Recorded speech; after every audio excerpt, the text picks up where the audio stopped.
I'm here, hi! Hello, Dubuya! How you doing? How you... Wait, oops, camera. There we go, hi! I hope you're doing well. Oh, these aren't craft wood. The Corsairs! Are you doing iron since you have a pirate lord? No, I'm going to be using Prince Uriel, sorry, not Ariel.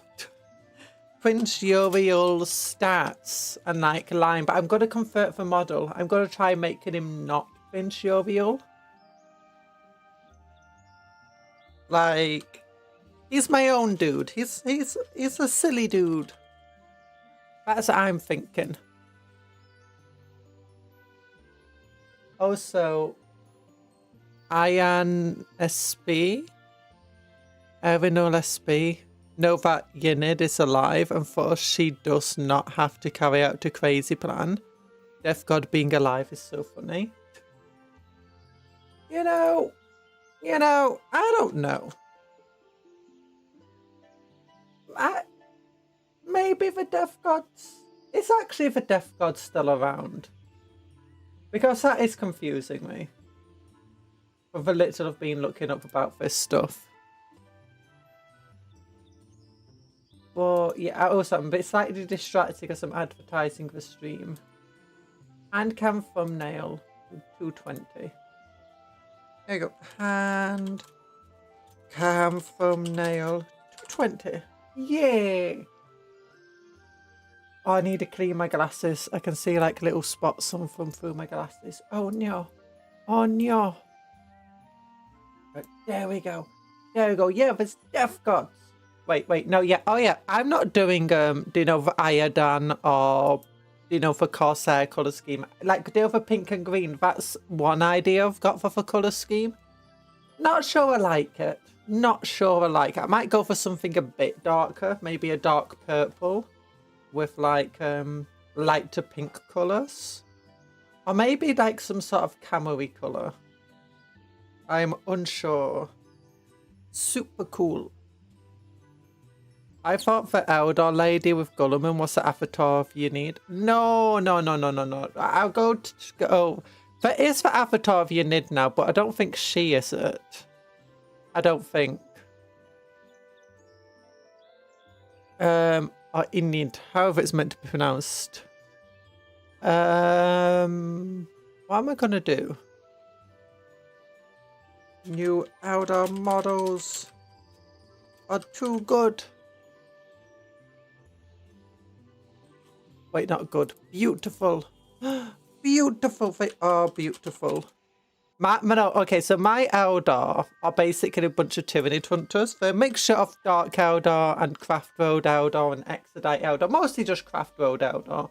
But I've gone full Corsair mode. I've gone full Corsair mode because, like, most of them, not all of them, have suffered at the hands of, like, the Tyranids in one way or another. So now for, like, hunting the Tyranids down, just any Tyranids they can. And they basically stop at nothing to hunt for Tyranids. Like, if you get in the way, they'll fight you to get to the Tyranids. Even if you're not actually trying to stop them get to the Tyranids. But that's just the way they are. There you go. Advertise a stream. Yeah. Oh, I need to also put my I need to put my collar on. My collar. So I'm getting loads of just notification-y stuff. There we go. Is everything fixed? I think everything's fixed. Things are happening. Things are good. Yeah. Iodine is your favourite craft road. Yeah, I like making my guys as custom as possible, so I don't really like... It's very rare I do anything in an official colour scheme. I have been wondering if maybe because it represents them coming from different craft worlds, if maybe I should paint like each Eldar individually. So maybe some of them will be like iodine, others will be like, you know, other colours. I'm unsure. Incorrect assessment. Corsairs blow chunks. What do you mean Corsairs blow chunks? Corsairs are beautiful. That's a hi, Anthony. There we go. It's interchangeable with models on other craft world of yellow and blue models and minis. I mean, all of the models are pretty much interchangeable with one another.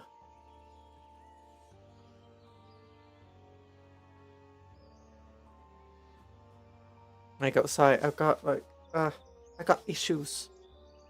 Oh, what's this arm just doing all the way back here? Oh, I know why. There we go. We've got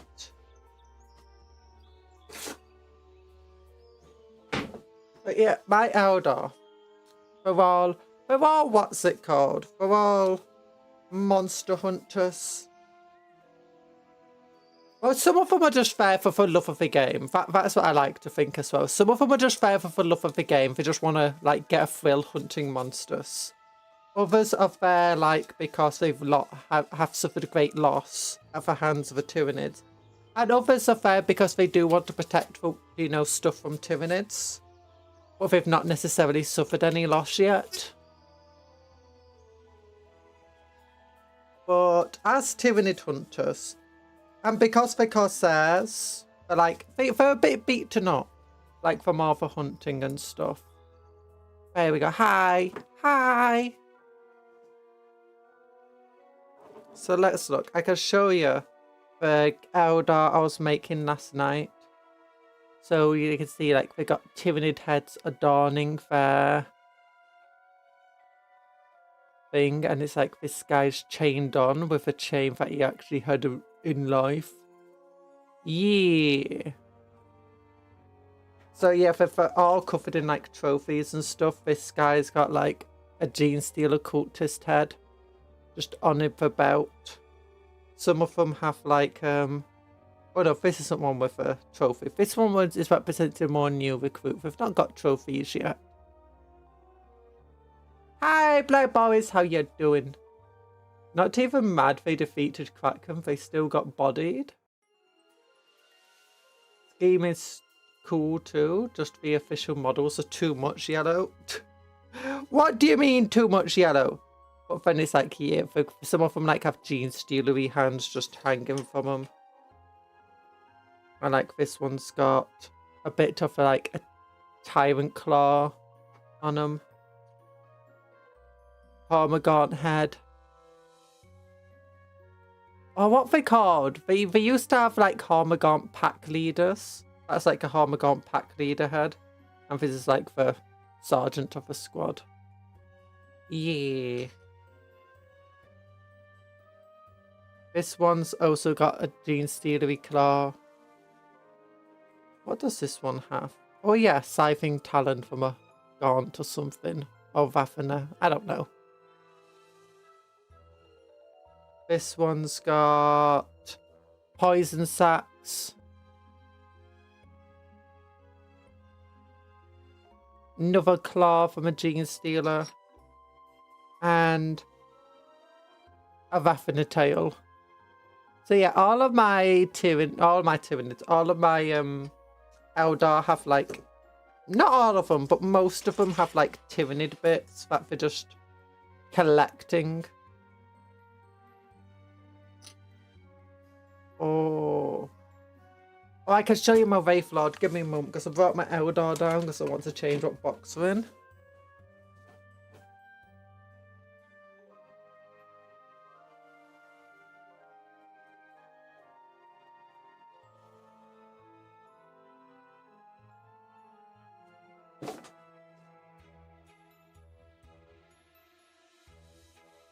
Get in, stuff on. There we go. So this is the guy who was originally in charge of my army before I got this new Corsair box. You can see he's got like a tyrant Tom just hanging on his base, or her base. And she's got the, you know, the top skull plate of a tyrant just on her shoulder. It's like, yeah. What's here?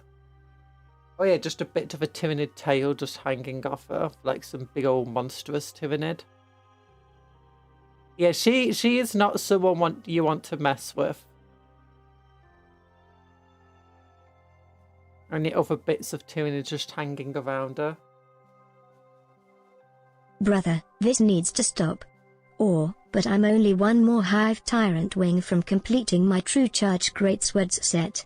Yeah! Also, one of them is using tyrannid bits as like part of her equipment. Mostly because, you know, I kind of was running out of equipment for them. This guy's got a tyrannid skull crushed in its hand. Yeah, this guy's a bit like damaged up. You can see like bullets and scratch marks and stuff from all the fighting he's been through. Oh, darn it. This just fell off again. This is the one thing I don't like about Eldar. It's like trying to put them together sometimes. The connection points are so thin, they don't stay together very long.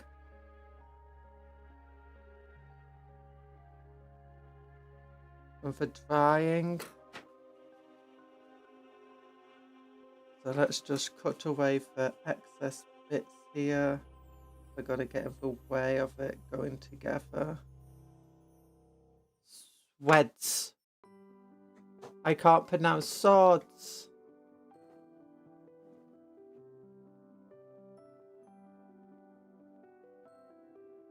Don't worry, Cuptle struggles to pronounce stuff sometimes, it's fine.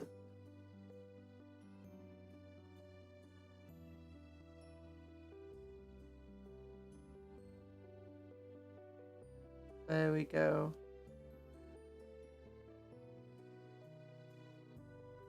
But yeah, and you can see, like, they've got, once again, like, bits of a tyrant head on the shoulder pad. And there's, like, marks. I imagine it's just, like, all the fighting and stuff that they go through. They struggle to actually maintain all of their Wraith suits and Wraith Lords. Oh, yeah. Because, you know, they're not actually on a proper craft world. Honestly, I don't know how I'm going to make Yorio look cooler than this person.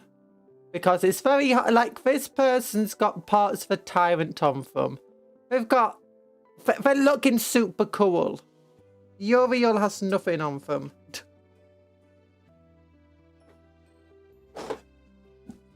But let's open up the big old box set.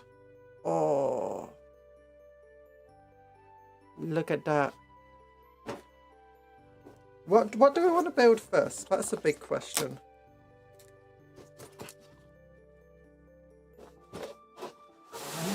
I have been using Corsair bits on these guys, like their guns are from the Corsair kit.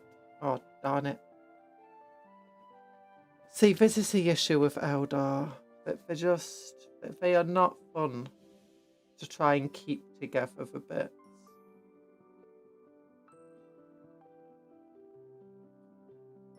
But yeah, most of the guns are from the Eldar Corsair kit, and a bunch of the heads are also from the Eldar Corsair kit.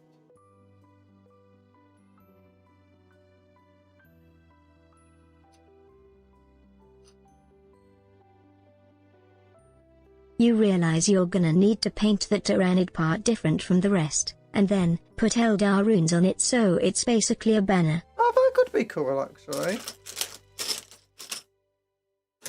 Clear plastic pieces. Uriel, Kasef. Oh. So this is Uriel. And where's Kasef? This is Kasef. I don't understand why Kasef, if it's the same number of points as Uriel. Uriel just seems so much better.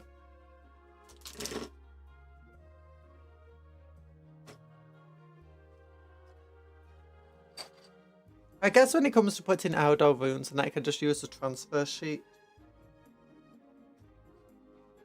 But you know what? Let's build a new Corsair Rave Serpenty thing. Not Rave Serpent. Falcon.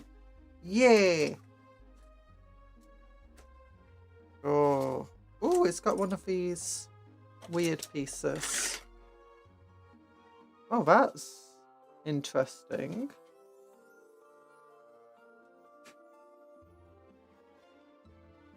Okay, I think these bits just get cut off.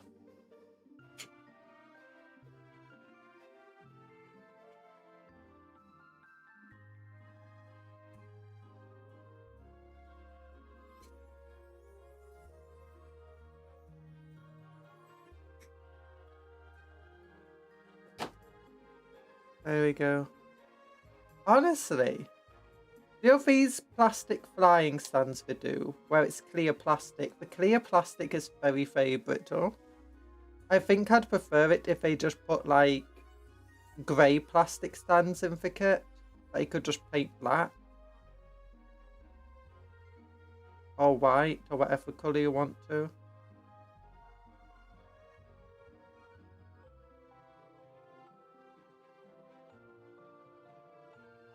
Because the stands being very brittle is really actually quite annoying. Not only are they liable to break and shatter when they do,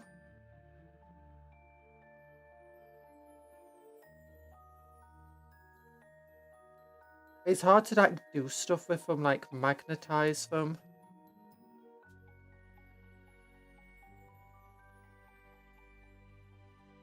Because you want to get a nice clean cut just under this like ball part, but you can't. Because it just shatters instead of cutting away properly.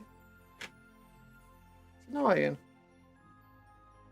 I don't mind it for stuff like this. Because honestly it's perfectly fine. So here we go. The Viper. Oh. Honestly, less parts than expected. I was expecting like 3 sprues for it. Because it has quite a few weapon options from the new rules.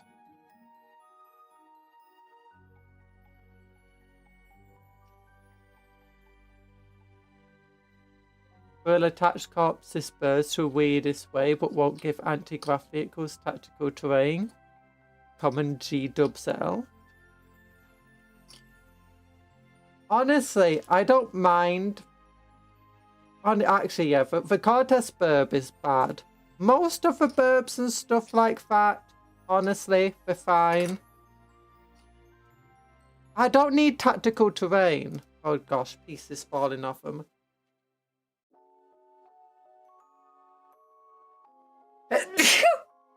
That's me. I just need, like, you know, half the people with these stands anyway are just going to glue the stands on. So it's like, what's even the point? Oh, darn you.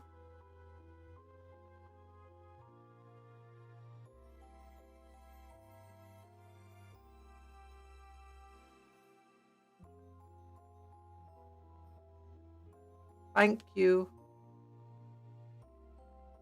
Thank you for the splashies.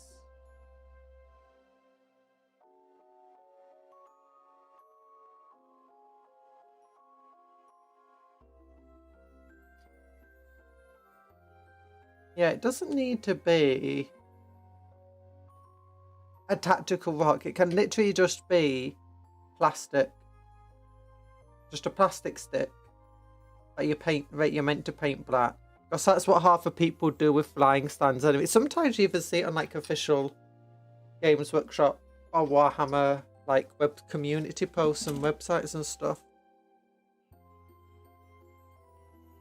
You don't see it on like the selling page. Or actually maybe you do. But you will often see it like with the models that they make themselves. Or for material. But here we go. Here is the thing. Let's look at all the parts. So you got Eldar body, and that head is less pointed than I expected. Another Eldar body. They're not identical to one another, but they are very similar. Then you've got emo Corsair. Look at that emo hair. Emo Corsair, and then just the worst type of Corsair. I don't like that head. It's like, what's going on with that hair?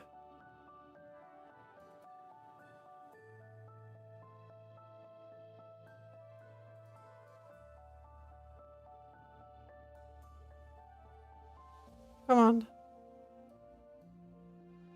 Yeah. Yeah, I'm not a big fan of this one. I like this one, not that one. I'm a bit sad about that. I wanted to be able to like just change the head out for like one of the other Corsair heads or one of the Corsair helmets. So it's a bit sad that it forces you just to take the entire body. I have a distinct fear that I'm going to need a new pot of Calidor Sky after dealing with the Hierophant. Bigger fear I'll need it during. Oh no! If you got an airbrush, that should make things much quicker. What you needed to do was buy yourself, you know, a couple of coloured spray cans.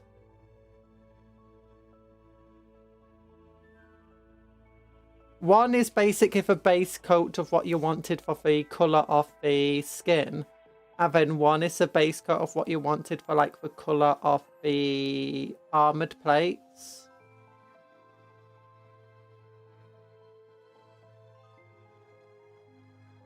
I just tape over the armoured plate. So let's look at the weapons. So I know that it has like an underslung weapon on the Viper anyway. On the one we wanted to make the Skyweave thing, it has an underslung grenade launcher and then a disintegrator cannon, which is like a Dark Eldar tech. I think that might be the disintegrator cannon. The Viper, on the other hand, can have an underslung twin shuriken rifle, I believe, or a Oh, what's the other one? Shuriken catapult. Twin shuriken catapult, sorry. Oh, it can have the, you know, for Eldar equivalent of a heavy bolter. But that looks like a multi-laser. That looks like the bright lands. That looks like a missile launcher.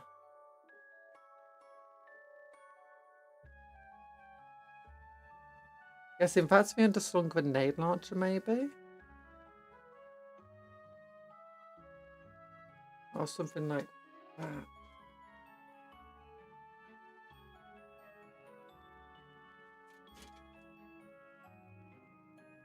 So looking under, yeah, that looks like the underslung grenade launcher. Oh gosh. That, yeah, that one's a disintegration cannon. But for Viper,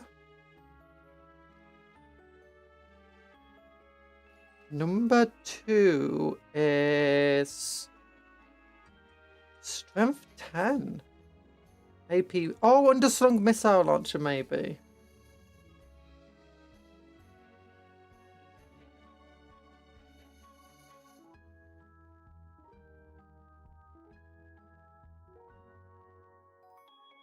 Yeah, so that's the underslung missile launcher. Ooh. What's this then? 5. Oh, that's the star cannon. Okay. That's definitely going to be for multi-laser. Just let's check. 3 sustained hits. Yep, multi-laser. Sustained hits 2. Oh, yeah. That one is the... for the shuriken cannon. And 5 is the right land. So up top, it can either have the 6-shot sustained hit 2 multi-laser. The bright lands, which is basically last cannon but +1 damage and +1 strength. And minus 12-inch range for some reason. Star cannon absolutely sucks still. It's only got 2 attacks at strength 8 AP minus 3 damage 2. Honestly, the star cannons suck. You think my painting is airbrush quality? I'd be flattered if I didn't think you were completely delulu. Oh.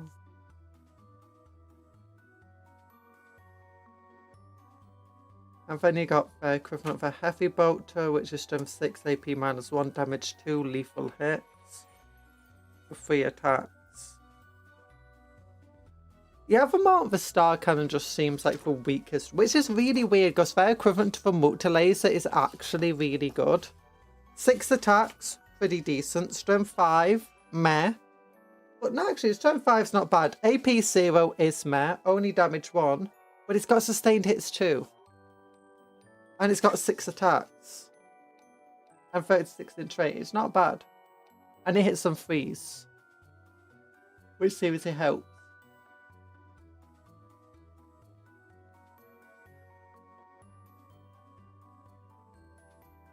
Yeah, I just don't understand their equivalent. Like, their equivalent of a plasma cannon is just equivalently worse than a plasma cannon. You know?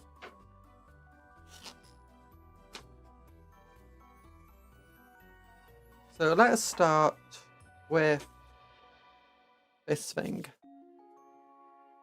This is the star cannon 2+ wound and kill marines. It's AP minus 3, not minus 4, so they still get a 6+ armor save for 5+ if we're in cover. It does wound in 2s, but a plasma cannon, a star cannon is the equivalent of a plasma cannon. It's not the equivalent of a plasma gun.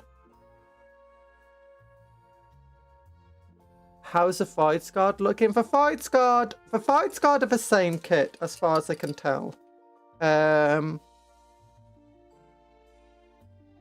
It does have the heavy weapons in it. It's got a Wraith Cannon. It's got the kit. It's still got like the bird and the Psyker in. I was worried because it didn't mention those things on like, you know, the website.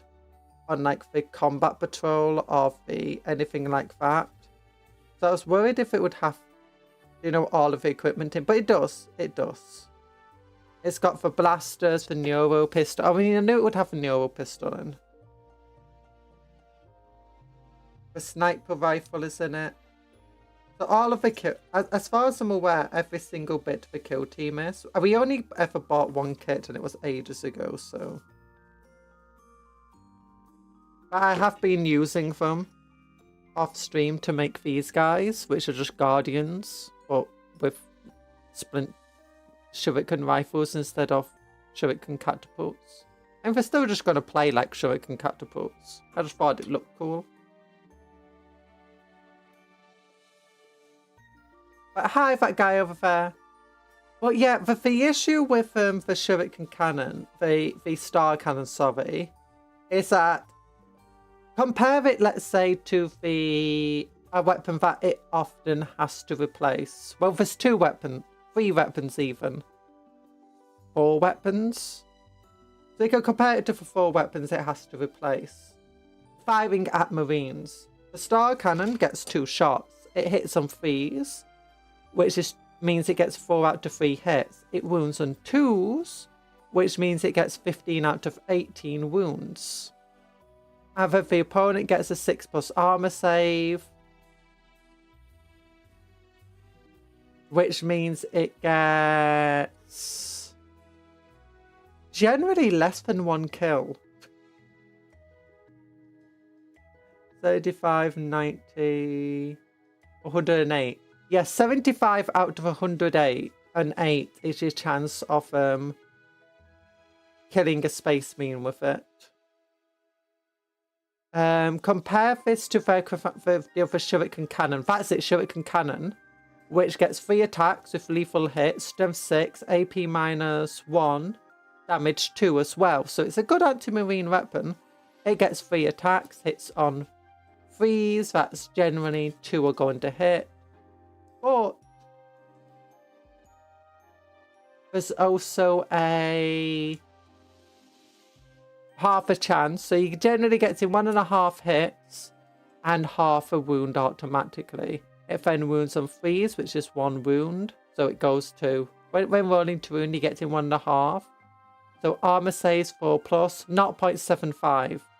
You get literally 0.75 wounds against the Space Marine, which is better, slightly better, because remember, 0.75 is 75 out of 100.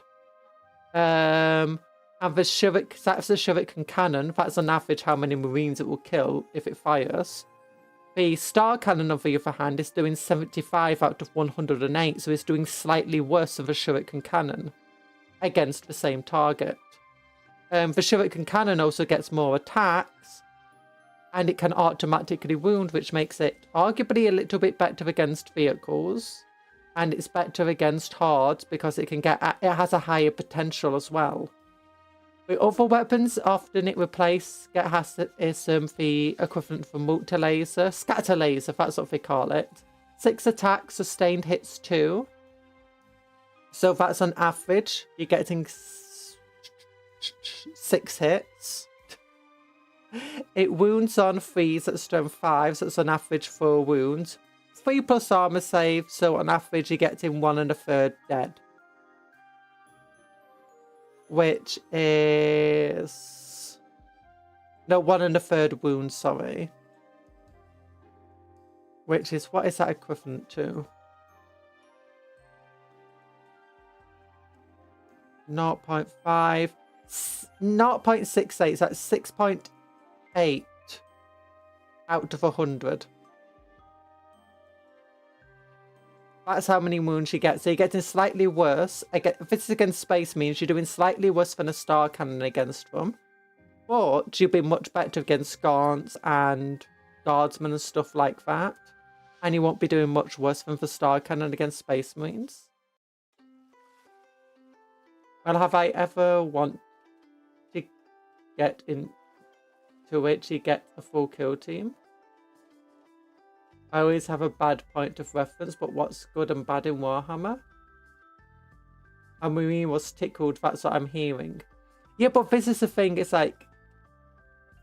A star cannon is killing 75 out of 108 of the Space Marine. So just less than 3/4 of the Space Marine. A scatter laser is almost killing 3/4 of the Space Marine. And it has also so much more higher damage potential. Like in theory, the maximum number of Space Marines it can kill in a single shooting phase is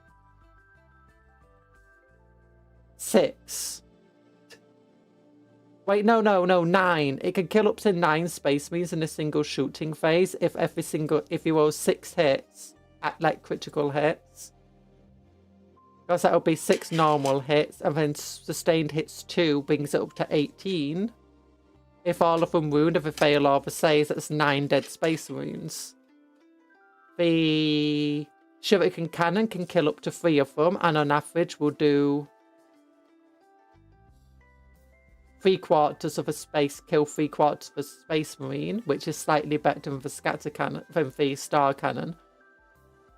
The Bright Lance does d6 plus 2 damage if it hits a Terminator. If it kills a if Terminator fails an armor save against it, it's guaranteed to kill the Terminator or the Graphis character you're firing at.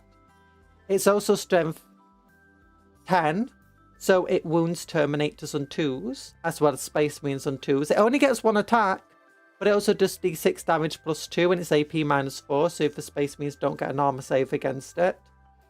And it's also capable of blowing apart vehicles, because, you know, d6 damage. So that's way better to go after. Wait, actually, no, Bright Lance, no, it's strength 12, sorry, not strength 10, it's strength 12. So yeah, also kills Graphis on 2s. Oh, it's only AP minus 3, sorry. So yeah, for Space Marines still get an armor save.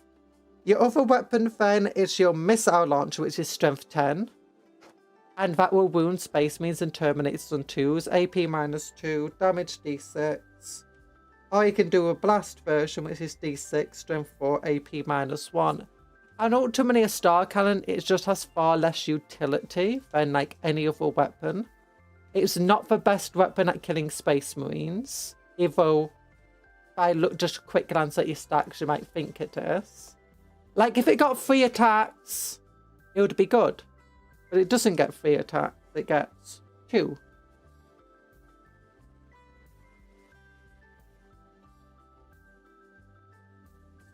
It's a souped up plasma gun, not a souped up plasma cannon.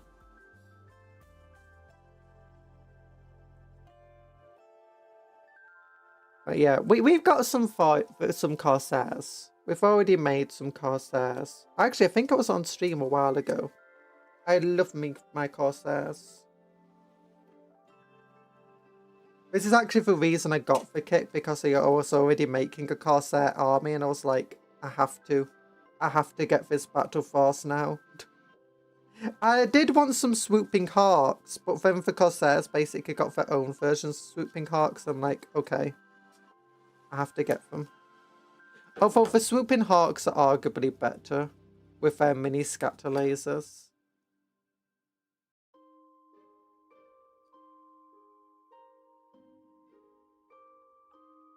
Is that how it goes on? I think so.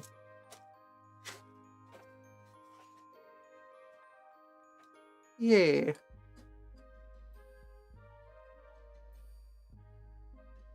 So yeah, going over it for at the moment, Star Cannon sucks. It might not suck. The issue is it's one of those things where Games Workshop just decide to just overcorrect something.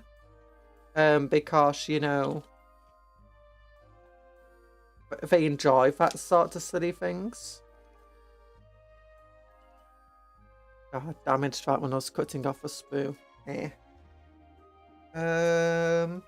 Because if I remember correctly, when I was looking up like all the rules of a Star Cannon, it was a lot more powerful. Like it got 3 or 4 shots originally, and it had like blast keywords and stuff.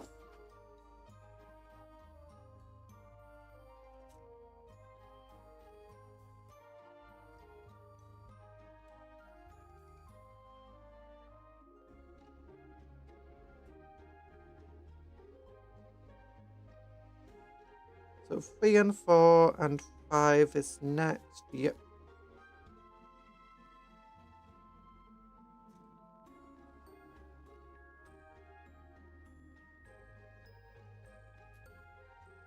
And it's sad that they just overcorrected it. I think the issue with trying to make it any stronger and the shuriken cannon instead becomes useless. Because if they gave it like 3 attacks, it would just become straight up better than the shuriken cannon, which also only gets 3 attacks. So if they wanted to really balance them, the shuriken cannon would have to like have 4 attacks and still retain its lethal hits. The star cannon would need to be like Actually, I think the star cannon being random attacks would be good.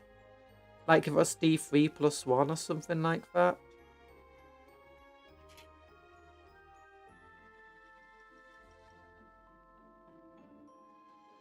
Or maybe just even D6.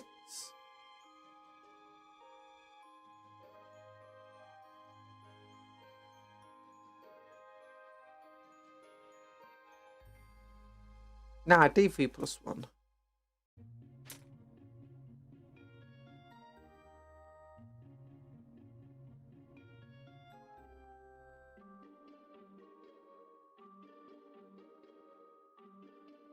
It should be D3 blast. Yeah, that could work. The shuriken cannon would need a bit of an upgrade to make it like, you know, worth taking over. Or at least you need 2 types of shuriken cannon, because the shuriken cannon is fine on things like where it can't replace it. So do like the underslung shuriken cannon on bikes. But when it comes to like the weapon platform shuriken cannon, you're going to have to then upgrade it.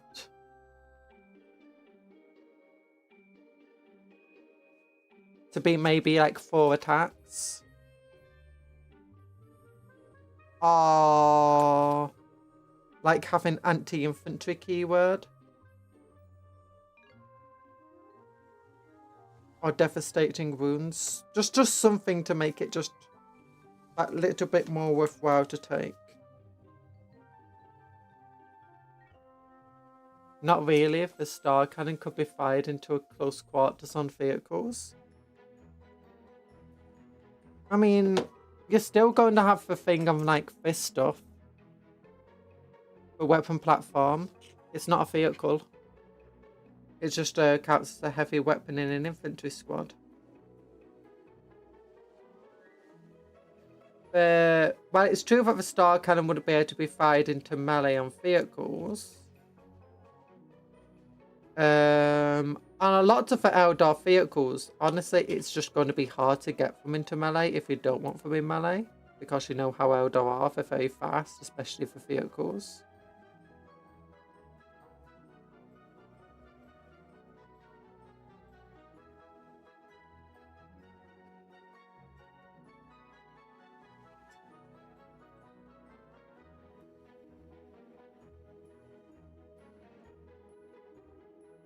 Ooh, that fits nicely.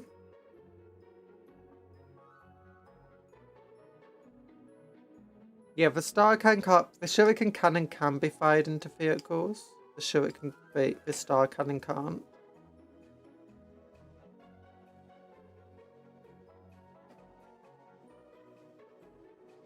The shuri cannon.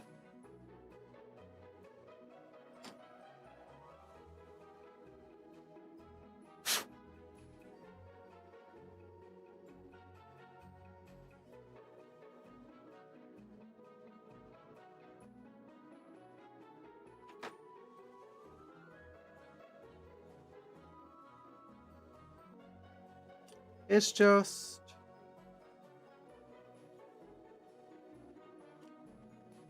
I don't know.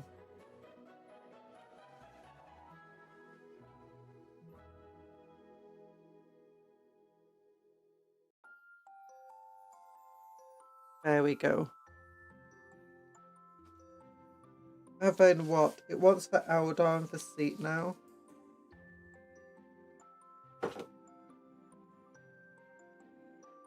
Okay, who wants to be driving? You know, it's got to be the emo guy who drives, isn't it? Yeah, I really wish that they had the heads separate from the bodies. Just so I could choose what goes on it. Also, the fact that their heads are just so static in the side, they're like just forced looking forward. Not a big fan of that.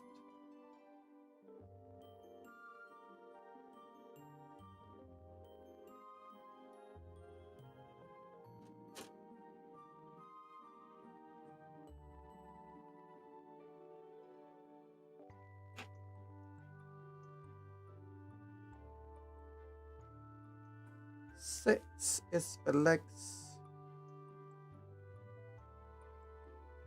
I've been roughing wrong, but I'm coming up with 0.92 for a star cannon into a marine. Are you taking into account the marine's armor save?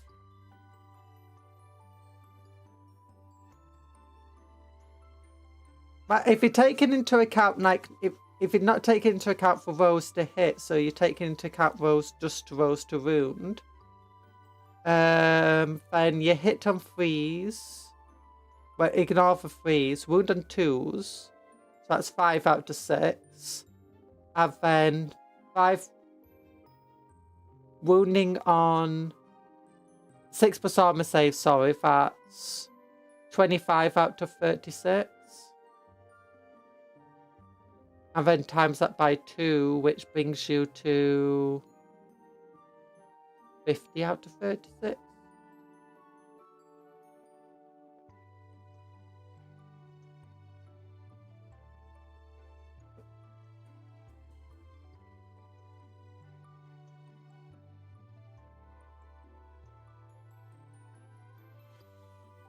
But if we rolling to hit, two, so you get 2 attacks, you get 4 out of 3 hits, 5 out of 6 to wound, so that's 20 over 18. Okay, maybe I did math wrong, sorry.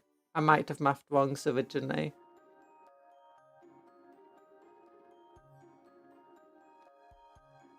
Four out of 3 hits.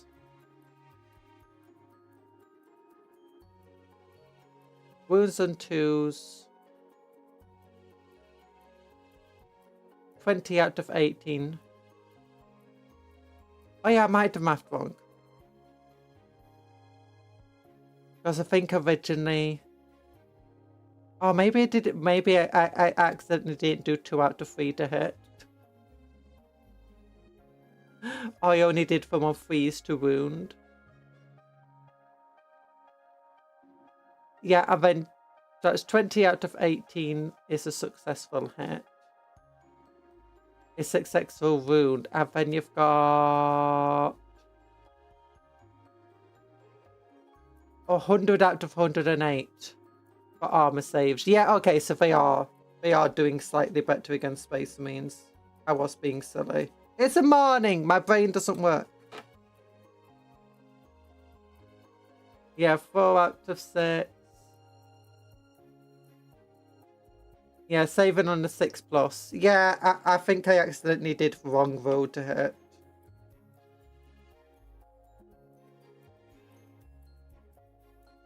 Or wrong roll to wound. If it was...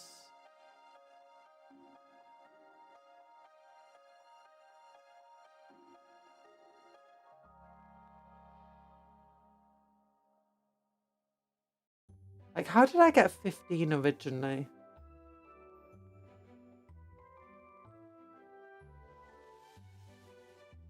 Be out to 4. Yeah, I did for roll to hit wrong, sorry. Yeah, so the star cannon does do better than the shuriken cannon, actually. I don't think it's so much better that it's really worth taking over the shuriken cannon.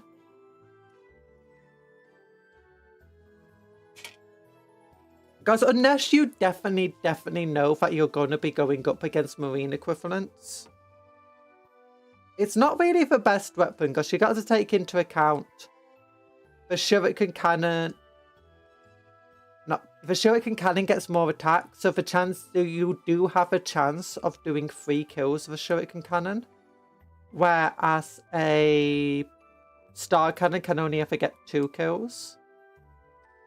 Well, the main thing that you're going to have to be competing with, though, is the scatter laser with its just insane number of shots, which definitely makes up for averages it's not doing well against Marines. The bright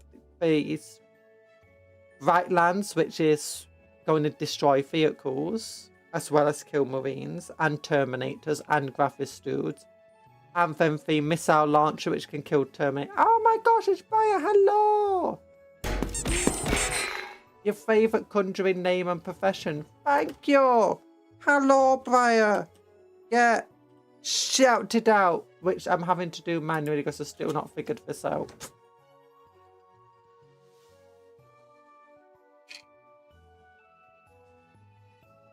How? You want a Aspect Warrior army, but no money?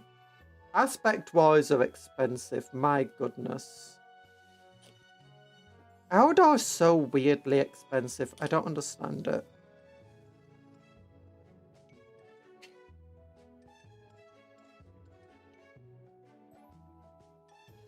I can hear the gears grinding. Yeet. So hi TA and stuff.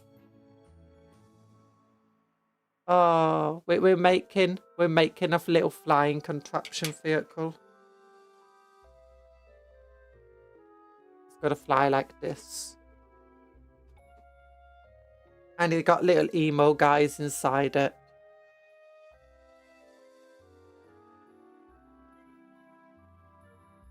Come on. Yeah, look at that emo hair. Actually, I think that's more of an emo gal rather than an emo guy. Either way, emo. Shark jaw! That's not a shark jaw, it's a control console. What looks like a shark jaw to me. Shuriken gets lethals with AP -1, so saving on 3+ for Marines. No, saving on a 4+ for Marines. A 2 damage.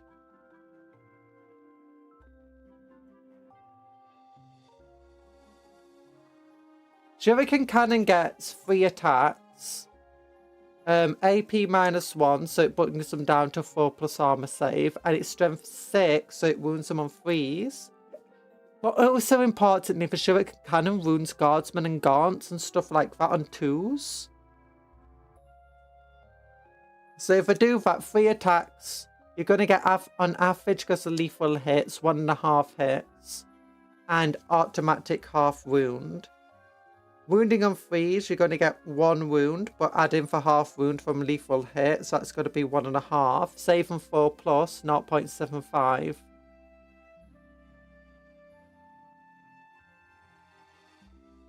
You're going to do roughly 0.75 damage to Space Marines, so slightly worse. Not insanely worse, just slightly.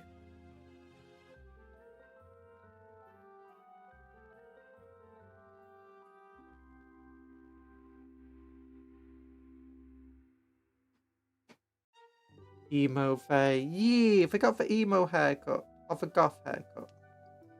Either, really. Emo Eldar. Emo elf. Yeah.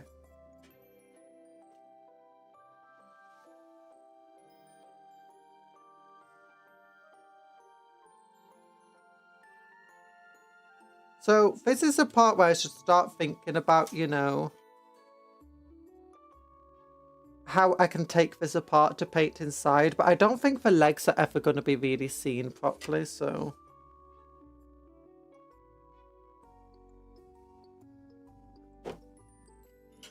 I'm not going to bother thinking about how to paint them. Wish they had more mixed crew for pirates. Yeah. I wish they just their head wasn't attached to the body, so I could, like, replace the head with other heads I've got. Honestly, a little bit disappointing.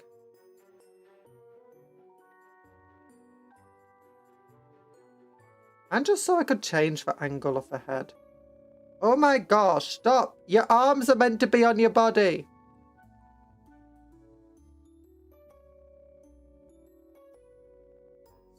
Yeah. There you go.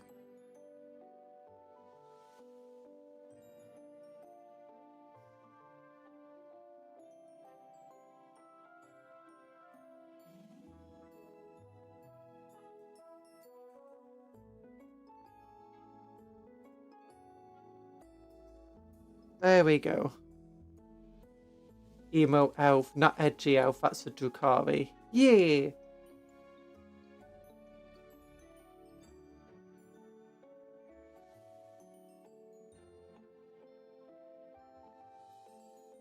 But big with red Corsairs have their humans beast legionnaires, their Xeno girl. Wait, Imperial Guard for red Corsairs. Wait. Oh no, IG is not Imperial Guard. Wait, for red Corsairs have their human beastmen legionnaires for Xeno girl. Then you'd think that our guys should have other stuff. I don't know. Eldar aren't the most likely to work with aliens. But it'll be fun to have like red Cors, the Aeldari Corsairs of stuff, I guess. I mean, it would be fun, I guess, for them to have like, you know, the Dark Eldar mercenaries. But for old models, alien mercenaries. In for Corsairs, maybe. Okay, so that's 2 front options. Which one do I want to go? I like that one. Looks scary and dangerous.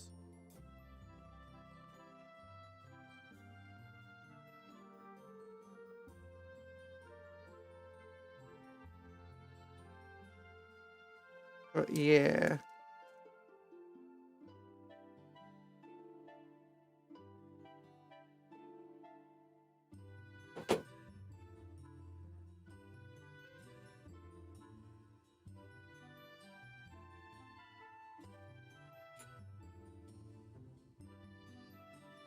There we go. The card of art can kit with a weird dark soul creature and the evil doggo. Yeah. I think the card of Silith or something like that, the snake people.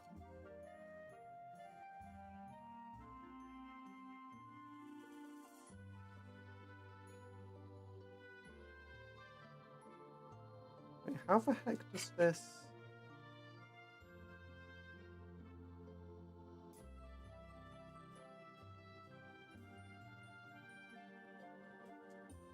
Oh, it goes much lower down. It goes here. Okay. Interesting. What happened? You're late. You're not too late. Wish a Corsairs, like the Exodites, had humans on their ships. Fighting with it. I don't know if I'd ever do that. To be honest. Corsairs aren't known to be the friendliest, especially to other aliens and especially to humans.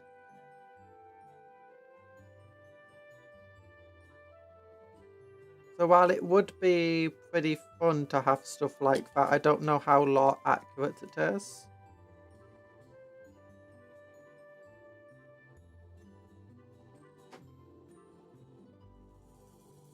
Hello, Longstocks. How you doing? Oh, the big old lumpy thing that makes this model very hard to put in the box. Just look at it, it like sticks out so much. Can't put anything on top of it.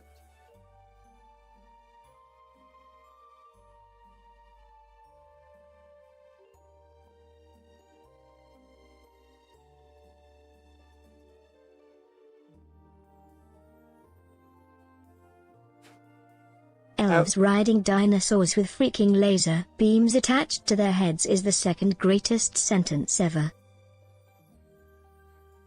The only greater one is Dino Men riding dinosaurs with freaking laser beams attached to their heads.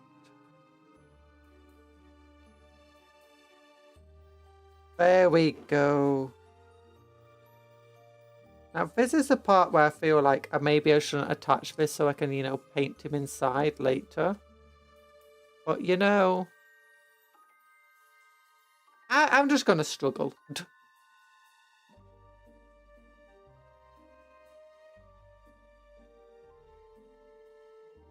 I just struggle when it comes to that. I'm fine with struggling. So yeah. What other options are for the Eldar?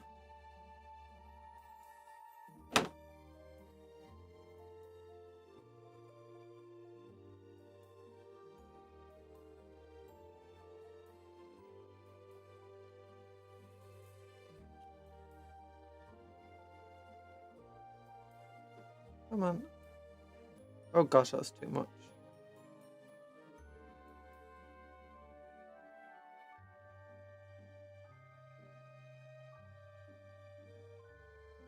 When I was looking up stuff about Magic the Gathering for the first time, I found some of my favourite things. Vampires, dinosaurs, and vampires riding dinosaurs. That sounds so cool. Why don't we have vampires riding... We have vampires riding dragons. Zombie dragons in particular in Warhammer.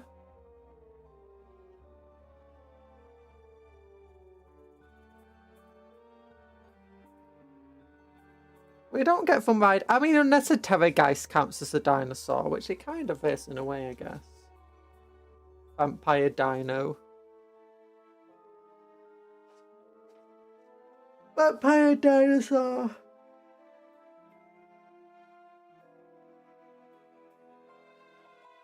Okay.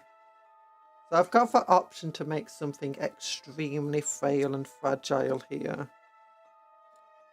We can either use these bits or these, but I'm going to use those bits. They're cooler. They're going to snap off and break.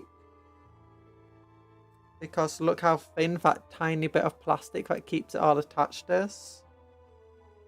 Until then, it's going to look super cool. It's also going to make it very hard to, you know, store anywhere, adding all this extra length to it. But I've got to go faster pieces of cloth. Love me an undead man riding an undead dinosaur. What happens if a dinosaur's not undead?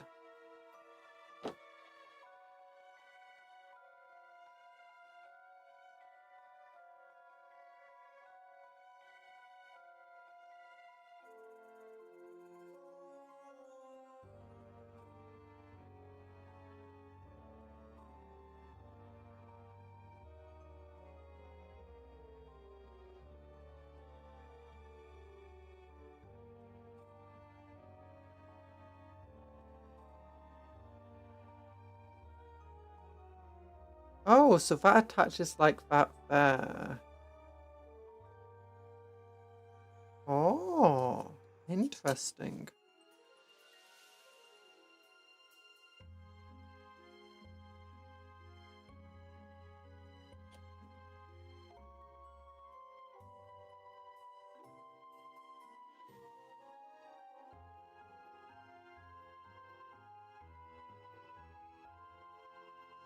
That's pretty cool.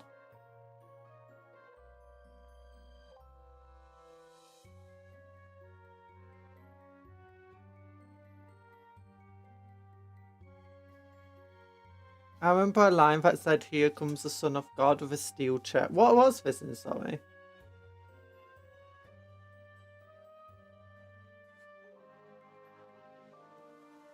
Oh, there's a zombie dinosaur. I suppose that is close enough. Yeah!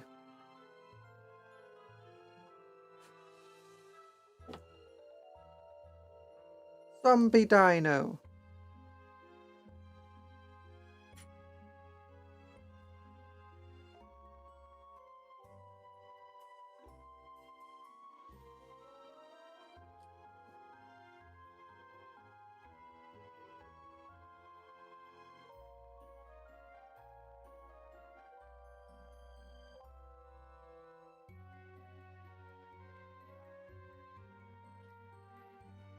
So there we go. We've got two cool bits attached. And we want for jet engines. Oh, 20, 21, 22, and 23. So it's these bits. 20, 22, 21, and 23. Okay.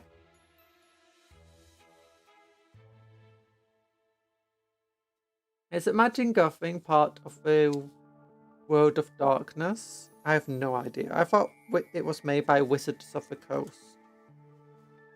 So it's kind of D&D related.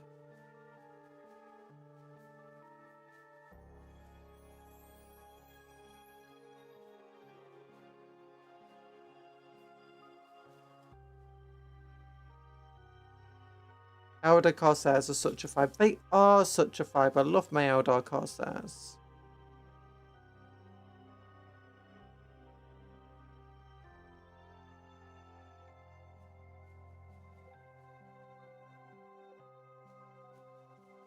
I like my little Corsair Wraiths. My favourite things about Eldar are the Wraith Lords and stuff. And the Wraith... Not the Wraith Blades, but the other one, the Wraith Guard. With the big old Wraith Cannons. I love my Wraith Cannons. Wraith Knights are also good.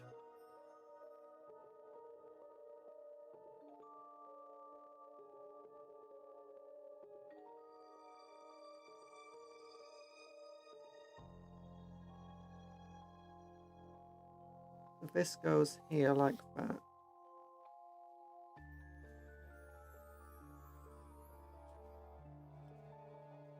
I am minorly cold right now. Okay, this is gonna have a little bit that goes there. Oh, bit of sprue here that needs cutting off.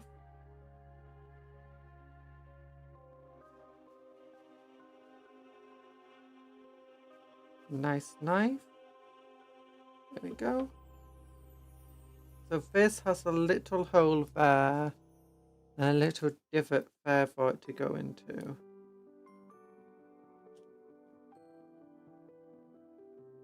Make sure it's going to be glued in.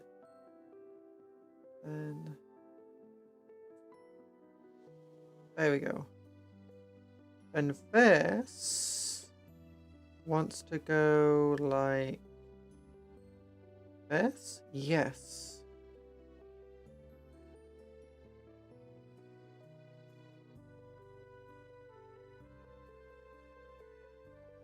Major Sensing is under the WD Magic the Gathering is a TCG. Oh.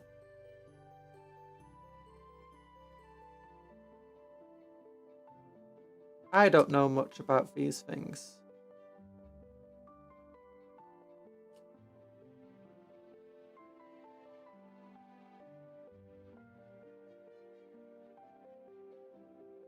Oh my god, they do the Cheeseman skits of the Balloon Boys. Cheese Parade! Yeah, I love the Balloon Boys. Ah, Balloon Boys is the best.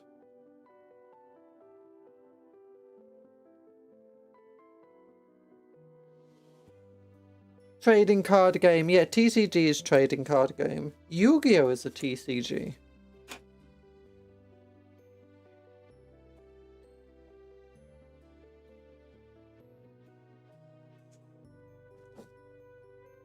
Actually, do you want to know the best version of a star cannon at the moment? And it's not a star cannon at all. It's the disintegration gun. It has 3 attacks at strength 6, AP minus 3, damage 2, and it's got the assault keyword, so you know you can shoot it while advancing. And then you've also got the grenade launcher version, which is exact same stats, but it now does D3 attacks, and it's got the blast keyword.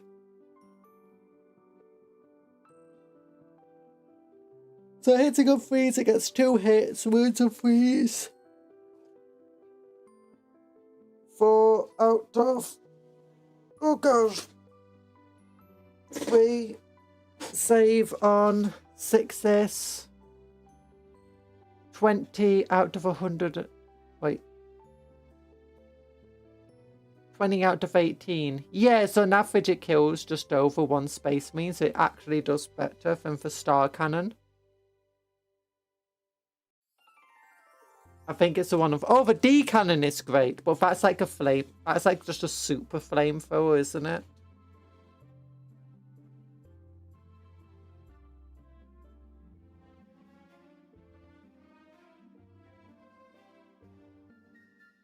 What's it look like?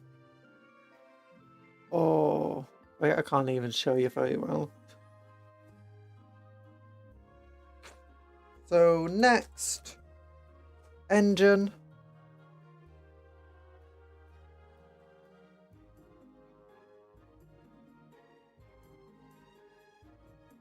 Who the hell decided the D cannon is a great name?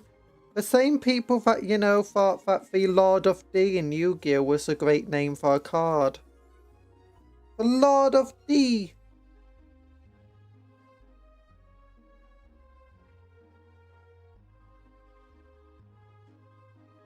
Because it stands for Lord of Dragon. The D cannon is... I don't know what the D cannon actually is. I know you got the disintegration cannon on... I mean, maybe it stands for disintegration. No, it doesn't stand for that. It stands for something else.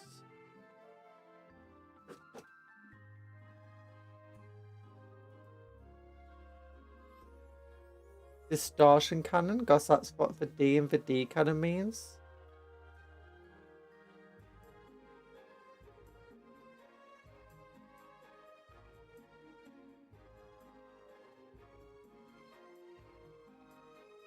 I didn't say distortion, I said disintegration.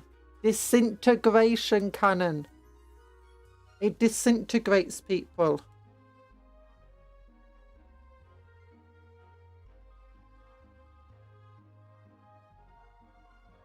The D cannon is the Wraith Lord one. Or the Wraith, sorry. Which is different. The disintegration cannon is a Dark Eldar weapon. The D cannon is an Eldar weapon used by Wraiths.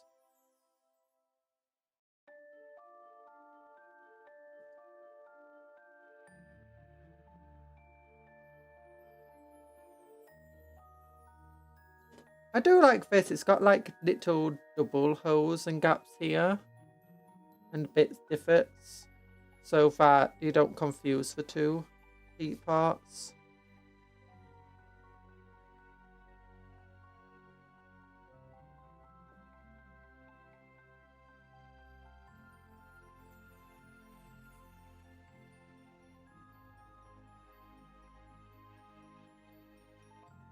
There we go.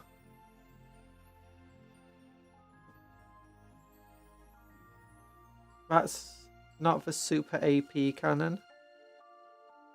There we go. It's got jets. How big is this compared to a Wraith Lord? It's pretty big.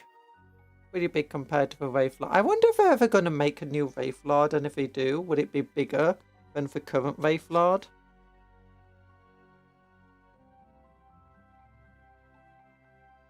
I think that's sort of a D-Scythe, which is... Does it fly? Whoops. Got your soul gun.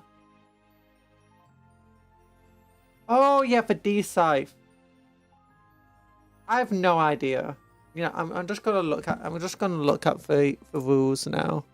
Vaya's showing stuff. A slice of man, Pharaoh, please let me go. Not until you defeat me in a duel, Moses. There we go. Look at this. Oh.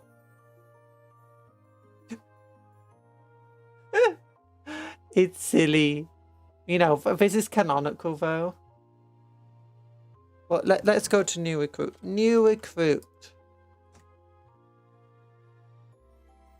We've still not changed things yet.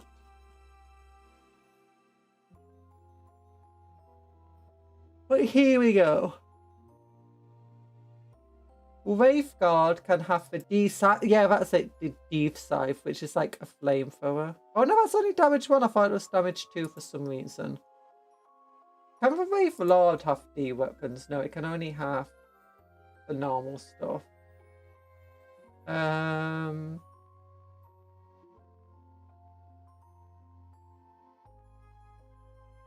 Then you've got the Wraith Knights though, which can have cravesy stuff. Oh yeah, they have a Sun Cannon and the Heavy Wraith. I love the Wraith Cannons, they're my favourite weapon. And then you got like the Sun Cannon as well.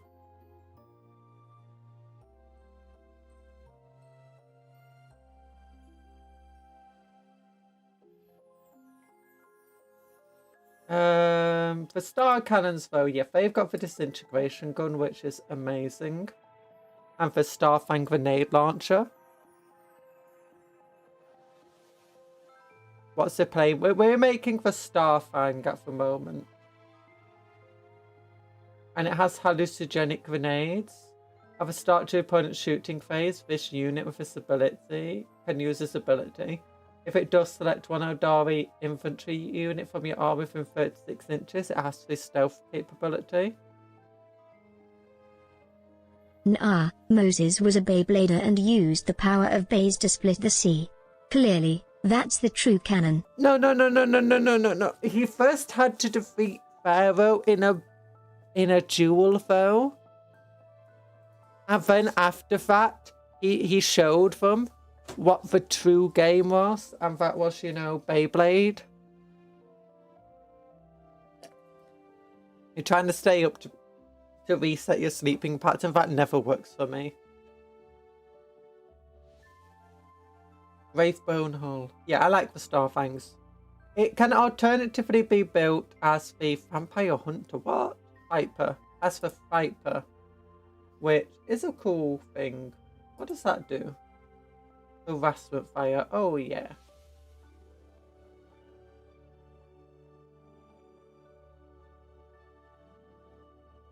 Yeah, I love my Wraith Guard with blooming Wraith Cannons. Look at damage D6 plus 1, AP -4, strength 14. And you can give that to the Corsairs. It's my favourite thing.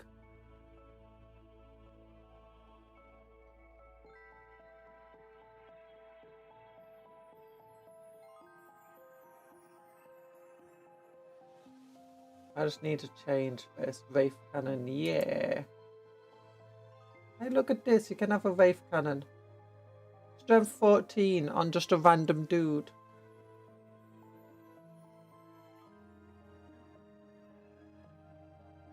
Bright Lance is hot. The Bright Lance is amazing. Basically just a better last cannon. It's 6:16 AM and I want to sleep. Sleep!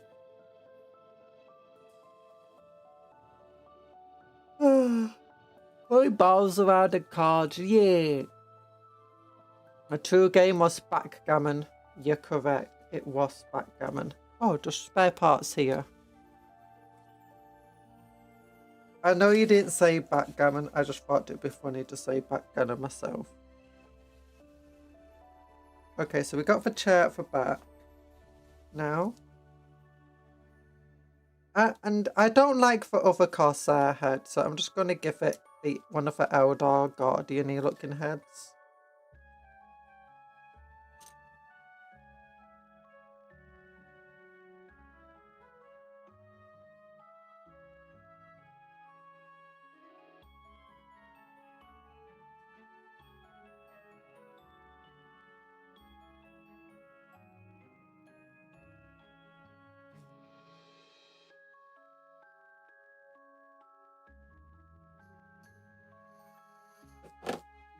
There we go. And then this connects like that. Oh, it's a really uncomfortable looking chair.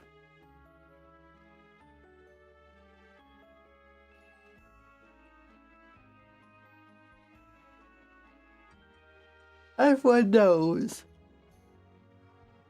military equipment should be super comfortable.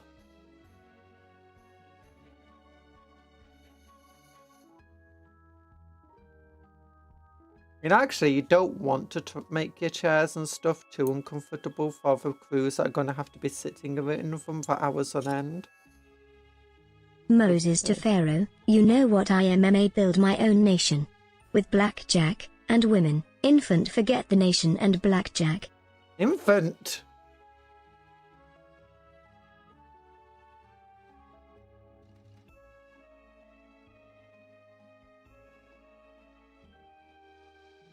There we go. There we go. We didn't forget for Blackjack, though. Blackjack's still around. Oh no, it doesn't want to come out. No!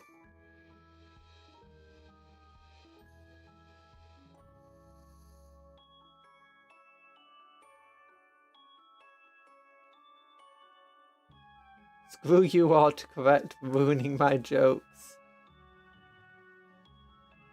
That's a chair. Yeah, this is a chair, apparently. We build that model. Conjurer thinks is $3 too expensive. No, this is like more than $3 too expensive. It should be like 27 quid. Instead, it's like, what, 40 quid? Let's look. Let's look.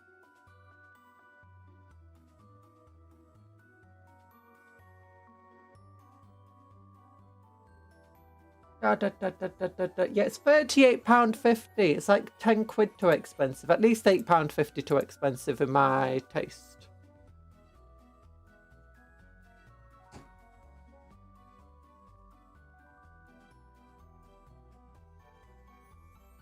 There we go. Well, I got it in a battle force, so I don't mind. I don't mind at all. It's pretty cool for school. I don't mind at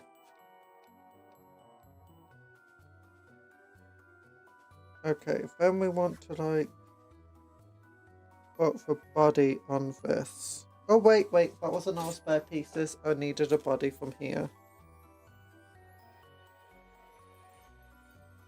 We'll go for this one.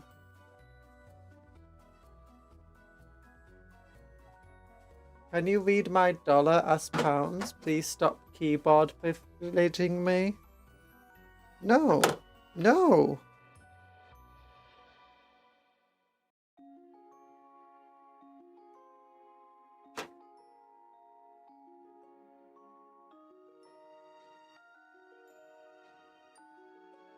There we go. How are you doing anyway, Talon? Hope you're having a great day.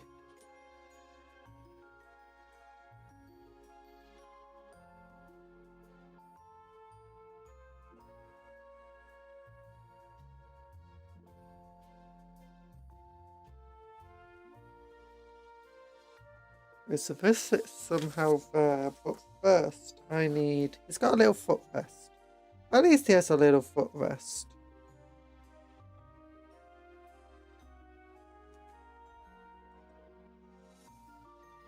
Come on, everybody. Give me a little clap.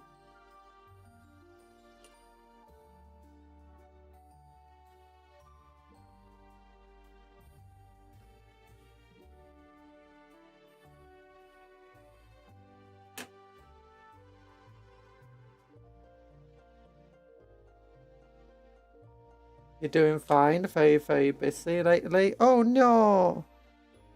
Being busy is not fun. Stop being busy to learn. That's how it works. If I tell you to stop, you suddenly won't have to be busy anymore.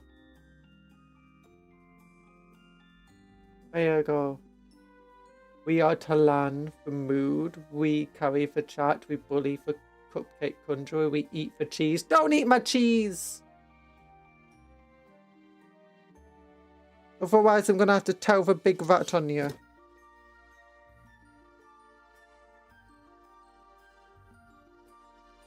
We got a little control panel. Just a little bitty control panel.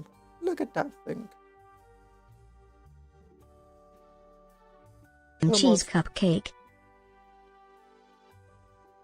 Cheese. No! Don't eat. No, there's no cheese cupcake. And if there was, you shouldn't eat it because it's friends, not food. Cupcake Conjurer said I can't be busy anymore. Takes hands off steering wheel.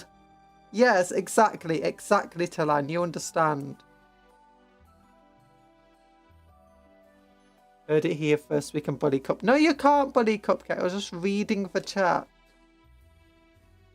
Me reading the chat is not me confirming any messages said by the chat. Or agreeing with what their statements say.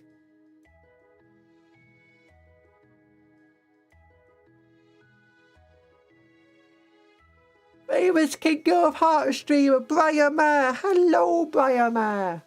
In that scenario, I was sitting with a passenger seat, by the way. Oh, sad. Gotta play so many Kingdom of Hearts. Yeah, I keep adding for off. I'm not gonna stop adding for off, especially if it annoys to learn.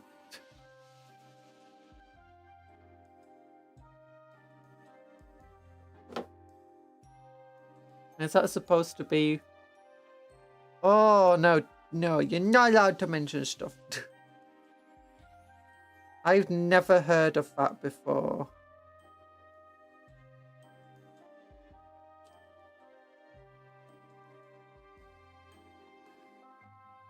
Stop adding the of. Never. Hi, Paladin Stem.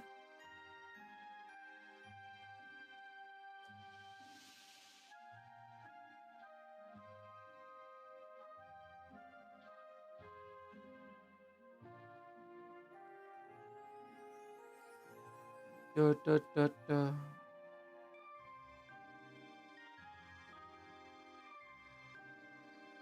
Gosh, please punish Cupcon in weight. Why? I'm a good person. I'm the best person.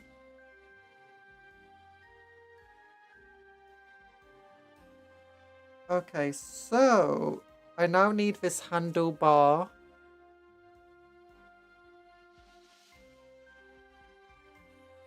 And it's not meant to be glued.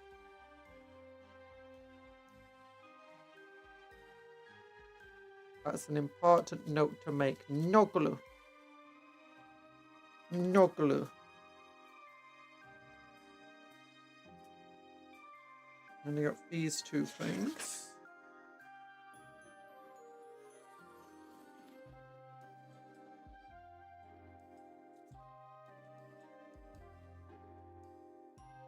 Both go on the sides without glue.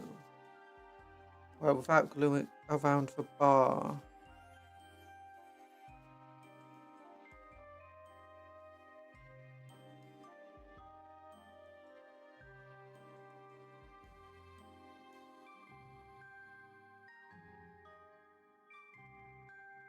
There we go. Every day is leg day. Every day is leg day. It is true.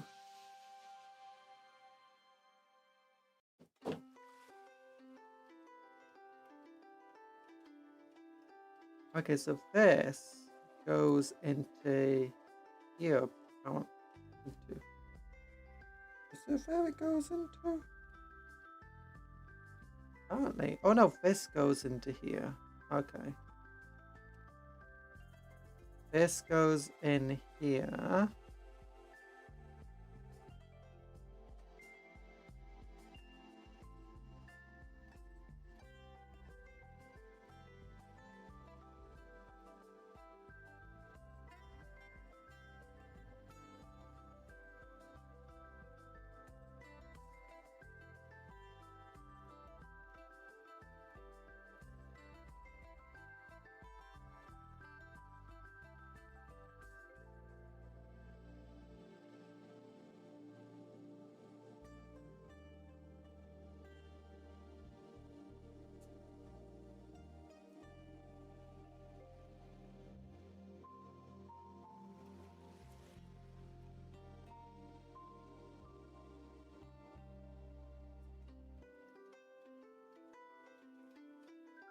There we go.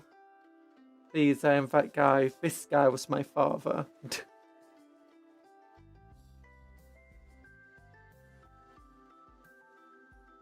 What are these notifications for? A package is ready to ship. Nice.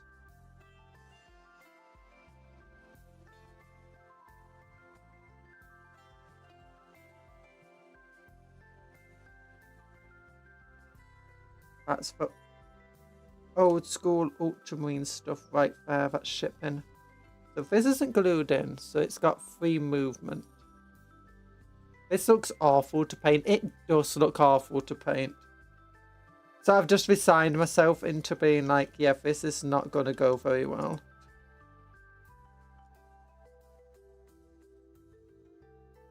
So I'm going to get a little jacket on because it's getting a bit cool in here. I'm going to get myself some... Where's my cola?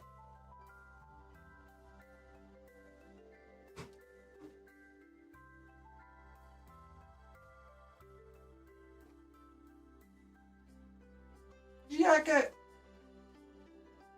Oh, my leggy legs! Stretchy stretch.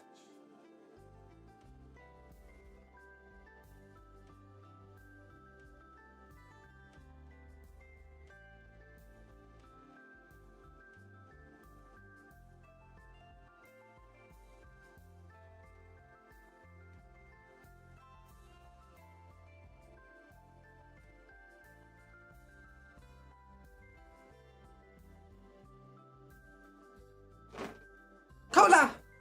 Got my cola. And I got a jacket on. A lot of flat panels. Leg day made me from when I am today. Pushes away from desk to show he's got no legs. No!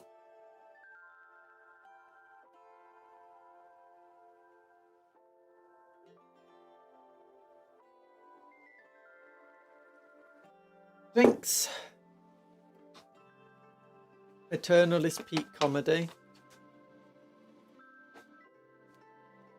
Thank God we're never going to paint it. We are. We are. Tomorrow, in fact. Actually, no. Tomorrow is Battle Suit Day.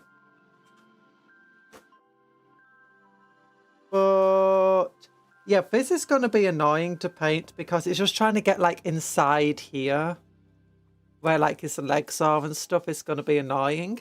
I could have built it, but actually I couldn't have even built it in a way where I could just take off this top panel.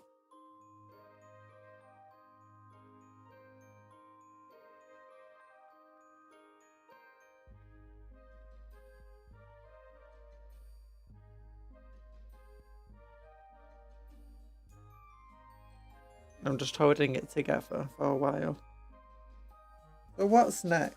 Oh yeah, the little gun on the side is next.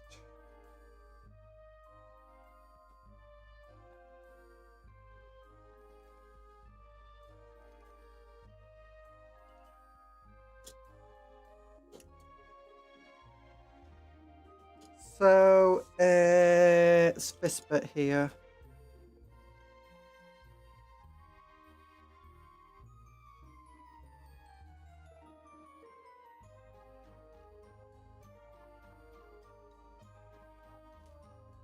So I gotta blow my nose. Mute.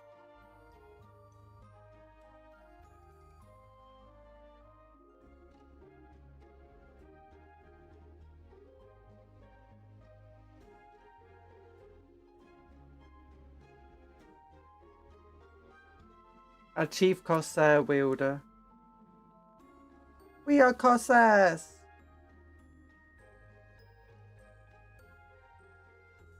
So, what do we want to do? We want to glue this.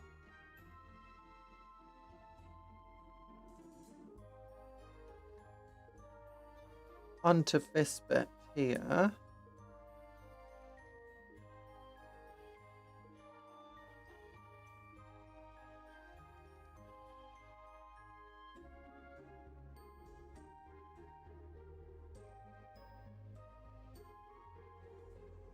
And then we want to glue this side gun together.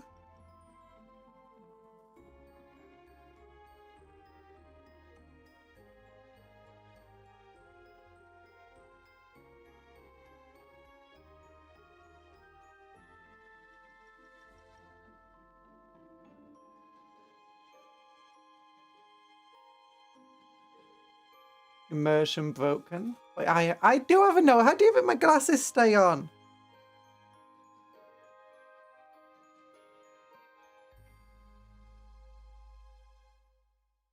You just can't see it very well, you silly Billy. It's just not a highly visible nose. Got your, where's your nose? She'll stop breathing if she finds out she has no nose. Look, I already can't breathe through my nose because, you know, I'm always just like bunged up. There we go. There we go.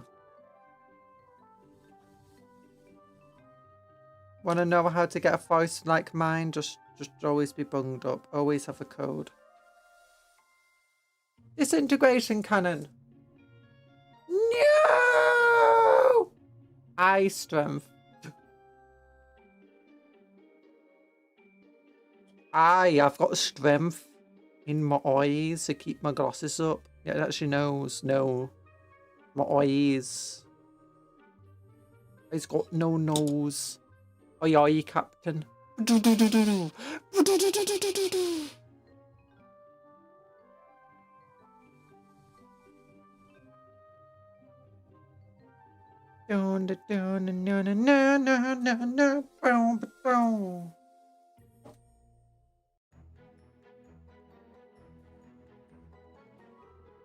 Oop, I've got to put the... I forgot to put this bit on.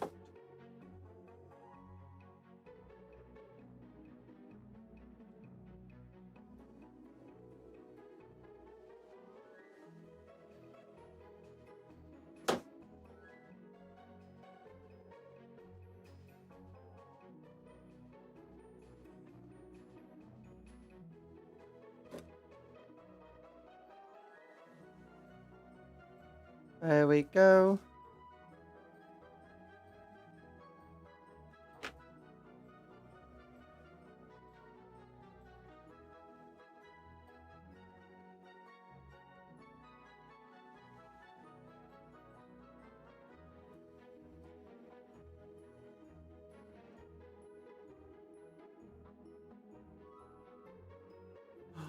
Oh my goodness!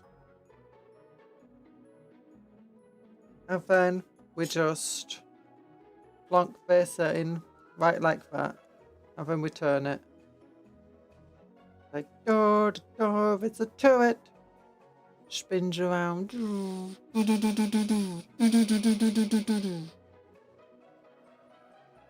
Ah, darn, his arm fell off.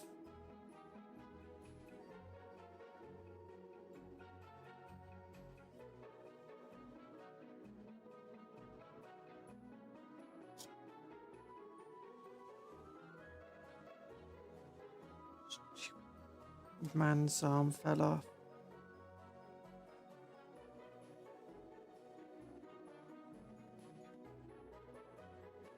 What do you mean? Your injuries are not service related. What do you mean? It's because we built the ship around you. One of the engineers accidentally sawed your arm straight off using a power saw. No, impossible. Would never happen. Our engineers aren't that bad. I mean, they're bad, but they're not that bad.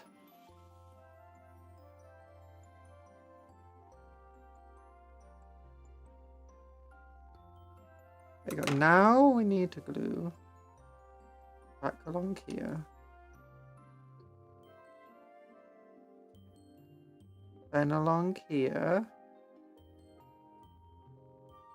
Then along here, and back here and here. Nope, yeah.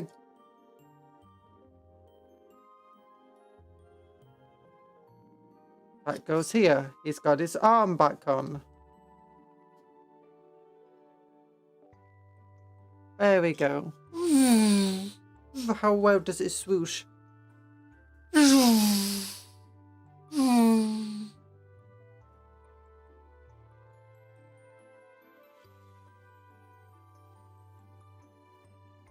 This thing would kill one cupcon. It's an oxygen molecule. I mean, oxygen is poisonous. So you're not entirely wrong. There we go. Okay, so next I want my grenade launcher. But it's this one. And does that glue? I think it does glue onto the bottom. It's not a turret. It's not a turreted bottom, sadly.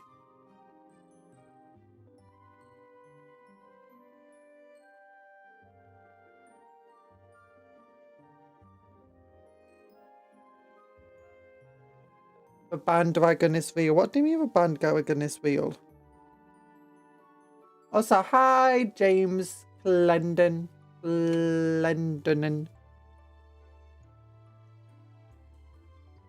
We've been building Corsairs since before the thing came out. Since before Maelstrom came out. Like, long before. Like, here's... I've still not painted them because I have just massive amounts of models that I haven't painted. But here, like, here's my Wraith Corsair Wraith Lord for Tyrannid Hunters. Yeah. And here's my Autarch from long before I thought Uriel would ever come back. Yeah. A very confusing character. We've got the little warp scorpion on them, a lot warp spider thing on them, but in reality they're meant to be leading howling banshees.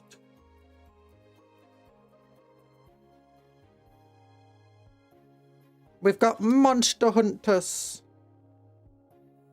Monster hunters. Well, for Tyrannid hunters, less than monster hunters. And boom. And then what's left? Is that it? That is it.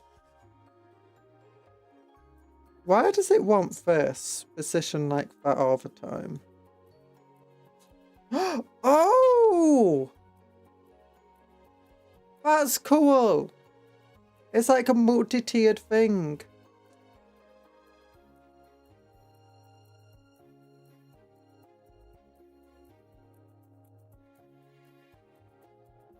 Monster Hunter wear. Our guys are monster hunters, like he's wearing, or she is rather. Look, she's got a big old monster claw next to her that she cut off, and she's wearing like this monster skull cap. It's like, oh, so cool. And then we got like the monster heads here on the big old gun turret. Wait, how does this? So you want to spin it around. Oh yeah, but it just sits like that. Okay, that's cool. I like that.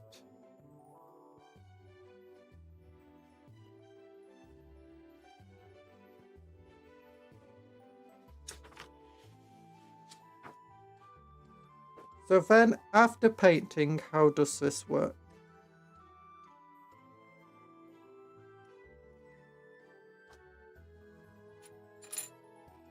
You've got these two things. Ooh.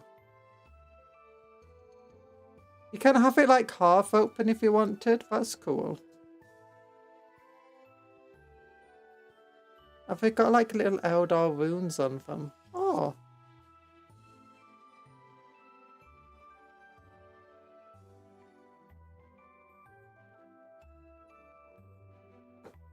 So they just sit like this. They're gonna just have to sit there for now, rather than anything else, because you know it's gonna be after we've painted them. That's pretty cool.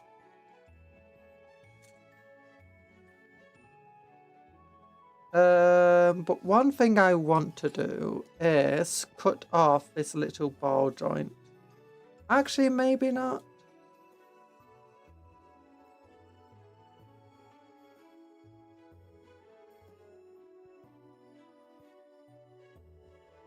Thinking about maybe magnetizing it. But it might just be fine.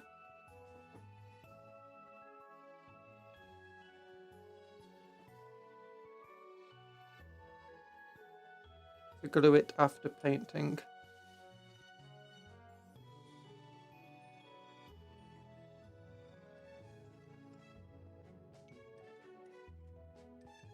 Darn it.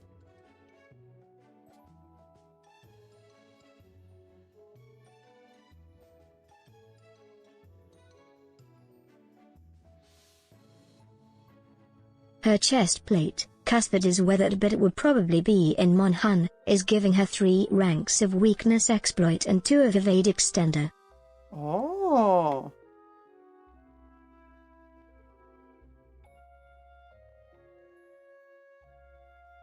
Maybe. Maybe.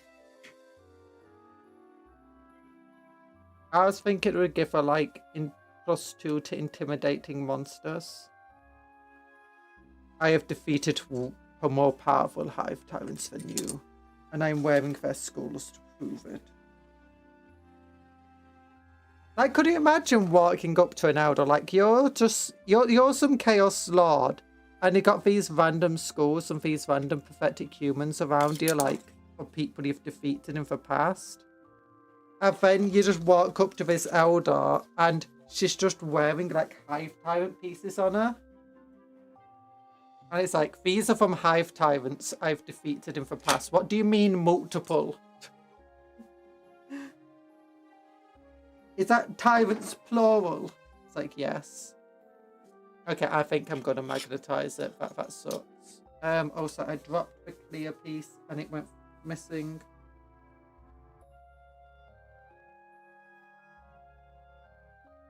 Why does it have to be clear? I can't see it. It fell on the floor.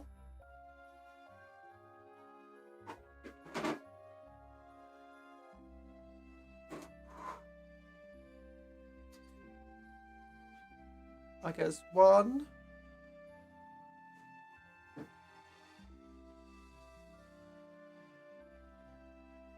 Where did it go? Seriously? And I know it's clear, but it's not that clear.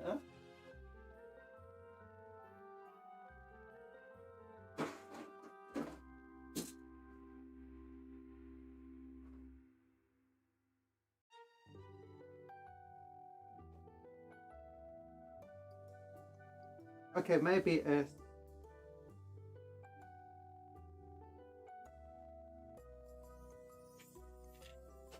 Oh, I'm gonna have to go onto the level of the floor.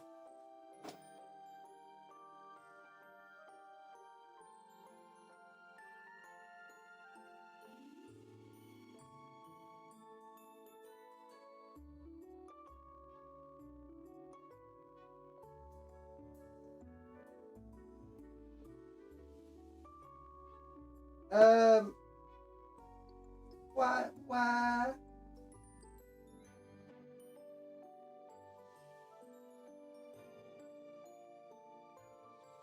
Like, it did fall on flat. I know I've said some points, like yesterday. I was looking for pieces, but I thought they fell on the floor, they didn't.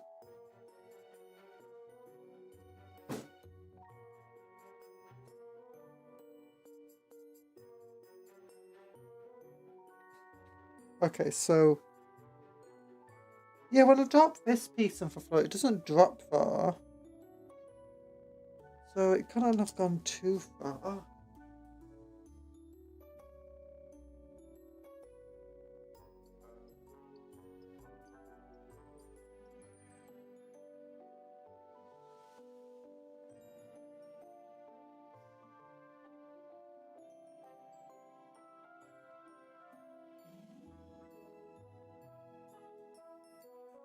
Where the heck is?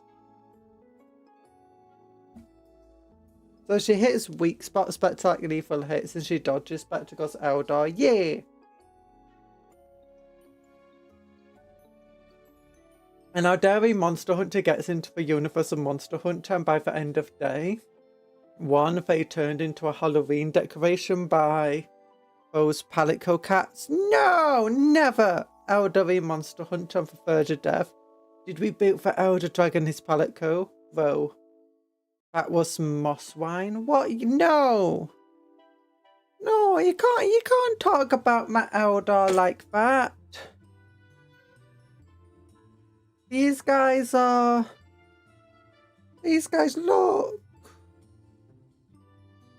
Wait, what? Oh, Dix, look, they got a little claw for Gene Stealer there. And they got Wraith Lords. Big old scary stuff.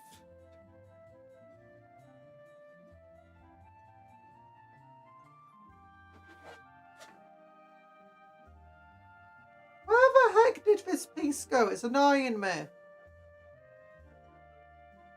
So.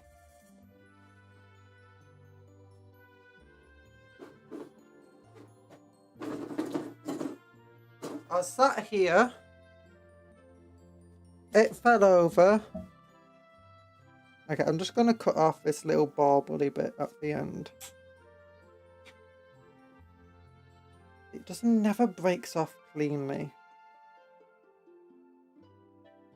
Always has to crack. Don't like it.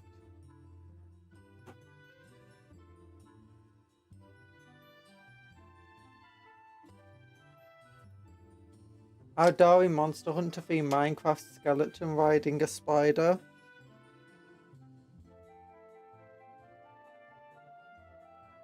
Eldar are like aluminum.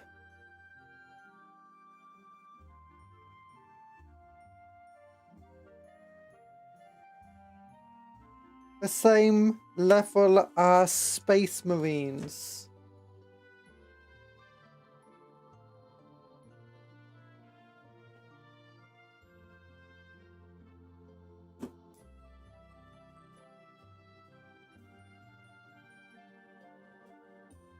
Especially aspect warriors and stuff. And my Corsairs.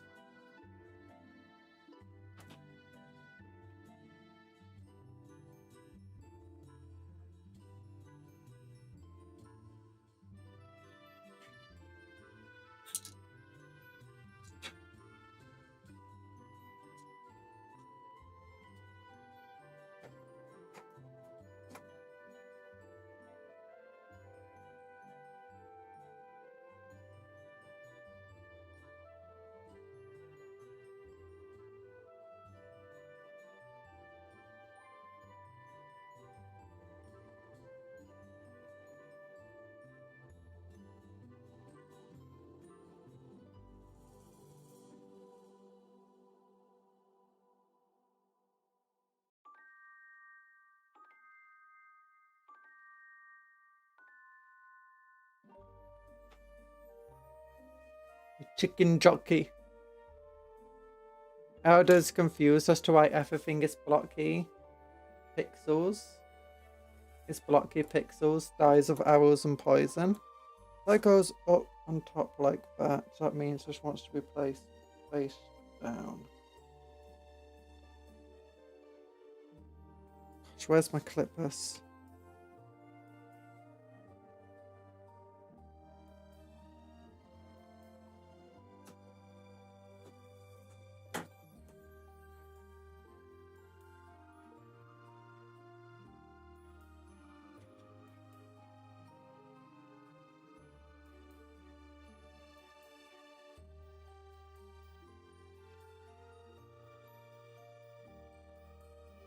There we go. There we go.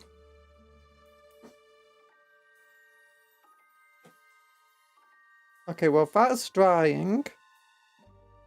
Back to the hunt for the other one of these.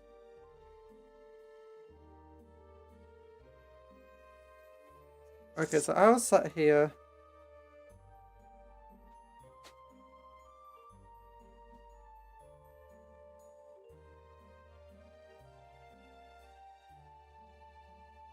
Like that. Why didn't it just land exactly like this?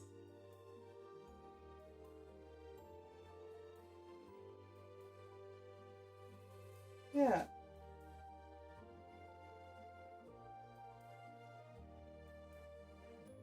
I don't understand it.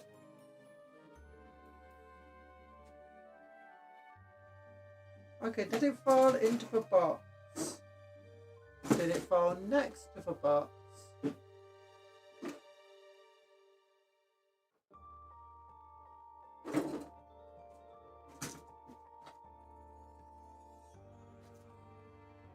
Okay, it's not in the box.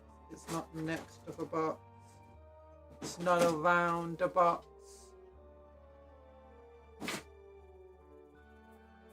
It's not still somehow on the desk, is it? No, you got this one.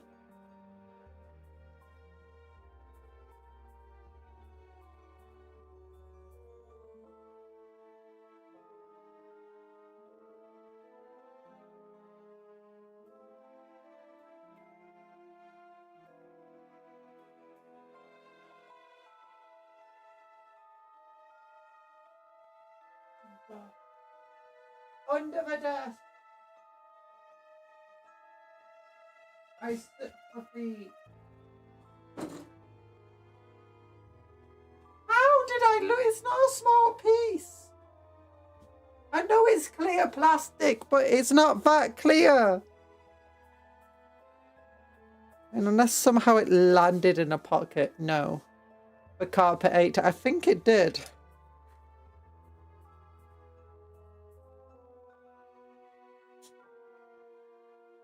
On you!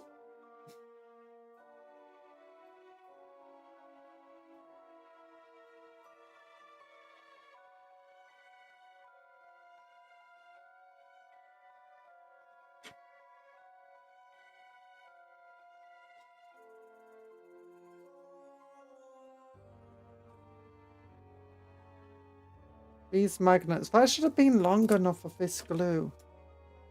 But for some reason it wasn't. This is not going well.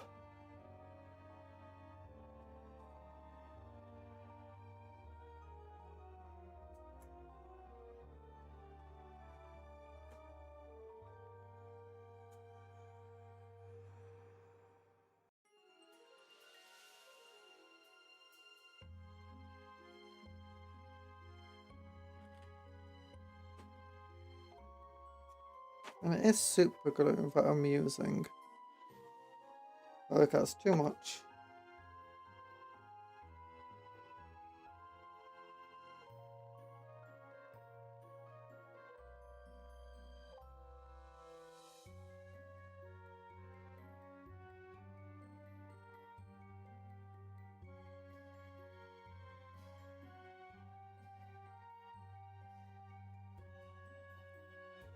That's placed upwards.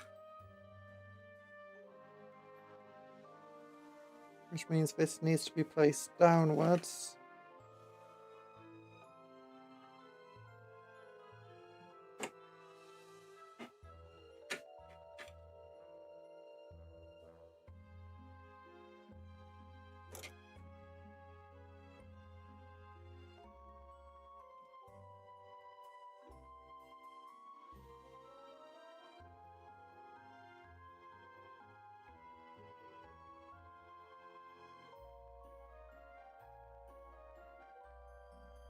Okay, just give it longer to dry for magnet. Darn you, Titus, this is somehow your fault. It is somehow Titus's fault. We don't like Titus. Okay, maybe it somehow landed on... No, it didn't land on my keyboard tray. Did it land over here somehow? No. On top of the computer? No. Behind the chair? No, not. It's not under the computer.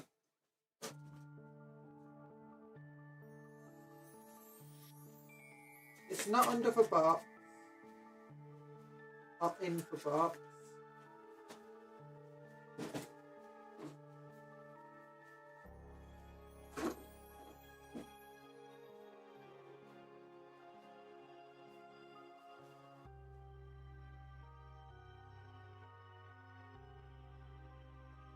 Okay, and I'm standing up, so it's definitely not on me.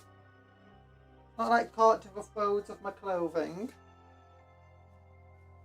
Not caught somehow inside my gloves, is it? No. This is when it turns out it never left the desk. I mean, you would see it. It would be on camera if it was on the desk.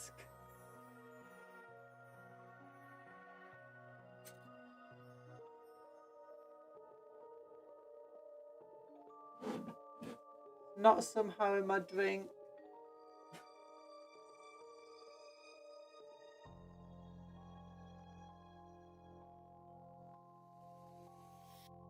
I definitely dropped the model, although the model fell off its thing and it definitely bounced off the desk.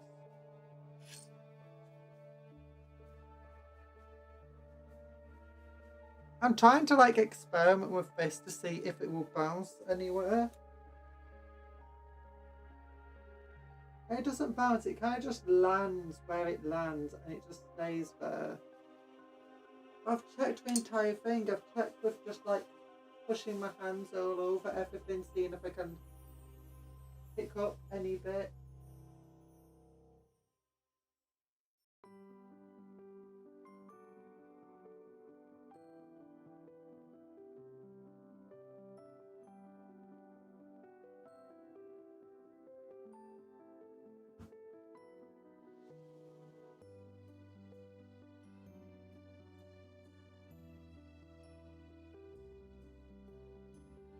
And we're lying on sight, out, and touch.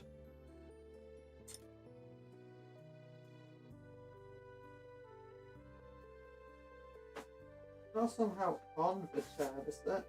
No.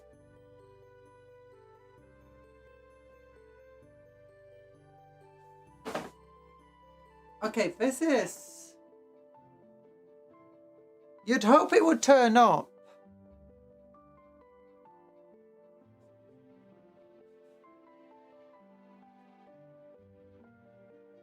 But I'm not so sure it will. It's not a small piece, it's a pretty big piece.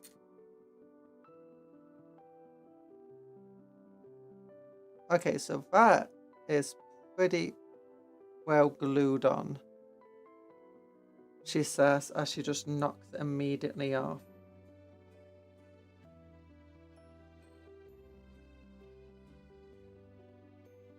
Okay, I'll just leave it. I'll leave it. Whatever.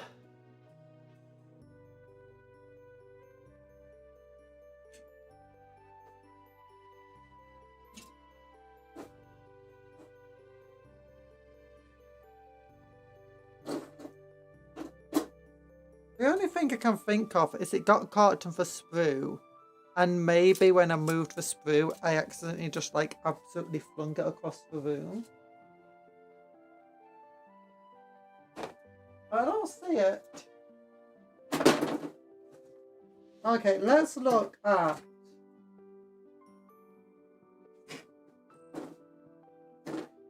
Uriel. Uriel is on a 40mm base, right? Yeah.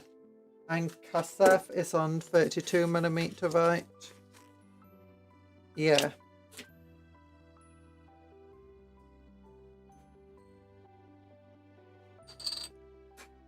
Okay, so I want to convert these two guys up.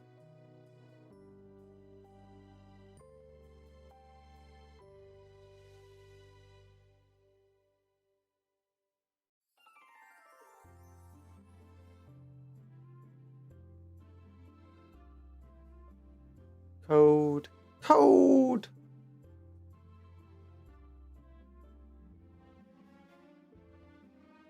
Oh no, this is Kasef's space. I don't want to do you yet. I wanna do this guy.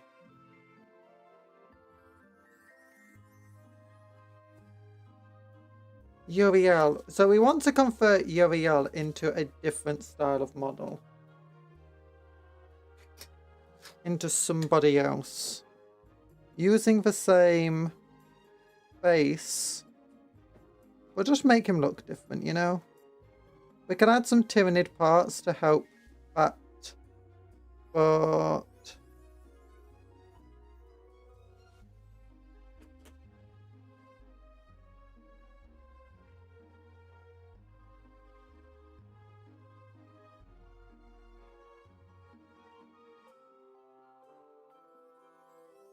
ultimately...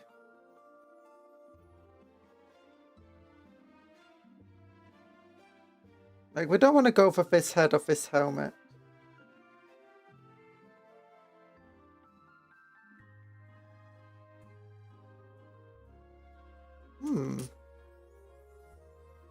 Would go for a different weapon on him, I guess.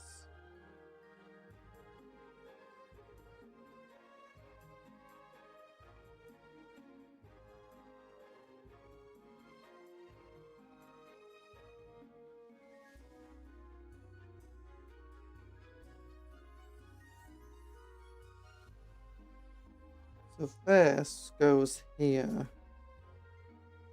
Okay. Makes sense. Oh gosh, that was way more glue on it than I expected.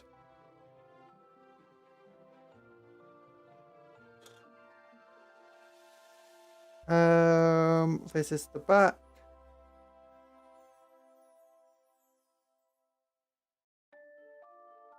Oh, he has 2 banners on his back. Oh, I don't like that.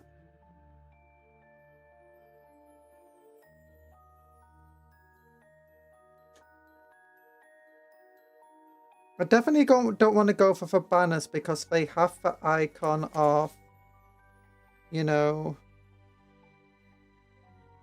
his home planet, his craft world on it. It's too distinctively him.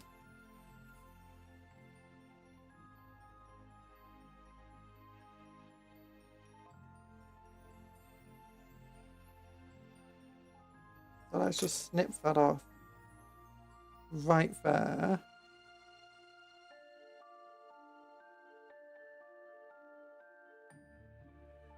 Good luck to fixing your sleep. Yeah. Fix that sleep.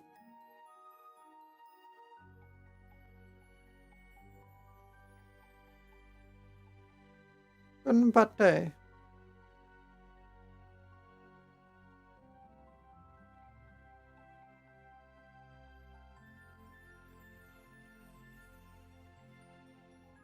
Huh.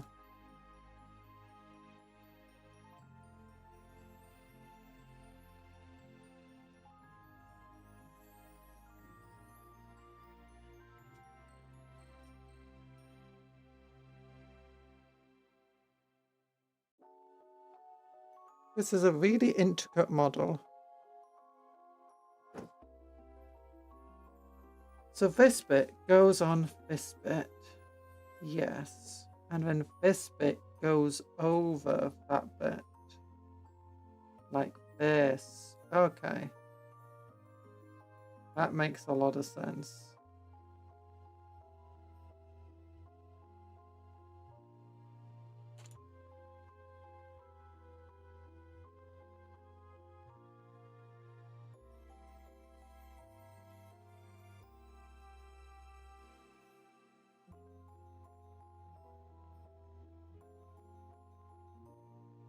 There we go.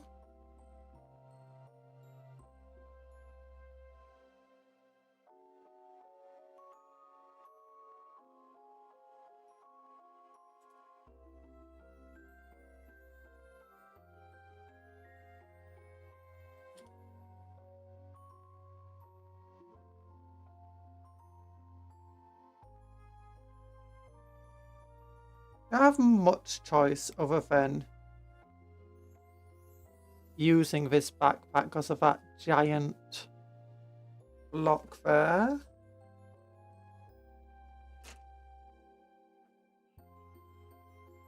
He has a big old coat on as well.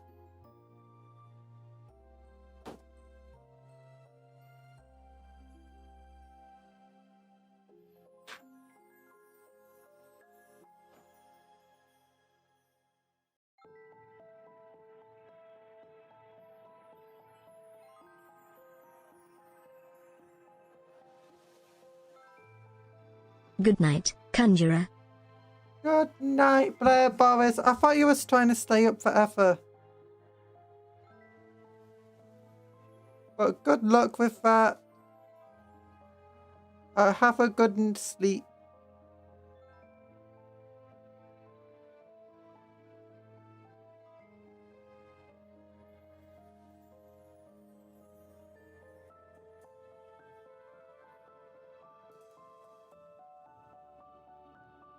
Okay, so this goes like that.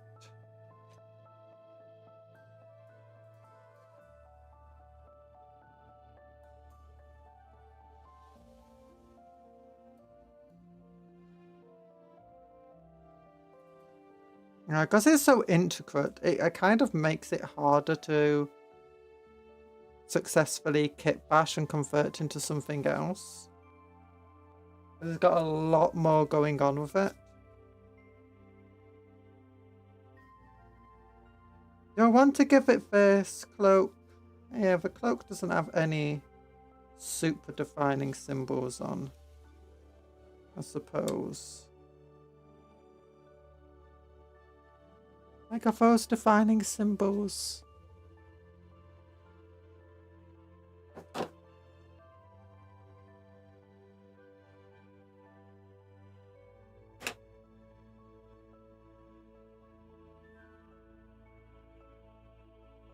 But yeah, the way the entire thing goes, I definitely need to put it on. The only way to fill this gap in.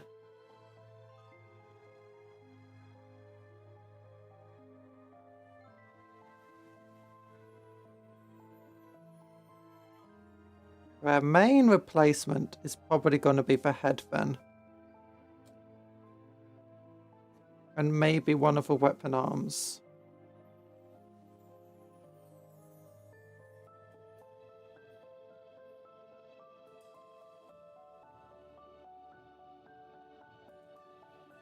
Could be potentially both arms.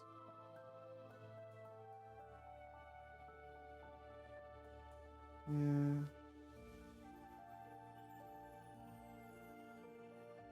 That shoulder pad does have the iodine symbol on it. And so does his gun, actually. So let's not put the gun poster on. Or if we do, we're going to have to trim it down to get rid of the symbol.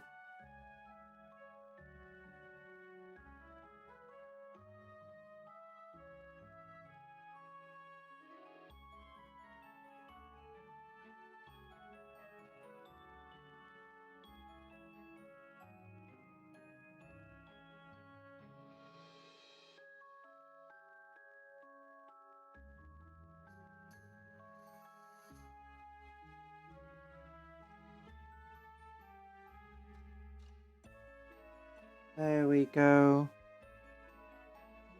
Yeah, definitely don't need the gun arm. He's got a little booty.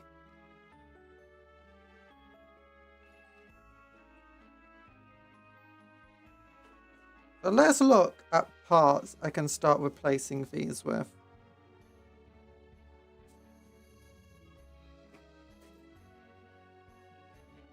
I've got various pieces over here.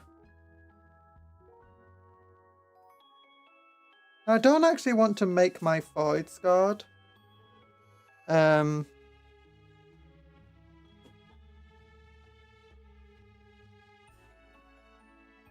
Void's Guard.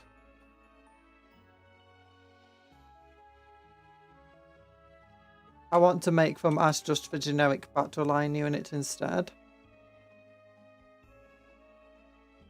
Hello, Ceridwen. I think I've got to go to sleep now. Keep pushing tomorrow, next week by my doctor's appointment. Oh, sorry I missed that one.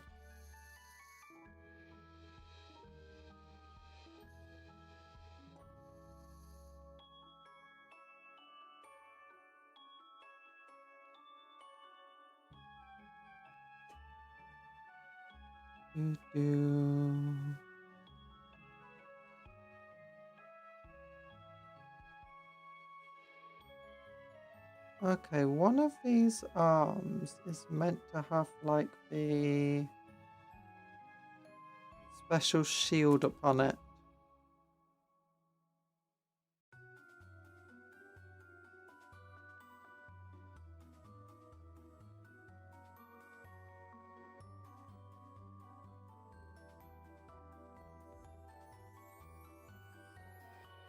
There it is.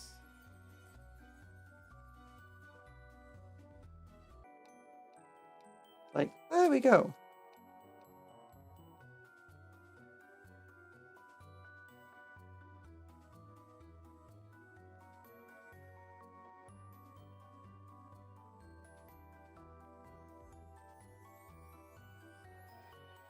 Now there's a really cool cutlass here. And that attaches to arm piece 119, I imagine.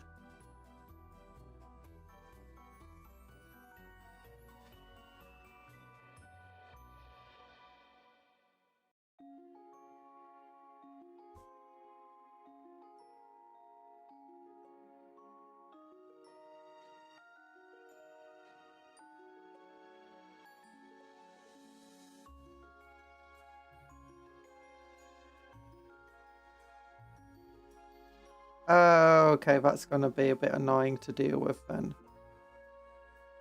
Maybe.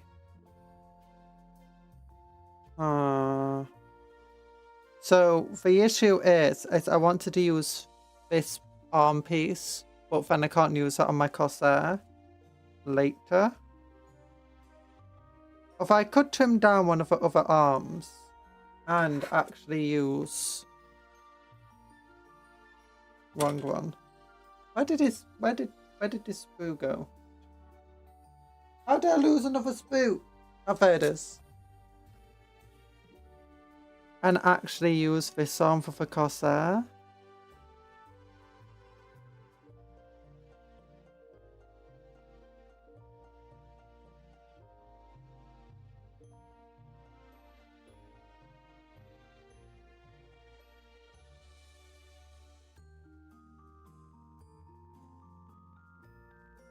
I feel like I have to give him the spear.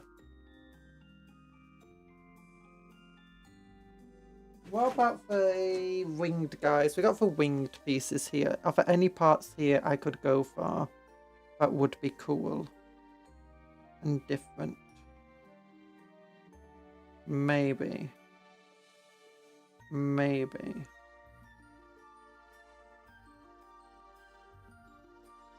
No cool spears, but we do have these weird hooks.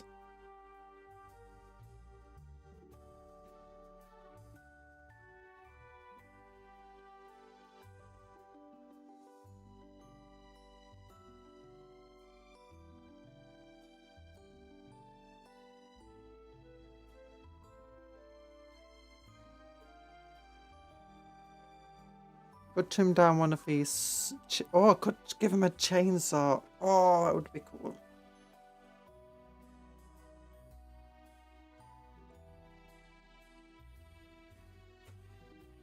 That would actually be pretty cool. I want to give him a chainsaw. A cutlass chainsaw.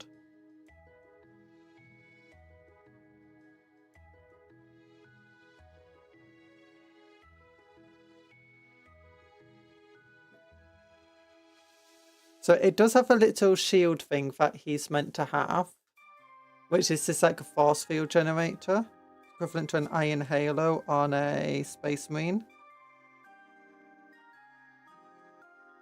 So what I do now is he's got part of an arm here up to the shoulder.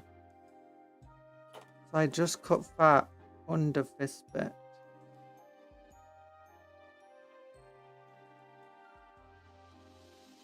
And trim the little bits of excess off.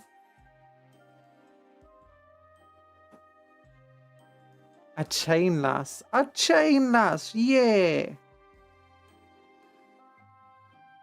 Back, what happened? Not much. Hello, Seredwin.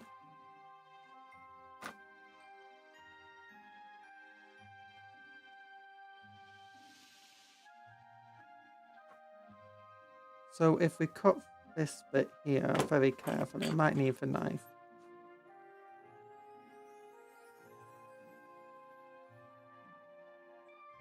There we go. We can then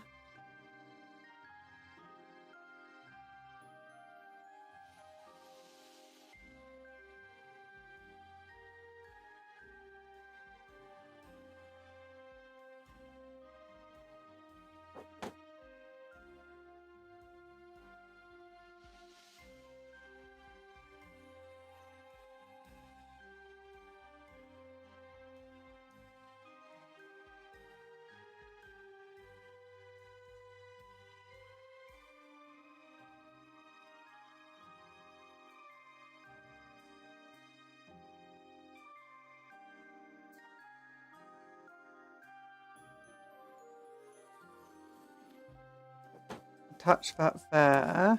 We're converting Prince Uriel at the moment into somebody who will have the same stat line, but not be Prince Uriel. Because I don't really like having epic characters in my armies. I like my armies being their own thing, and as soon as you start putting like the named characters and stuff in from. They stop being your own thing.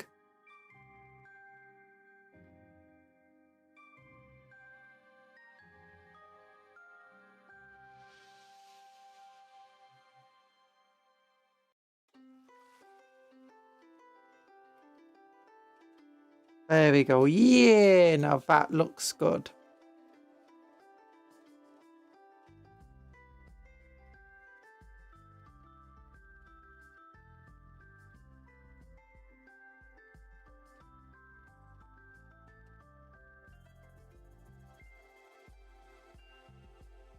Now this definitely goes in here. That definitely goes there. Oh yeah.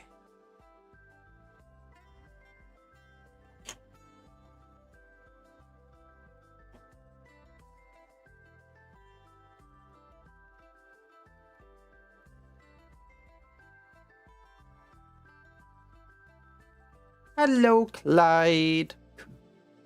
Best friend. I'm not. I can't be a best friend. There we go.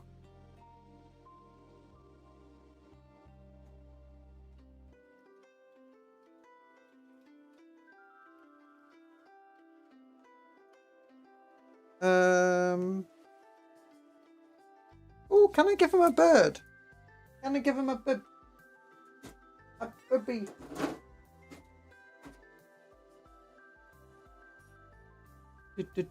Where's the burp? Where's the burp?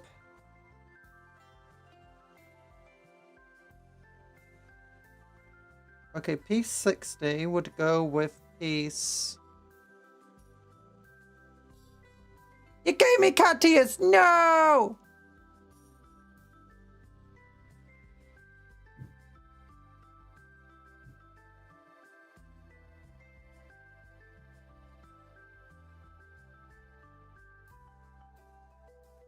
So mean. I want to give him the cool little baby bub. I'm trying to figure out what pieces go with what here. 60 goes either with 51 or 61. It's going to be an arm. 72. Well, it kind of looks like 72 would go with this. That doesn't feel right. 59, here we go.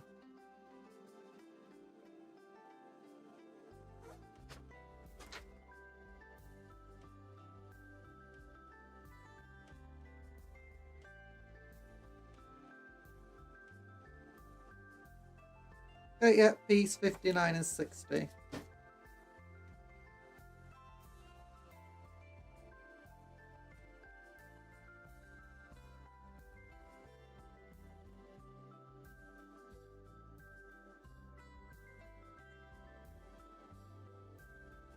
Good googly moogly. Took you a minute. Look, I noticed, but then I was just like, if I ignore it, maybe it'll go away. But then it didn't go away. So... Googly moogly. Isn't that from Phineas and Ferb? You know, the guy where he's like... The officer man. He likes saying googly moogly. Perry's boss. He's a good businessman. Loves his interns.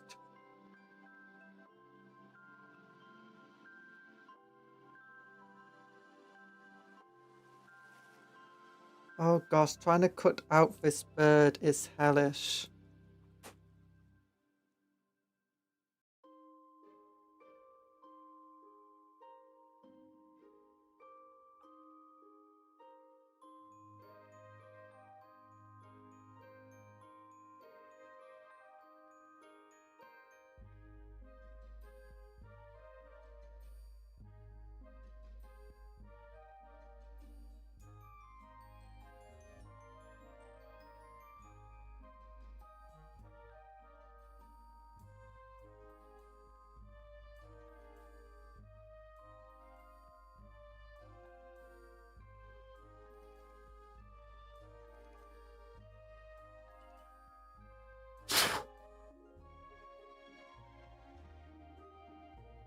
want it cut off.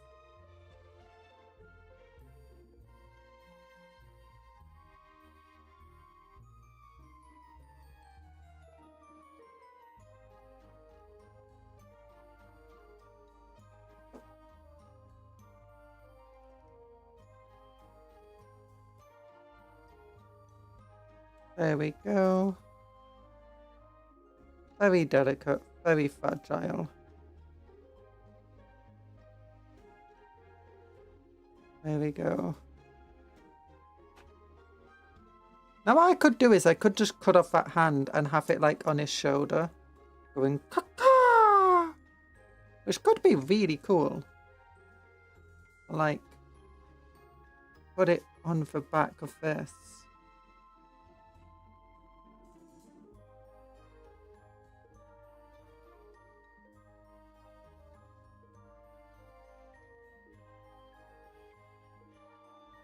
How is the gluing plastic today? Hi, Denizen of Misery. It's going okay.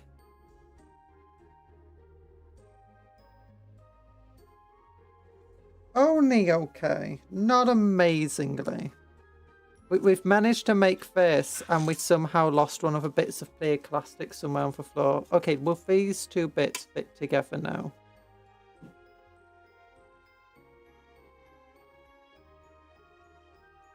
Okay, they do. So yeah. There's the disintegratory thing.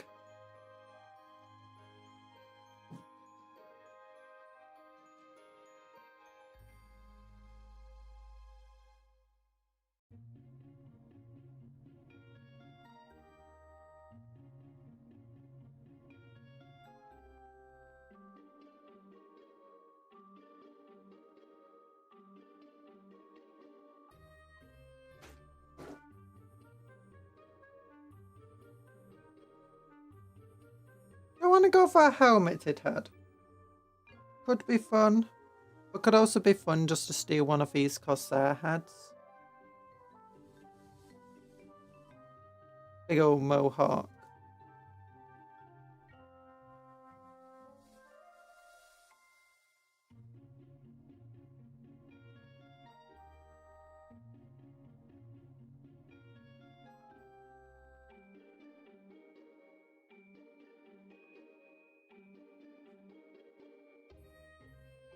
Okay, any cool Corsair heads? I like that one. Not amazing though.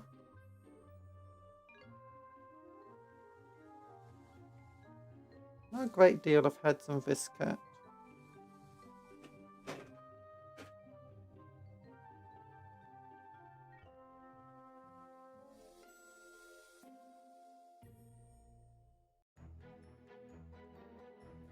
Ooh. I'm gonna go with this guy.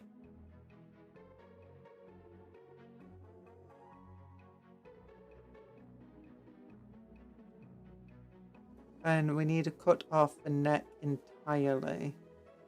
Be very careful with cutting the neck off. We don't want to go too far. Don't want to cut off the chin either.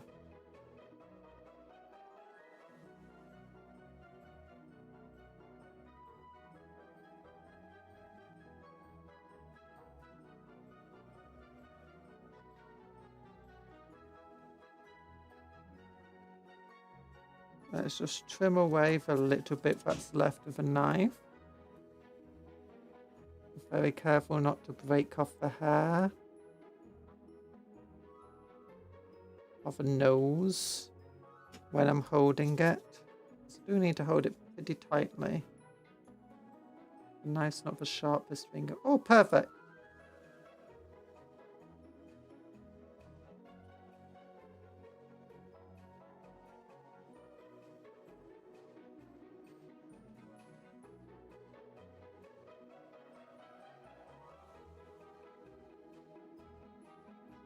There we go. Now this is different from Uriel.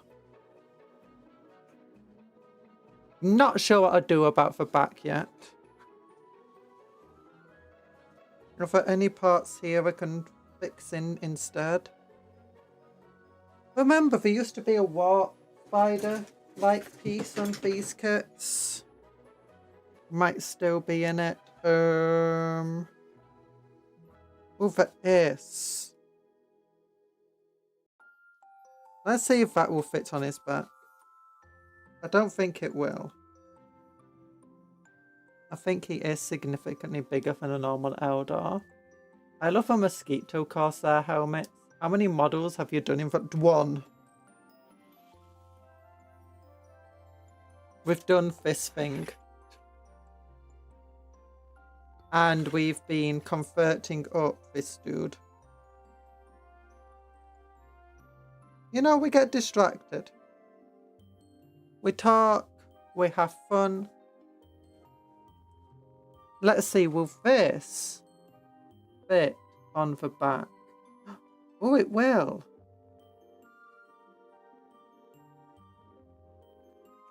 But that is a bit sticking out too much. Oh, little hole.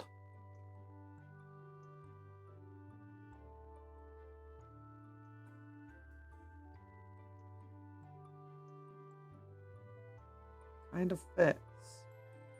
I like this. How many carnifexes do you have in your studio? Because you get distracted.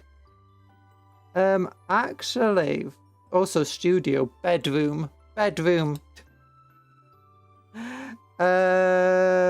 all of my carnifexes are in the attic right now. So I only have 2 carnifexes, and they're both Screamer Killer carnifexes.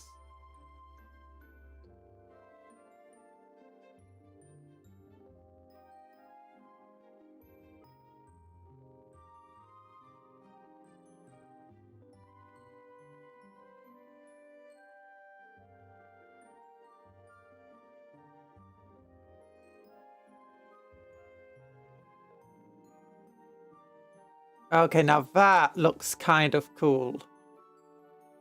Now he's meant to have a big old banner on his back. So to replace the banners, this is why we've got the bird to give him that extra height he's meant to have. I think it would be best to put it like on his shoulder. That would be fun. Or her shoulder. For other arm though, I don't know what I want to do. Let me look for my alien parts. I might have something cool in here. Give him a Hive Tyrant arm.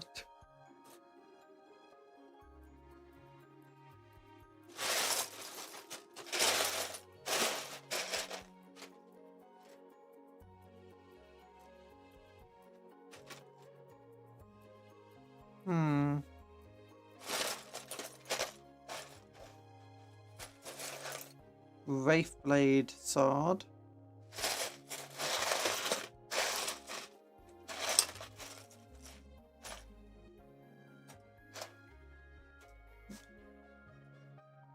Not for Screamo Killers. I love the Screamer Killers.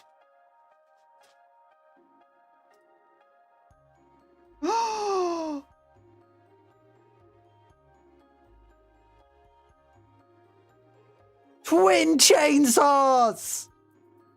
Yes!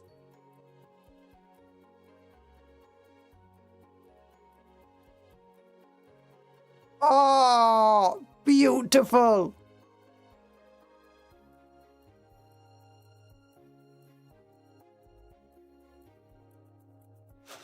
Okay, do I have another version?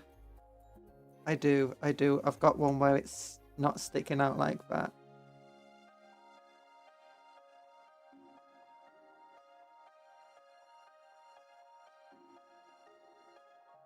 Oh, now that could have actually be quite cool. Banana Hyphens, Falcador. How you doing?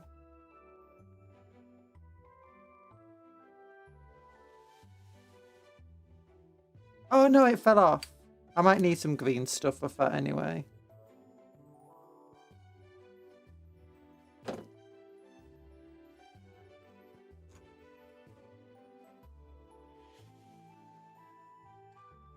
Oh, you're making me a banana. No, no. Okay, the alternative is this one. And there's not a lot of movement in here for this arm. I'm not sure. Oh, I could have him like, you know, almost like do like that. That's cool. Ooh, I'm missing a piece of the back of this arm. What would that piece be? And how far out would this go?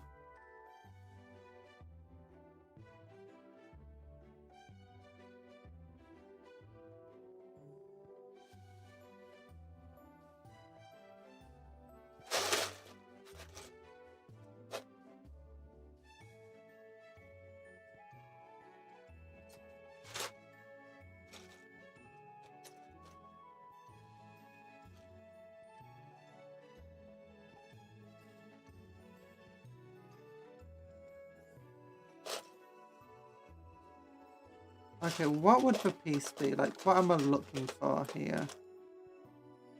I think it might be a guardian piece. Give me a moment.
Doesn't seem to be guardian piece. It might be an Artark piece then. I might not have the spare bit then for it. Oh yeah, that's what it is. It's if you look over here, I've got that piece on them. It's that piece. I've already used it on something. So that means definitely want to use this one instead. Here's a fact, in combat cards there's a Harlequin that also classed as a servant of the Emperor, and I think he falls into the Inquisition since he has that keyword. Ooh, that's cool. Just a musical nugget. I know that the Harlequins have helped the Imperium and like worked with the Custodes and against them in the past. But that's like the Harlequins and pretty much everybody.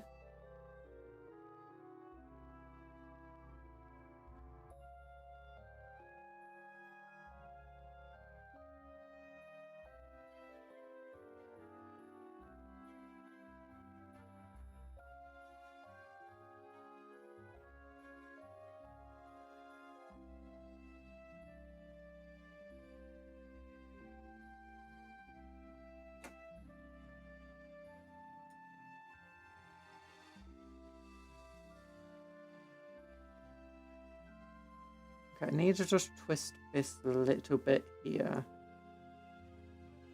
There we go. Then just glue it off there.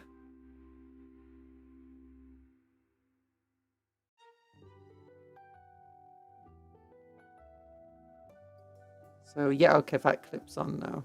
Good. So that's pretty cool looking. We need to get the backpack on it though. Just let me get this. I like using these bases just to collect all the bits of plastic that just get everywhere. There we go. So, might need some green stuff for first because it doesn't exactly have many connection-y points.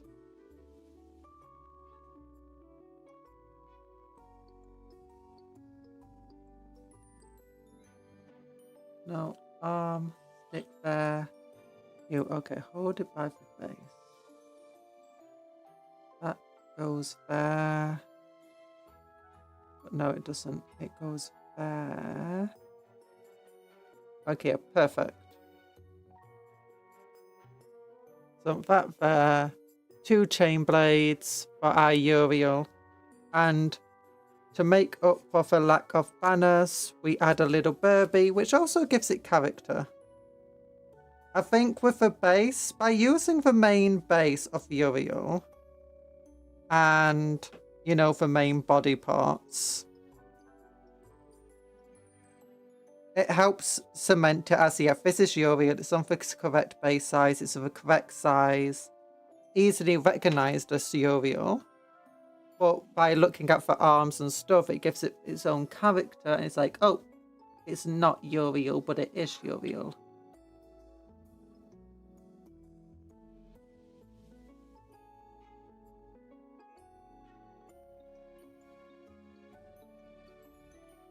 So we just need the extra height on him now.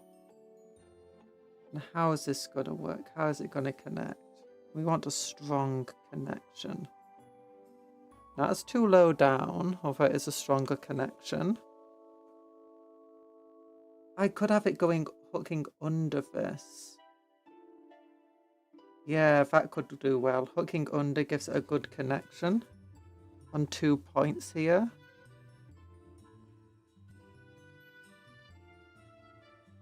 And makes it less likely just to break off.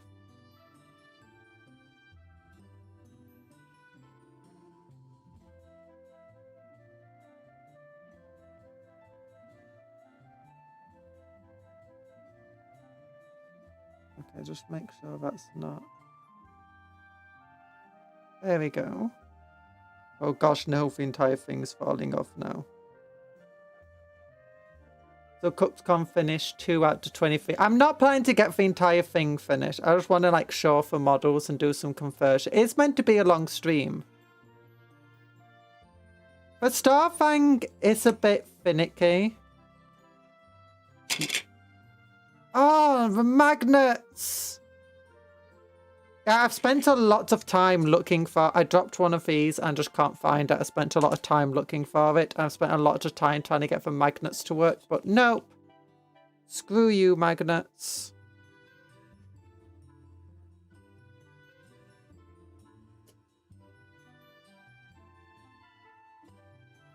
The magnets stuck together, but not the actual... And now I'm going to have to get a file on them as well. Just cut away all that glue. That's at the top because it won't stick now otherwise. Magnets, how do they work? Not well apparently. Yeah, unfortunately.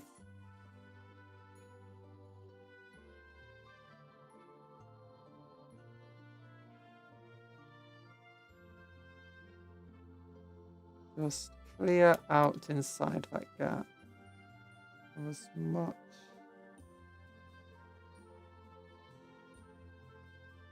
of the glue as possible. Oh, whatever.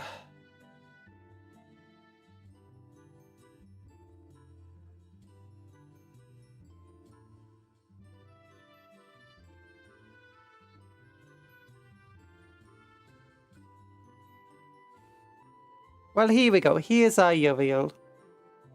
At least the bird's a bit better for the Cotias bird.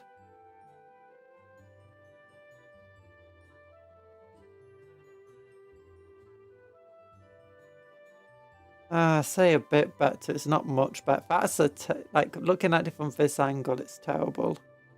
This angle, it's great. This angle, the bird looks terrible.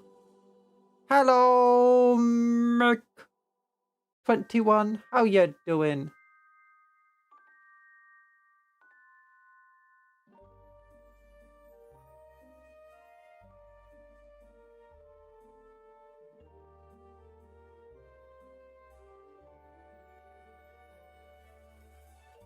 Actually, maybe it's not too bad. Looks like it's flying straight towards you.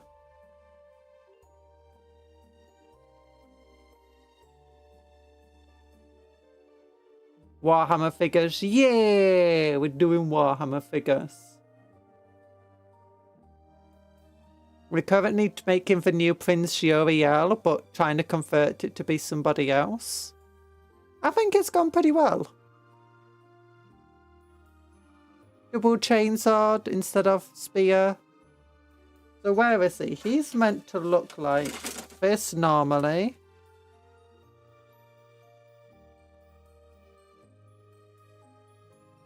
And instead,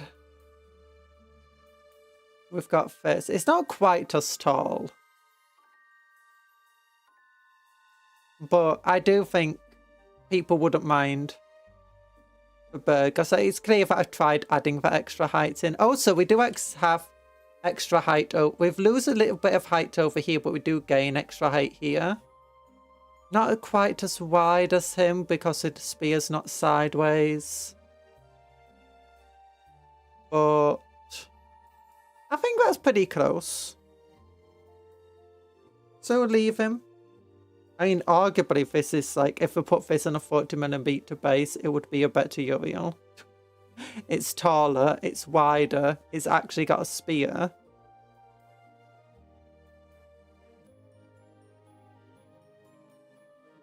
And even has the top knot.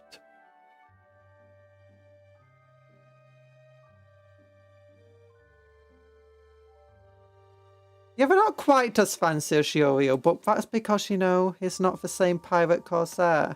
Now, I do need to give him Tyranid bits, but I want to wait until the glue's stabilised a bit. So the next one is our version of Corsairs.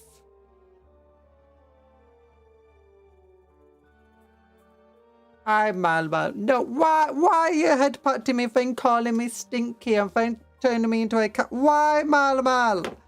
Why?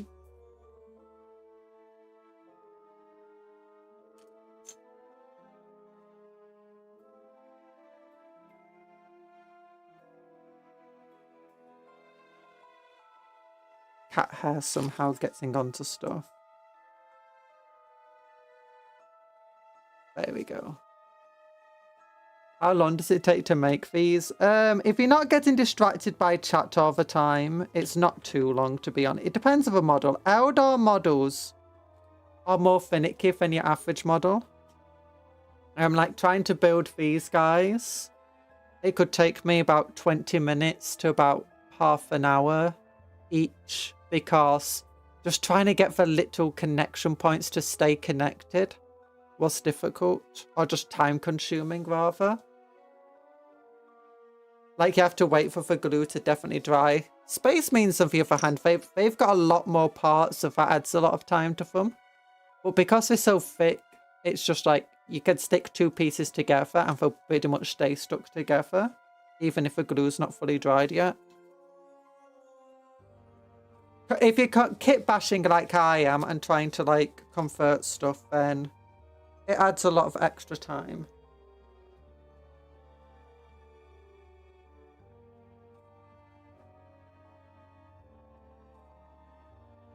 No, we could give him the spear.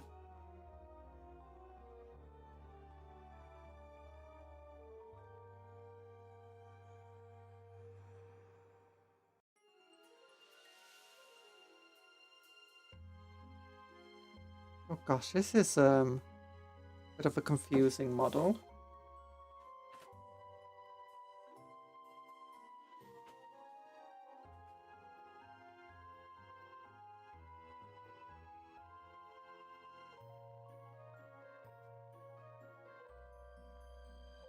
Wait till you see. Yeah, my painting takes forever. She thinks she's playing Black Templars, but really she's playing Grey Knights. No! You don't have to call me out like that.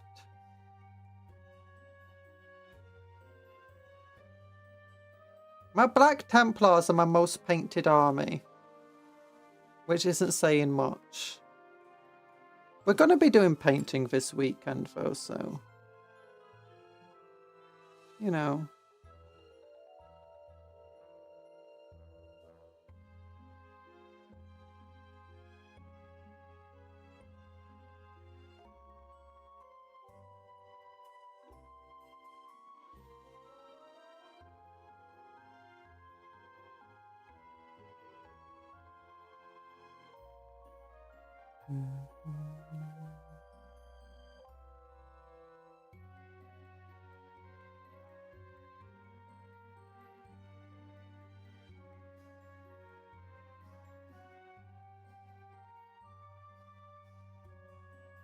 There we go.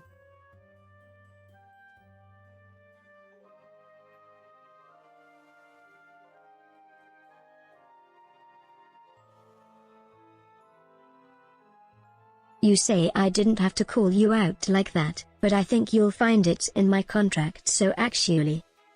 No, it's not in your contract. Don't worry about it. Don't worry. If it was in your contract, that'll be a very terrible contract. Worst contract ever.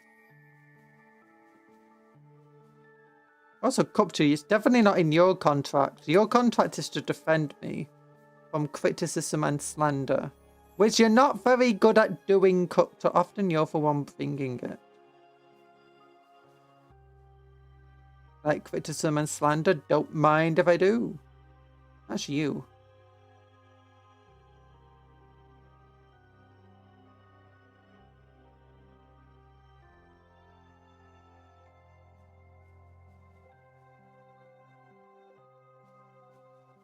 There we go.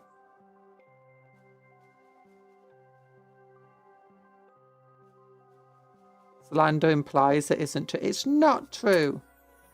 I don't take too long.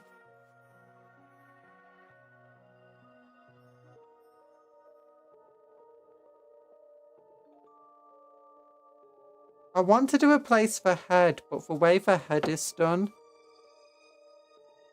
is going to make that very difficult. I'll show you in a moment.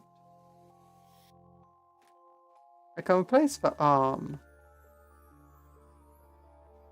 Might be fun to replace it with a spear.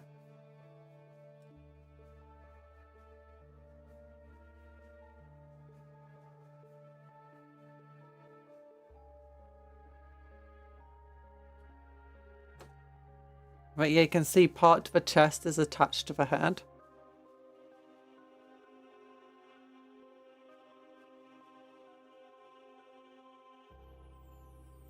Oh gosh.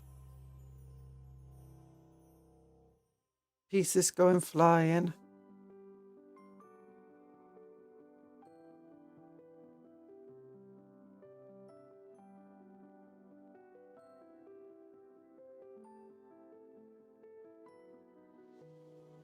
Okay. One should take their time with the joy of creation. It's true. We're just having fun here. So this goes together relatively nicely. But I'm worried about the head, because it doesn't look like I can just easily cut off the chest bit and attach it.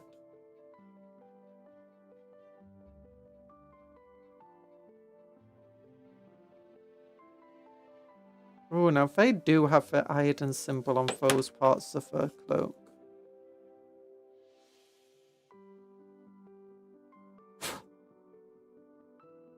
There's glue on it, that's why. Why it's curving, so it's very difficult just to...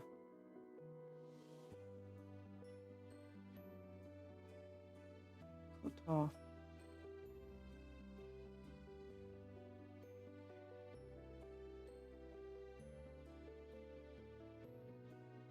Every day, your pile of grey grows ever deeper.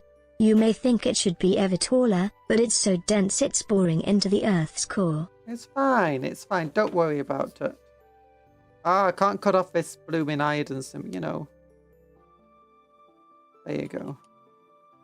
Glue. Disintegrate the iron symbol for me.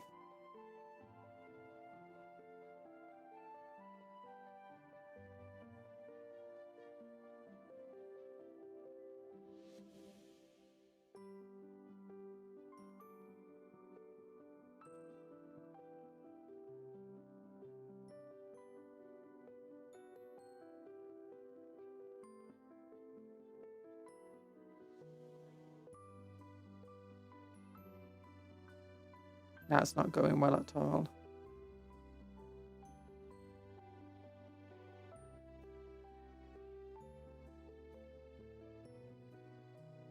I'm gonna have to get a file on it.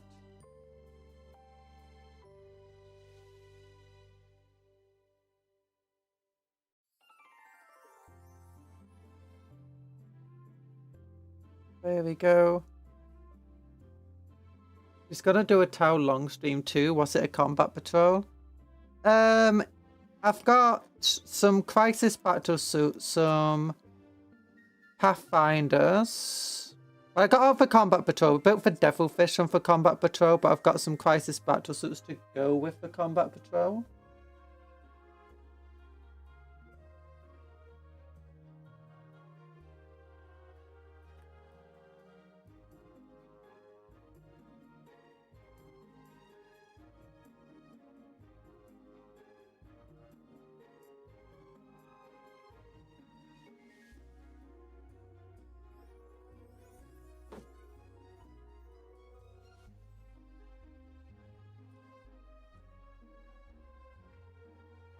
So there's a lot of stuff.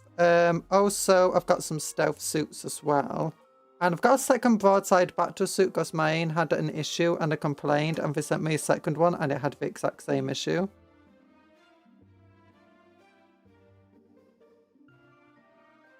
So I'm guessing we're not getting a missile battle suit. We're just going to have rail cannon ones. Well, that's what the universe is telling me I need to do. Wait, is this upside down? Is that it? Is that why I'm struggling? No, definitely not upside down. What's the issue then?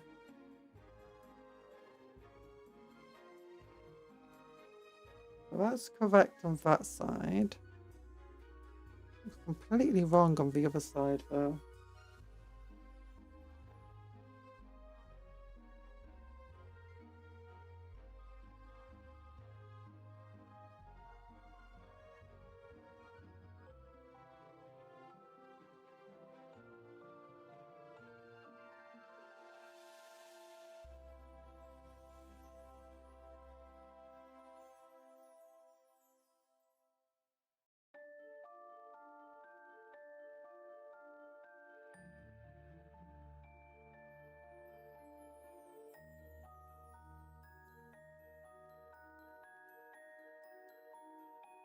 Okay.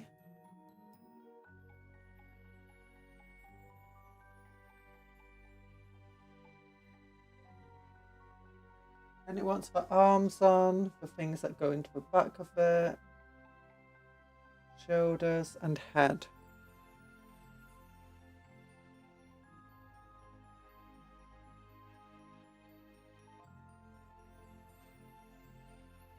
I could go with that spear arm. That could be fun.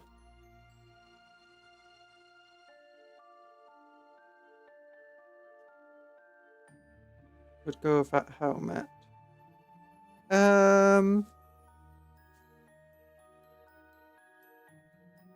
What I wanted to do was swap out the helmet for, you know, this helmet.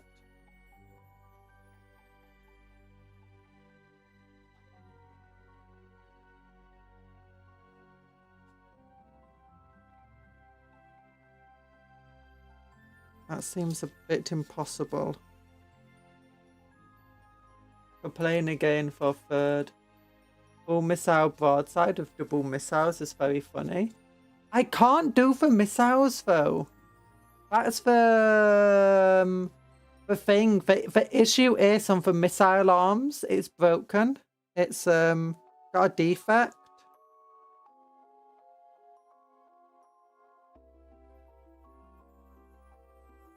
So I can do the heavy rail cannon. I can't do the full missile broadside.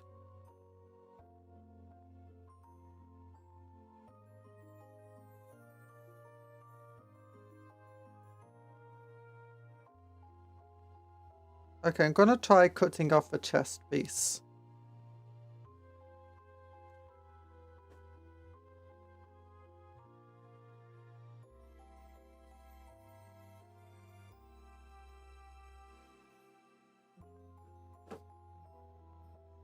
And then we can potentially give it an unhelmeted head.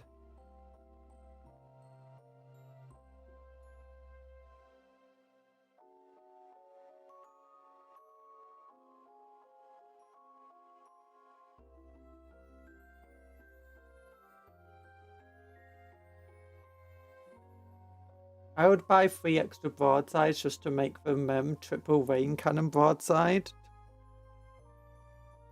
In theory, I could try doing that now, but I'm not that interested in it.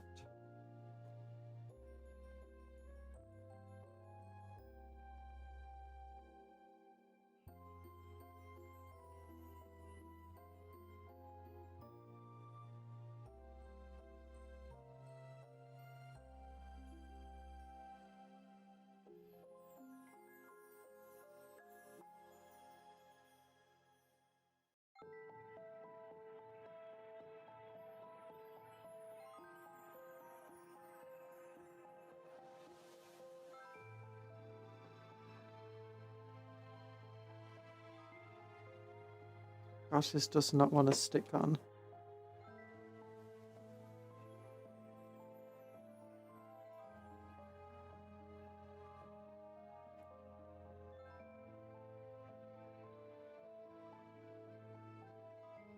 Well, that's part of a chin. Okay.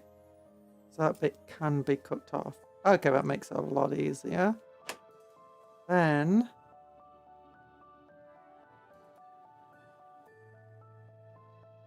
now I'm gonna have to cut away the entire neck, pretty much.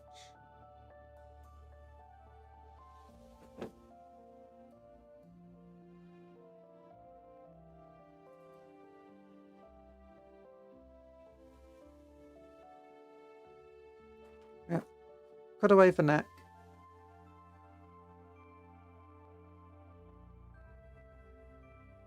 Not really noticed much mold lines on these pieces, which is nice.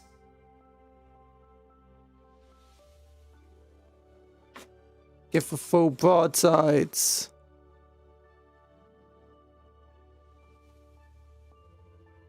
Giving them the full broadside would be a ship thing, meaning to fire all guns. Yeah.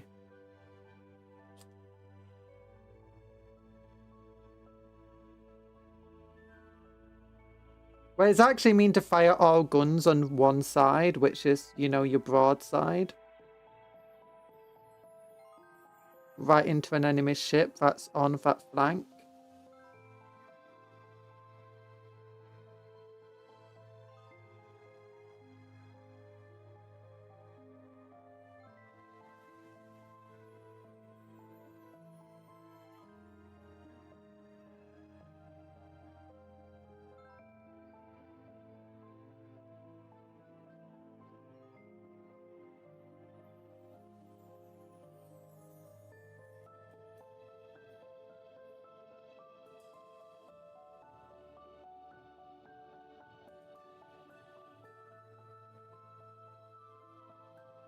That feels weird with the head.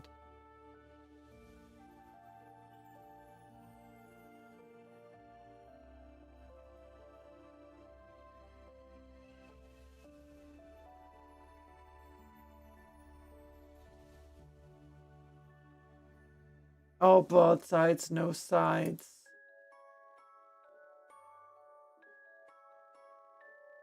I'm out. Bye-bye, long stocks.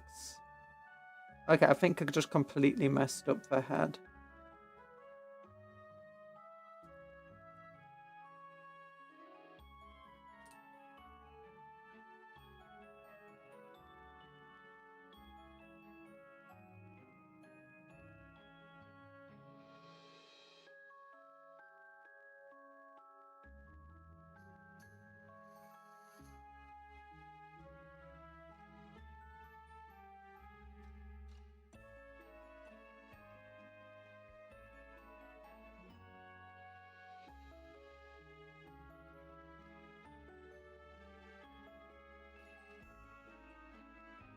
Okay, maybe not the worst.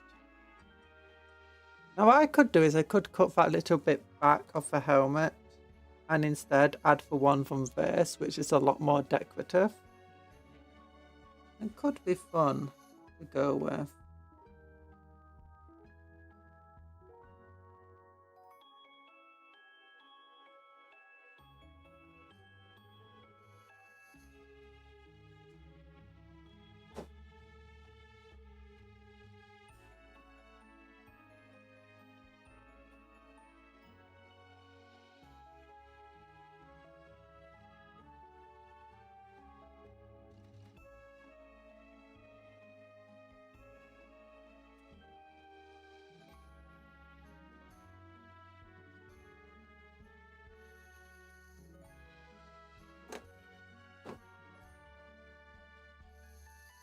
This may just make things worse. I'm unsure.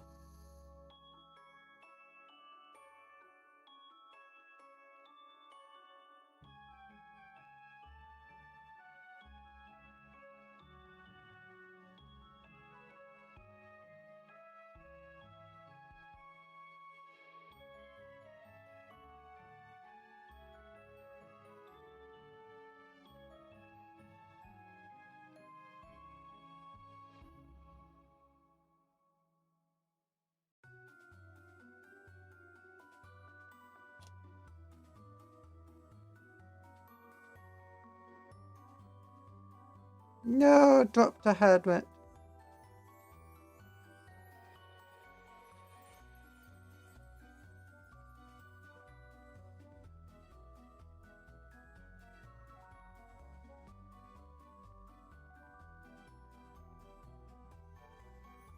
There we go.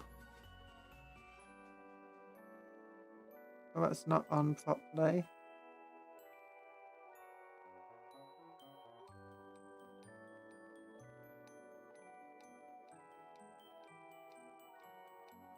Oh no. You know what, I'm just gonna glue you to your base while I'm here.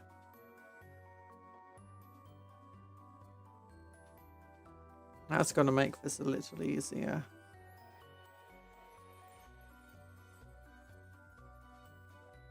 I'm gonna just hold you by your base.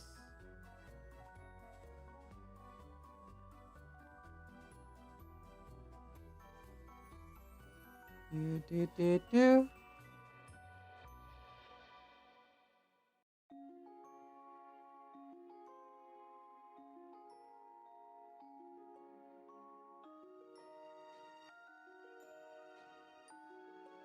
Ah, still got the gap on it.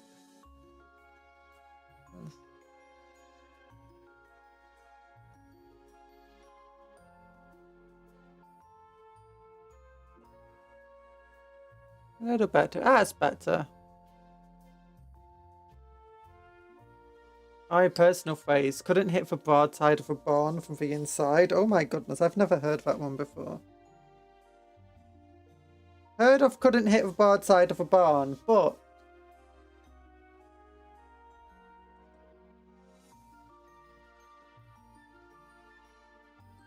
how it feels to roll all ones. Wait, I re-roll one to hit. Rolls all zeros. No.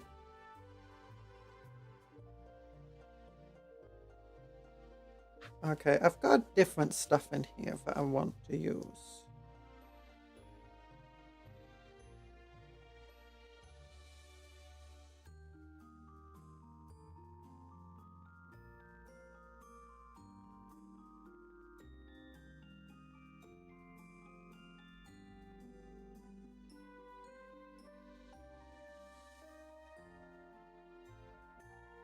But iodine.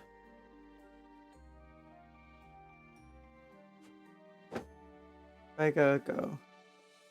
Oh, is that how it feels to play orcs with their 5 to hit? Yeah, but you get so many attacks it barely even matters. It's gonna be cool. How they normally meant to look.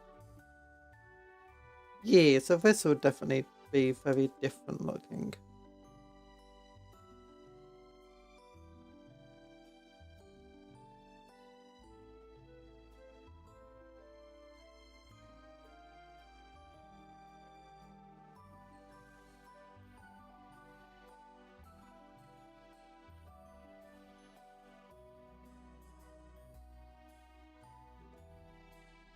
Let's say very different looking. It's going to be mildly different The looking. pain of rolling a pair of ones on a 2 inches charge.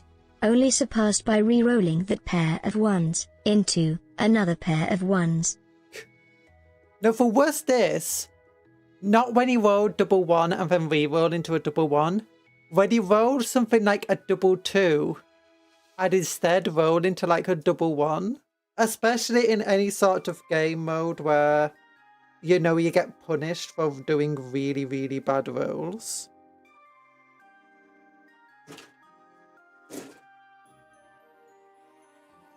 Is that a double critical failure I see?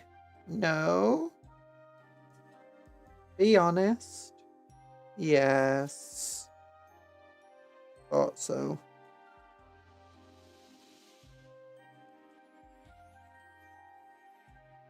DM where you just keep rolling double 1s and triple 1s.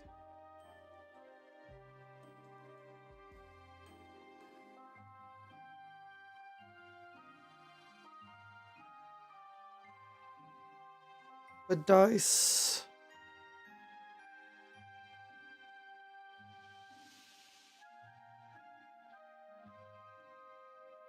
Okay, the way these arms work is it's a bit like there's not a big gap there.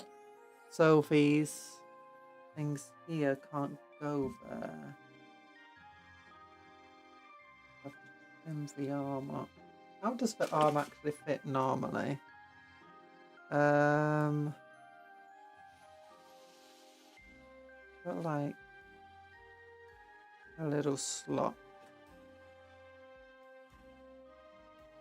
to it.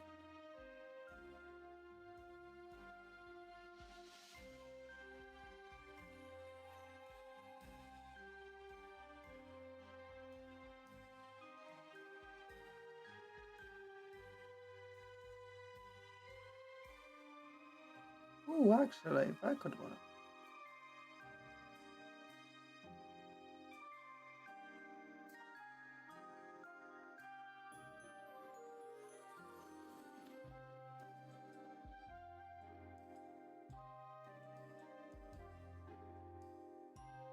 Push it in like that.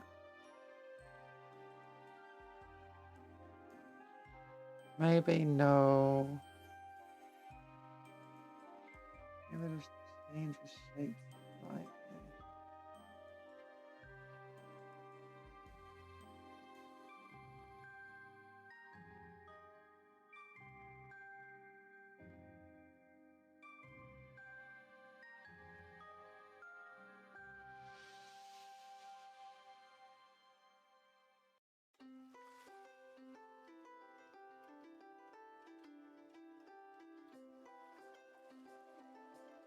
What I could do is cut this hand off and then cut the hand on her actual arm.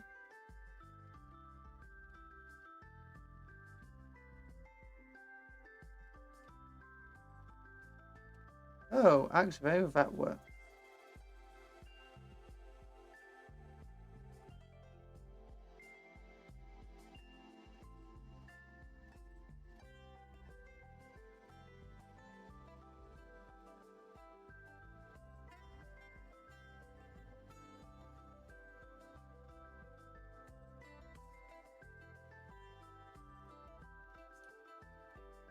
Darn it.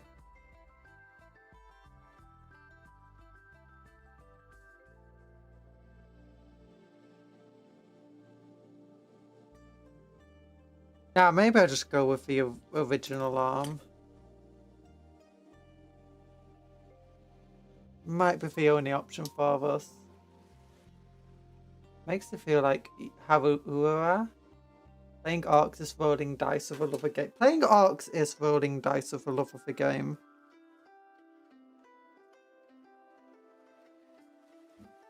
Ah, the way it's got this triangular little arm guard means I can't just replace the hand easily.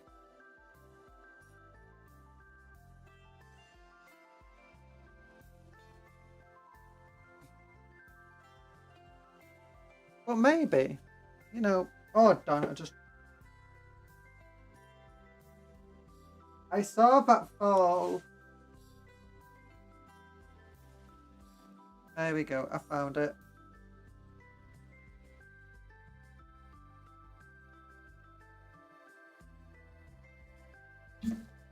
Ow. Yearns of an 8th edition bubble chuckers. Yearns of a Markanaut.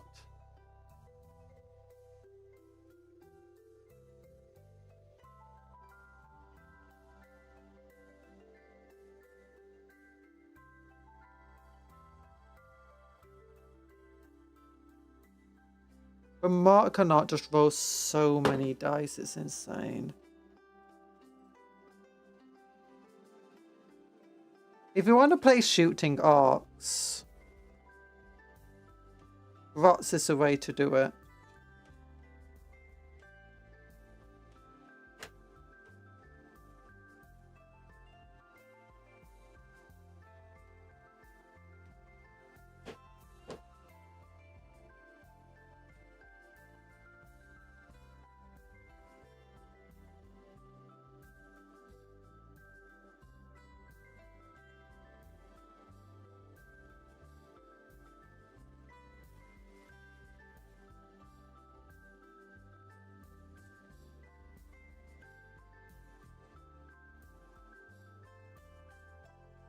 Simply because you actually have a ballistic skill that can hit things.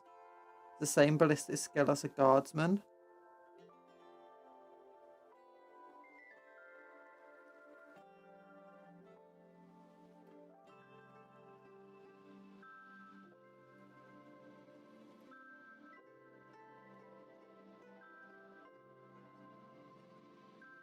Also, you got killer cans of it, absolutely insane.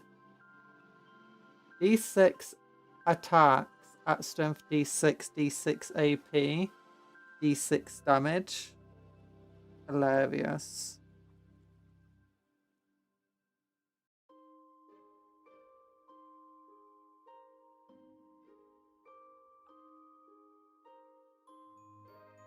Randomness. Okay, there we go. I've then got the shoulder thing to put on, which I guess will be fine. Oh wait, we got something else to put on at the back.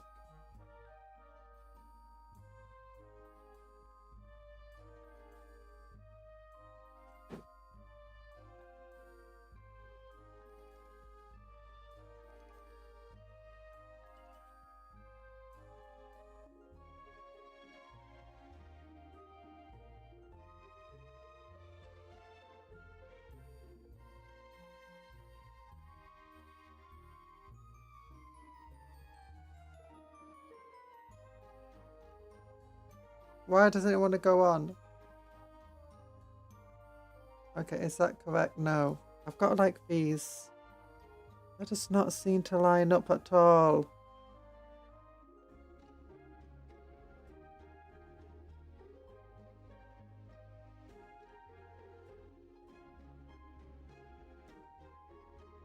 Okay, there we go.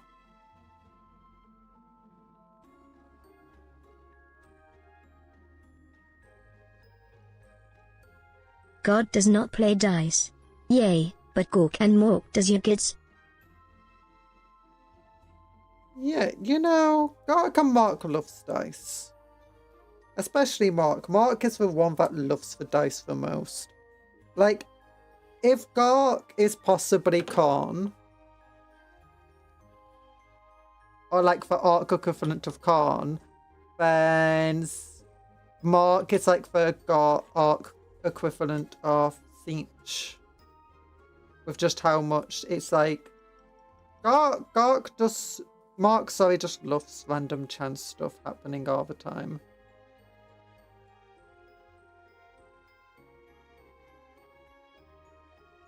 I wonder why this piece doesn't fit over parts that weren't meant to be here to begin with.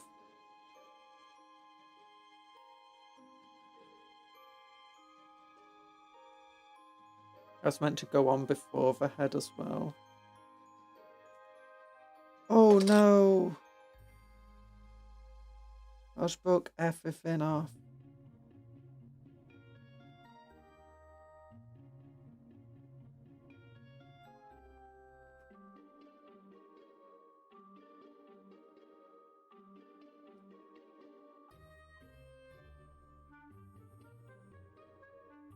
Because Mark is basically the patron god of the mechs. And well, also things like the red axes. Or blood axes, whatever they're called.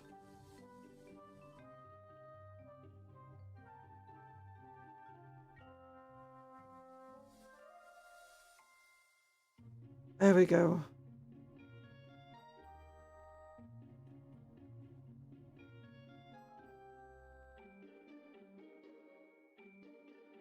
A hand fell to the floor.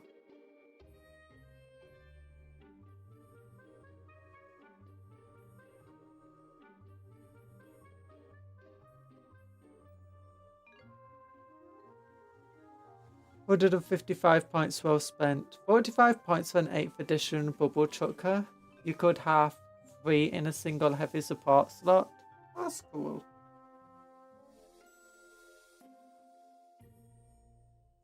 Do we have Orc Corsairs? Yes, we do. They're called the freebooters. Well, actually, there's 2 types of Orc Corsairs, really. You got the likes of the Red Axis, who are more like Orc mercenaries.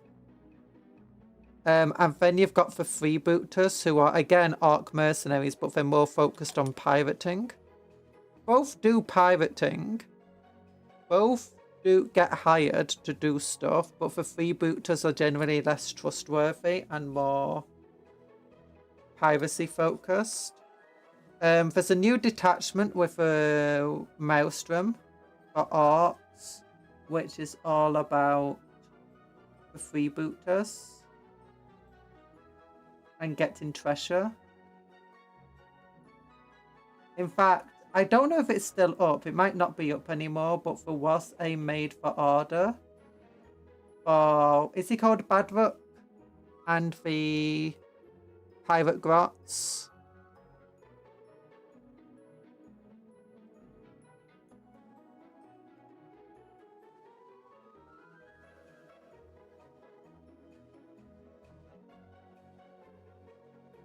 Yeah, Art Car says, and they see a boot lying around. Free boot! Now, actually comes from, again, do you know, old piracy and sailing ship terms, in which a freebooter was effectively a sailor, a sail, and freebooter ships were like ships that had no real job or part, or necessarily nation that they were part of. They weren't necessarily pirates, although they often did piracy. They often sold their like piracy skills to other nations, like, hey, please raid our enemies for us.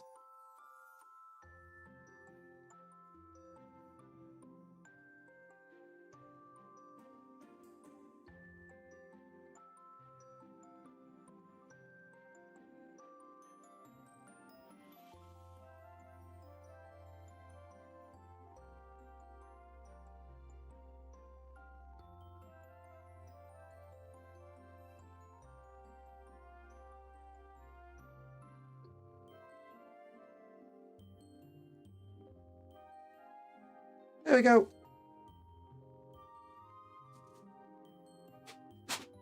I think got the wrong way round. Blood axes will basically steal anything of value you have when you're not looking. Freebooters are somewhat more trustworthy, as long as you can pay.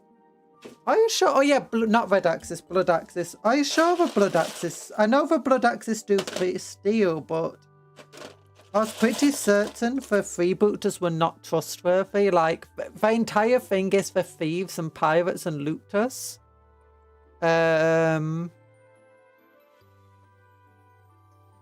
If you're an orc, they're a bit more trustworthy. But for blood axes, the reason like orcs don't trust blood axes is not because they're not necessarily trustworthy. It's because the blood axes follow a code of conduct. The blood axes act a lot more human-like, and other orcs don't trust them because of that. And often when orcs go through a phase of rebellion, it's the complete opposite of like what humans do. Instead, they value like order and discipline and all of that stuff. So generally, a blood axe is more Happy Tuesday. trustworthy. Good morning, Cupcon. The deaf schools are the least trustworthy. Hi, Erland. Happy Tuesday. The deaf schools are the untrustworthy ones. So in which orcs you can trust, deaf schools are the least trustworthy. They steal everything because they're the blue ones. They're the ones I'm making. And they want to steal absolutely everything. Orcs don't trust them at all. The only ones that they don't trust more is the blood axes, and that's because blood axes are unorky.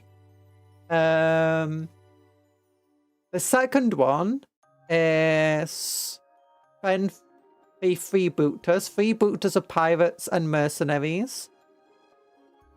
Well, if you pay them enough and keep them, as long as you keep them in employment, they're not going to steal from you. But as soon as the employment ends, there's a good chance that they're going to steal from you immediately afterwards or turn on you.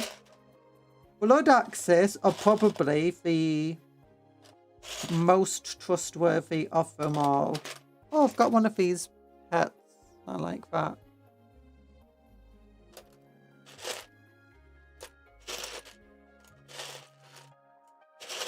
At least that's as far as I'm aware. I mean, I'm entirely possible that I'm wrong with my preconceived notions and ideas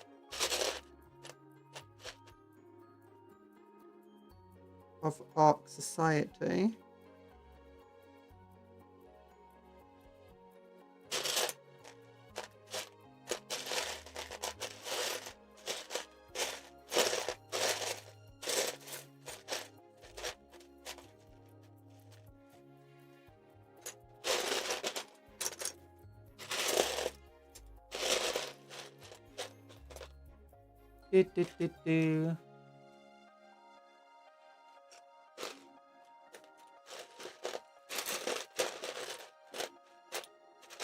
Now, don't get me wrong though, no orc is trustworthy. Not even other orcs can trust other orcs.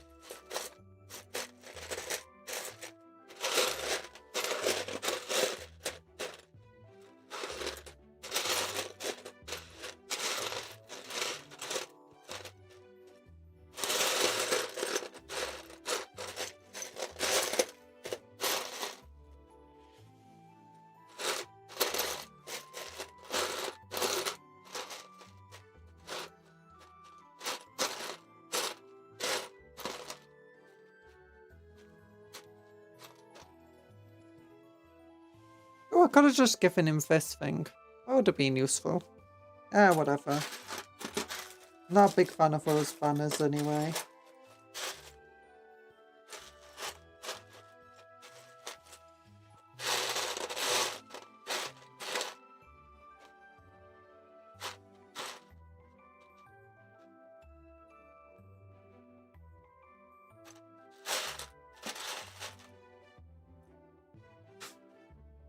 Okay, if we get this, can this go into like here?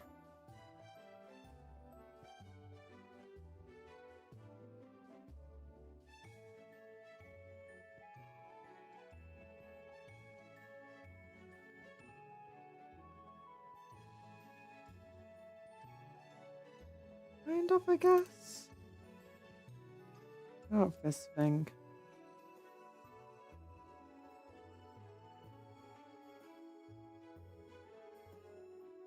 Perfect.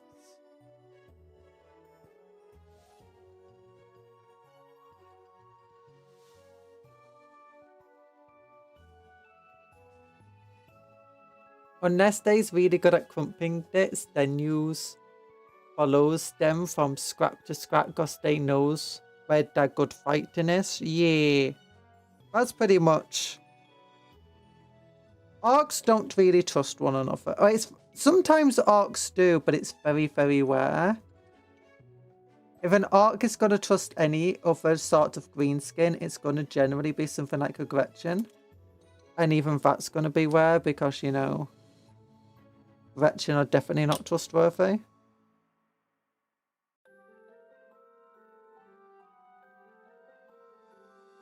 And the only reason they trusted Gretchen is because, you know, Gretchen is so much weaker that they don't pose a threat to them, or at least that's their thought process. But a good orc knows Gretchen are cunning.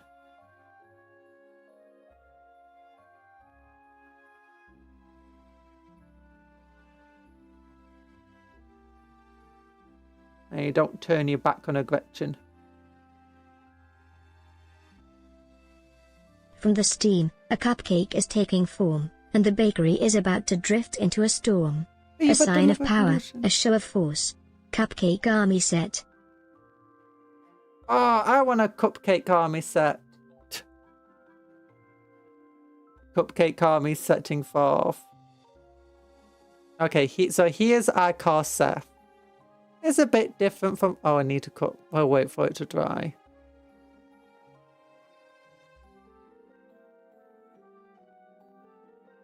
It's a little bit different from the normal one. Also, that did go off at an angle. Ooh.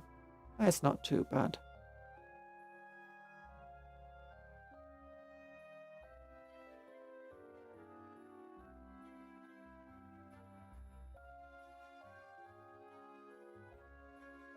Yeah, it's not too bad. It's fine.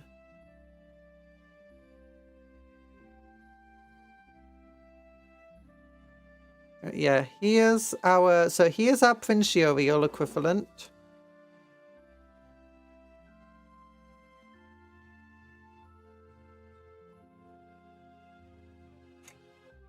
Our version of Casa. So this is what he's meant to look like. And this is our version. Or she is, I don't know.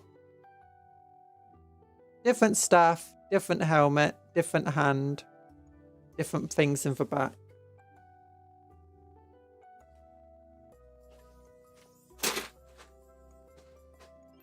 And then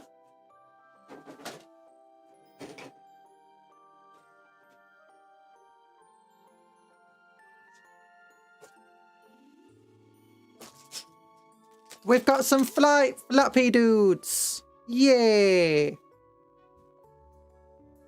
Okay, let's take these pieces and just throw them like into the alien pile. He, she, them, it, we will go with it, as is befitting of a Xenos. We're gonna take down the bread loaves first since they have subs. Submarines!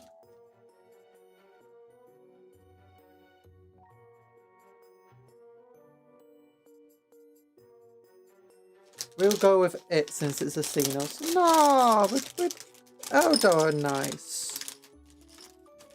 Okay, let's make 5 flappy dudes. So I know I want 2 blasters. Is it 2 blasters or just 1 amongst 5 flappy dudes? I need to figure that out.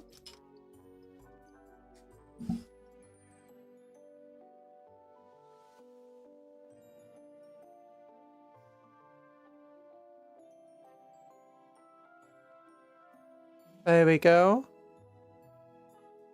New recruit. But what's this? Ooh! It's a door!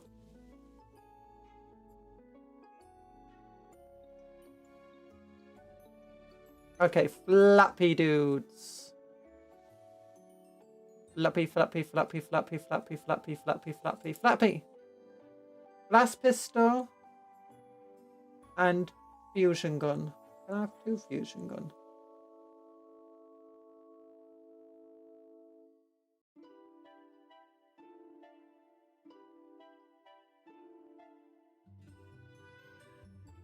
Oh no, I can have a blaster and I can have a fusion gun. Very similar, but a fusion gun has melter. And a blaster just has +1 and 6 extra inches. Okay. Fudge. Fudge!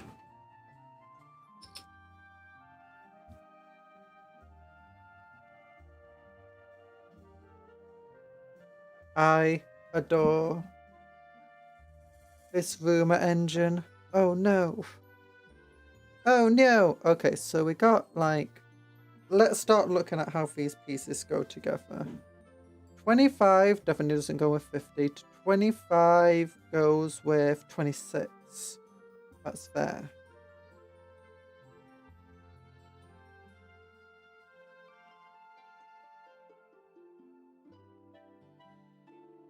What body part would they go with? I wouldn't guess 47 and 48. Oh, 24 and 23 probably. It's just over here.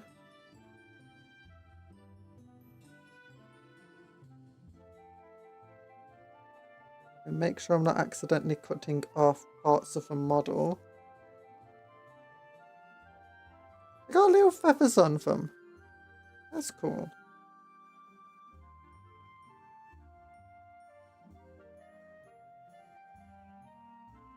Now these guys aren't super good. They're only like 75 points each. But they're not super good. Like they get what? 3 attacks at strength 4 AP minus 1 or 2?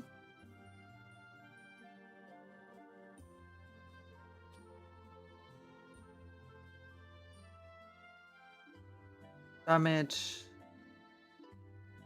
What? 1. 1. There you go, yeah. Avatar 1. Can you believe the first Avatar was called Avatar 1?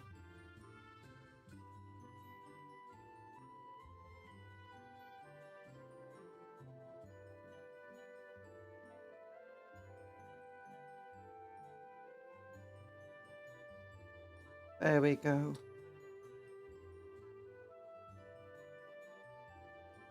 So this leg then has to trim off the excess here still.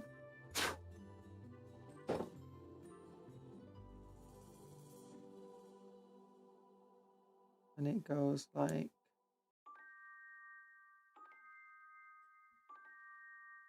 Maybe this leg goes on first. Looks like it should actually. It does! Okay.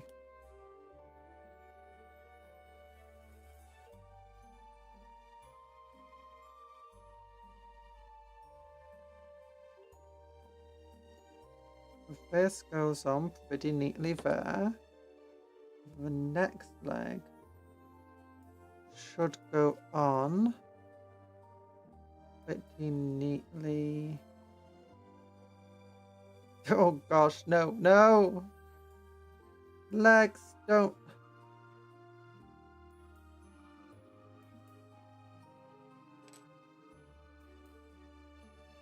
Do you go like that?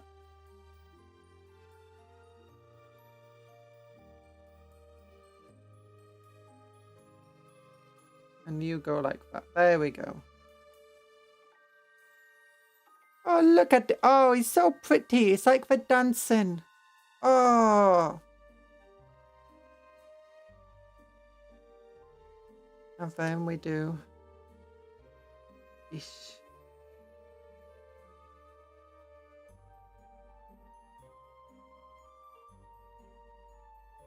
Glue. Glue.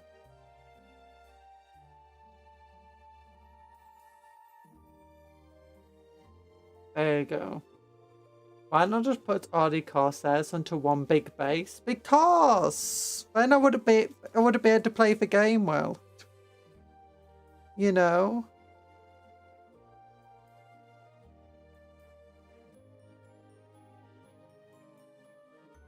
I think that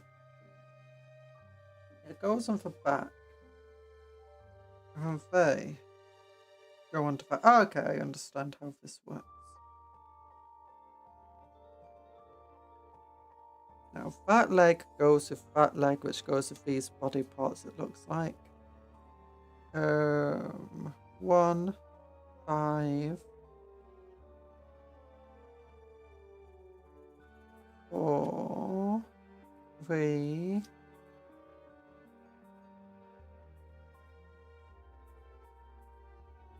Oh, those 2 chess pieces, alternate ones. Oh, there's its leg. Okay.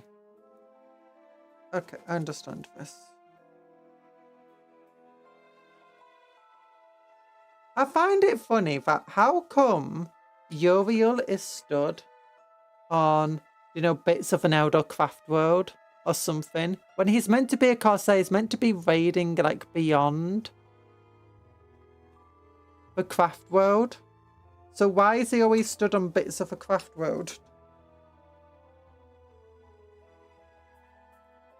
Checkmate, atheists.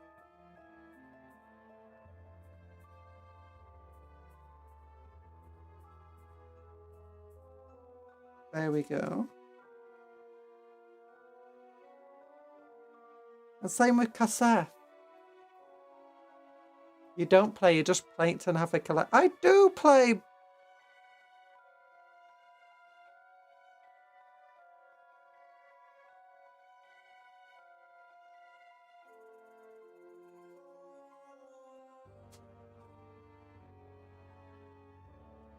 Bossin. Yeah, we're bossing today.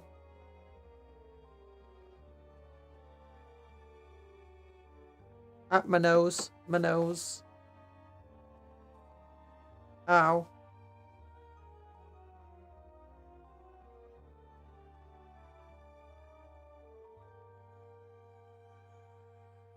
Why you gotta be so mean?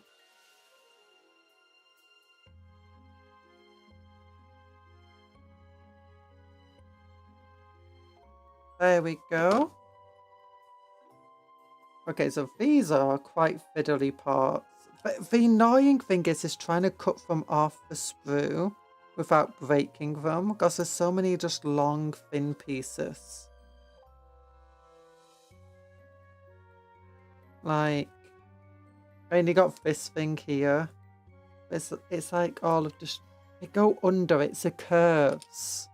Whenever they attach a bit of sprue to a very small curved piece, and then it's very difficult to get under that and remove it, especially if it's a kind of fragile one. You've got a sharp knife, it's just still a bit too much friction. Wants to bend the entire piece out of shape.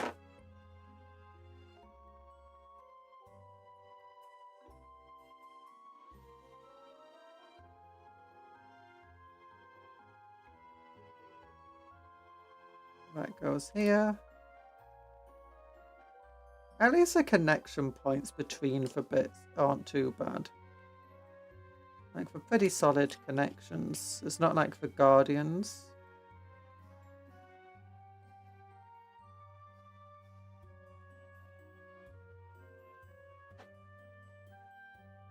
But it definitely looks like you can't just mix and match the legs with the bodies.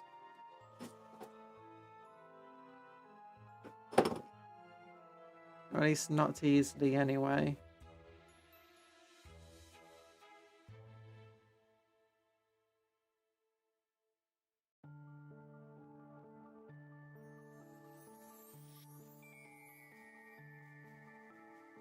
Oh gosh, why? I just talked about how solid of a connection point is. Why are you breaking on me?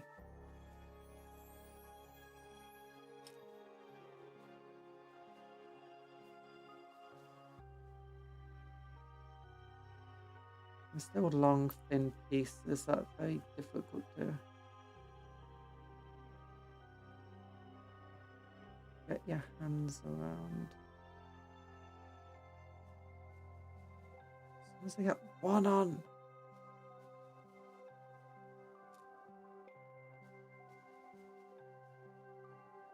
The other one wants to fall off. Look, you're meant to go like this, right next to one another.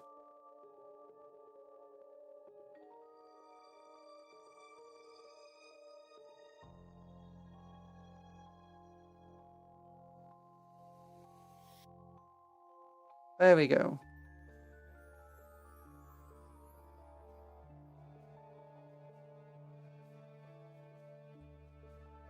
The connection point to the base is very small on this one.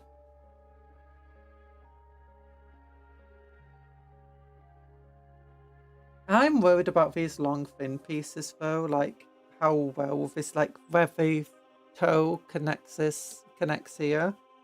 Like that feels like it could very easily snap.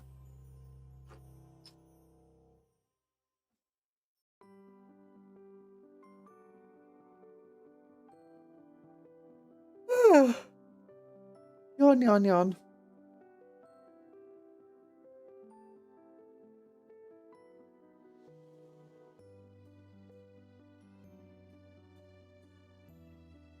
I wonder if you could swap the arms out with the swooping hawks. So you could make Corsair swooping hawks of them. That'd be cool. See, this is like so difficult to get this into there. Then I'm going to be left with big old bits of sprue that I'm going to have to very carefully just clean off with the edge of a blade.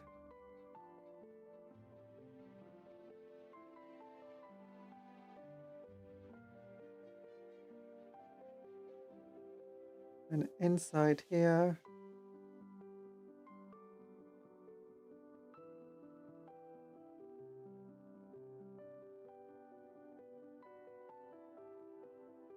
there we go.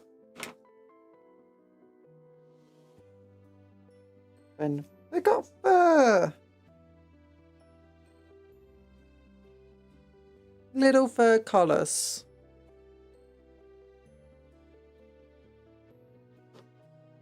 Yeah, these are not nice to put together.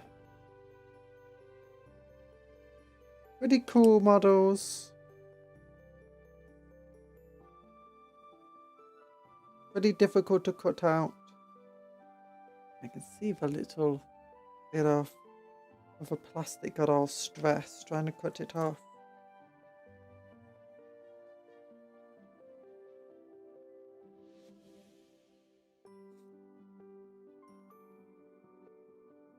Okay, 5. More Wraithbone. Like, why are the Corsairs fighting in an Eldar? Hey, maybe they raid the old, like, destroyed Eldar craft worlds and areas. Like, not raiding the areas in particular, but just, like, waiting for people to show up there and then they raid them. Is that meant to be how, like, the Eldar work? The Eldar Corsairs? It would make sense, I guess.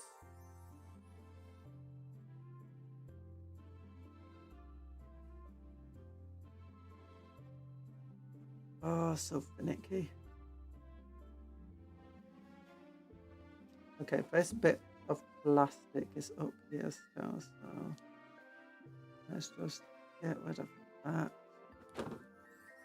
That's gonna cause some... No, it's still there.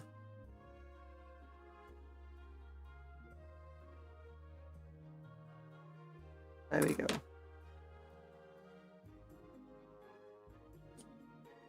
Now just get under here. Get there. Okay, that's not too bad. Assuming the next one fits just as well.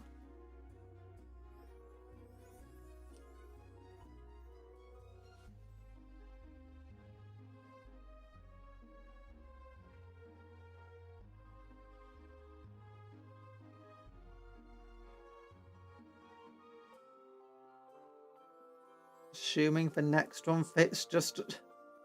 No! Come on. There we go. There we go. And then, oh, it just connects at this one small point. Give me glue.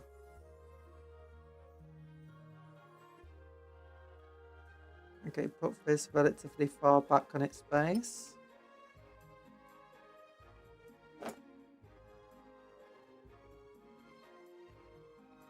Fancy Eldar. Okay, and then just 2 more bodies of this sprue.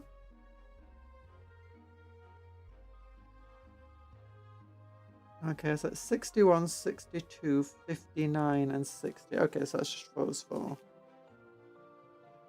That seems like a much better connection to the base. Trying to get to this view is difficult. We're going to have to trim it here. Then we can just come at this.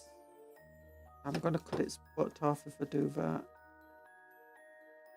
So there you go. Nice and trimmed down. Next leg. That's this weird curvy piece here. But just twist it off that bit.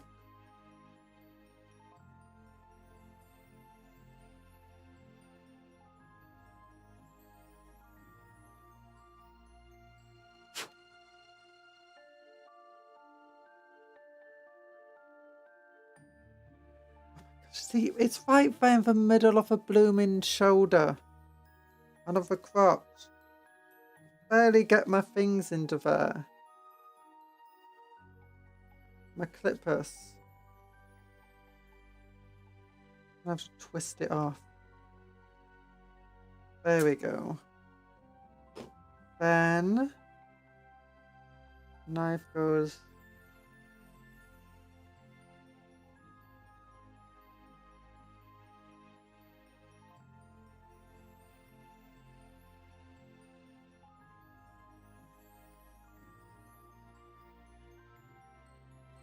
underneath. There we go. This goes. Ow.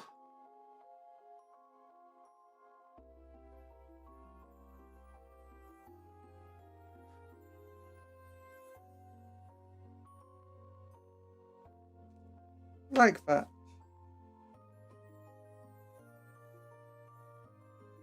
The one is pretty easier to do by comparison.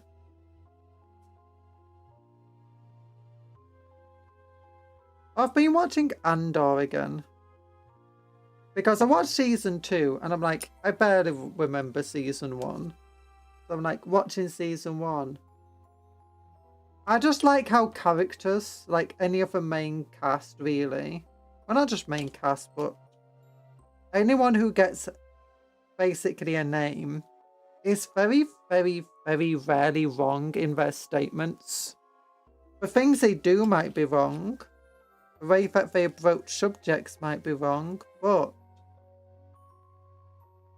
their assessment of situations and of people are often quite correct. And in the context of what they can see, their actions aren't even always necessarily, you know, terrible.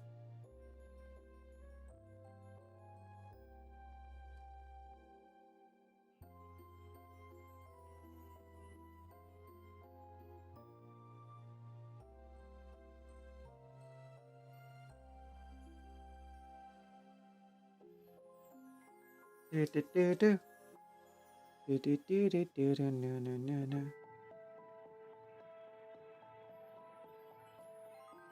There we go.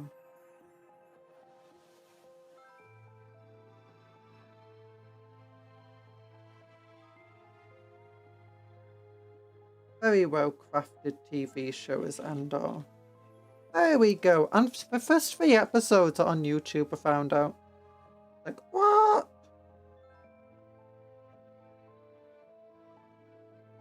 Okay.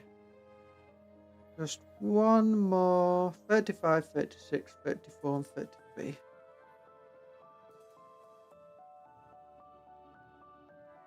And then we've got the test and stuff to do. Actually, we've not done too badly today so far. Like, we got 3 units made. Okay, it's only 3 models. But we got 3 units made today.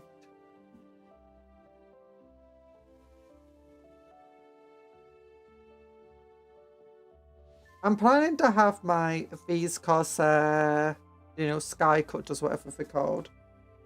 I'm planning to have them be in 2 squads of 5, just so we can have 2 blast pistols. And because unless you give them an enhancement, there's not a lot of reason to have a single squad of 10.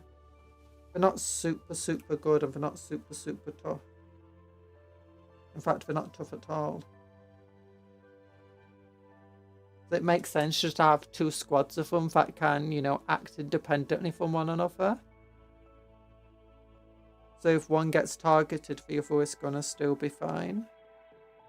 And if you need them both in the same place, then you can do just that.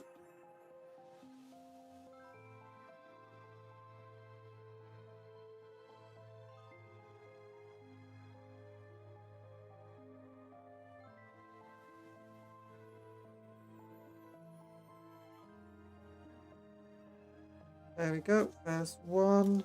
And the last chest. Wait, what did I cut that from? Oh, darn it. I was meant to cut these 2 bits off. I cut a completely wrong piece off then.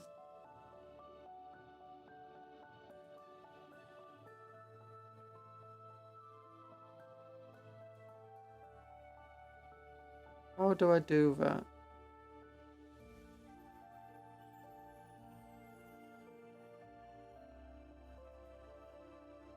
Oh gosh, we still laugh. My mother once was in I think France, and they were doing lots of walking, and she only had like sandals and stuff, so she ended up like getting really blistered feet, and she was putting a plaster on one of her toes, and she put it not only on the wrong toe, she put it on the wrong foot. Like what? How?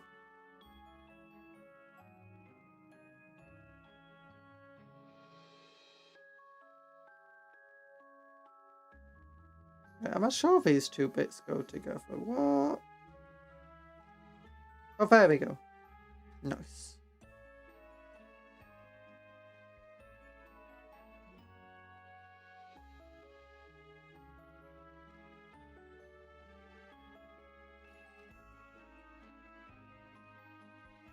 Yeah. You know, being crazy. You know, it's a skill.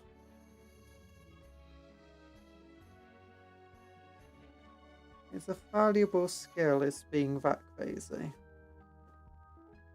There we go. Yeah, we don't let her live it down.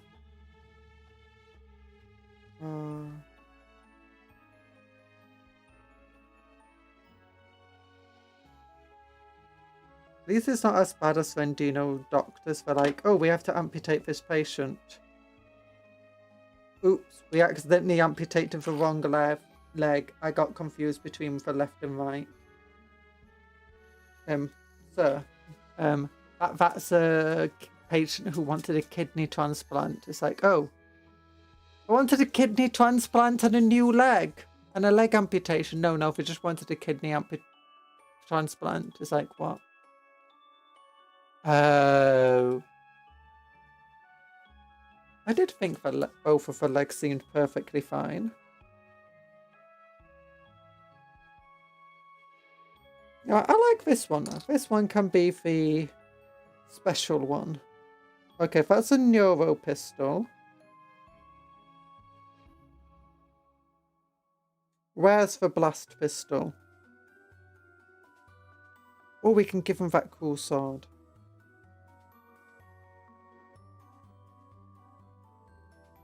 Where is the blast pistol? Oh, there it is.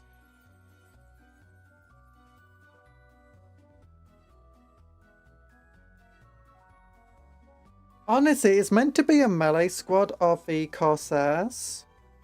But I don't really feel like the Corsairs Sky Cutters are truly a melee squad. Because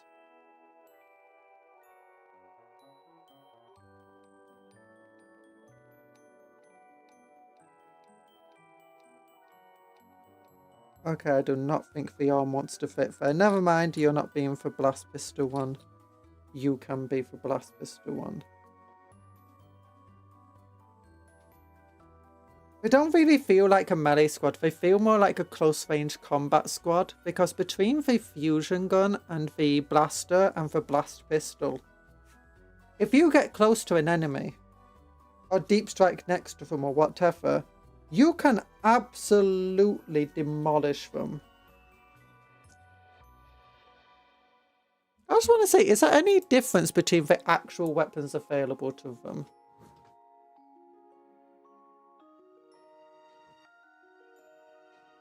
Any announcements? Only Blood Bowl stuff. What exactly do Hyos do in Blood Bowl? It'd be fast, that's what. But yeah, I don't think there is weapon options on the Sky Reavers.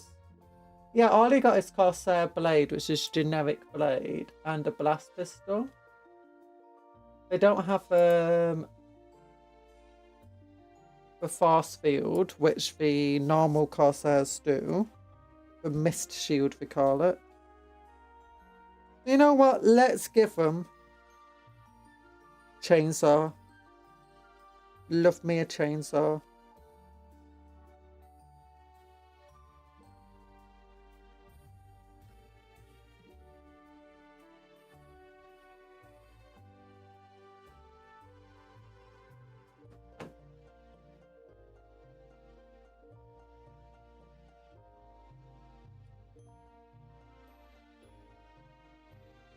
We do have a mist shield on the model, which is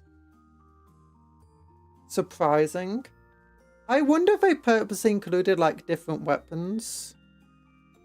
So like you can give your character, you know, with a Maelstrom. Let's look at the Maelstrom rules. I got the Maelstrom rules up here. Oh, my leggy legs.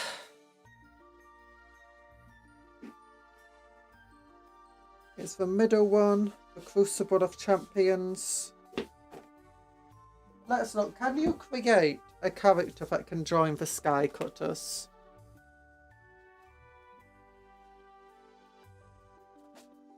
So, Chaos Space Marines, Death Guard, Emperor, Chaos Demons, Aeldari, Craft Road War Leader.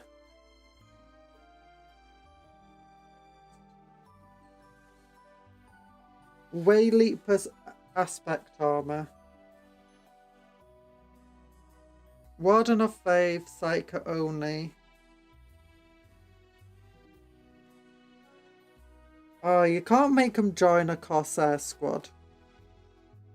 Do you know these guys? But you can make one that is in War Aspect Heavy Armor. And you can still give it the Scorpion Chainsword.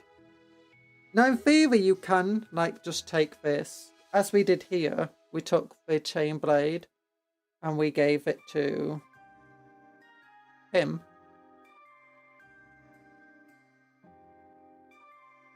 So you can create a Craft World War Leader armed with a Scorpion Chainsword. And you could potentially, like, just use, if you come... So maybe they did include, like, the Chainsword for, like, doing conversions, creating your own Craft World War Leader that is able to join Corsairs.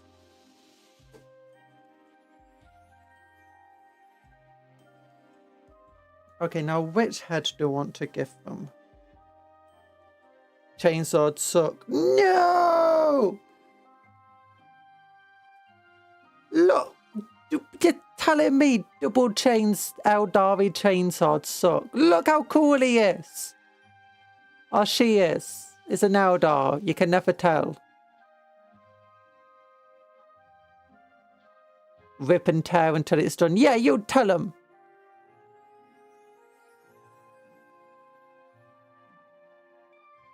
Okay, so we got head. Oh, I don't like that helmet where it's got the little banner around it.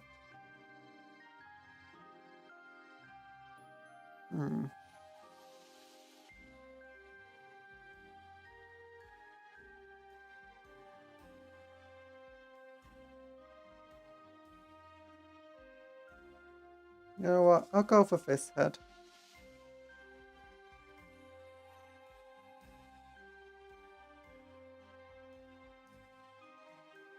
Or maybe we just give them themselves extra options just in case in the future if we want to give them more options. What first they did plan to give them different options, but then was like, never mind. Who cares?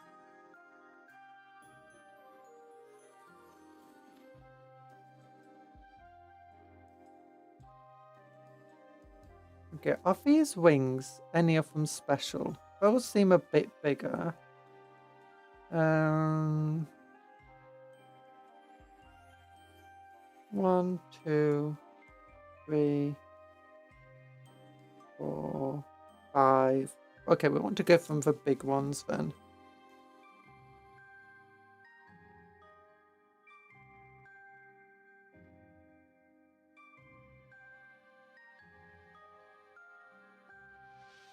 Represent that they're the leader of this squad. Axe. We don't have any axes in the Aeldari. Actually, you do. If you go for Wraith Blades, you can give them power axes or whatever the Aeldari version is. I'm not sure anyone else has access to an axe, at least on the model kits.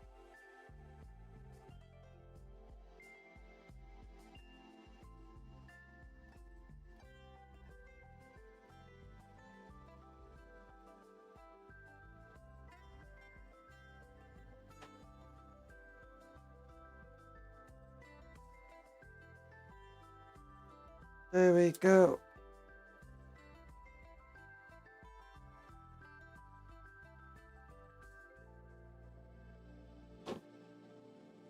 Fire dragons and Fugan. Oh, do they have axes? Oh yeah, you do have a fire dragon axe. It's never one I'd actually use because the fire dragons ultimately you don't want them in melee. If they're in melee, it's often a bit too late for them anyway. I'd rather just have like the extra damage that the axe can pump out than anything else.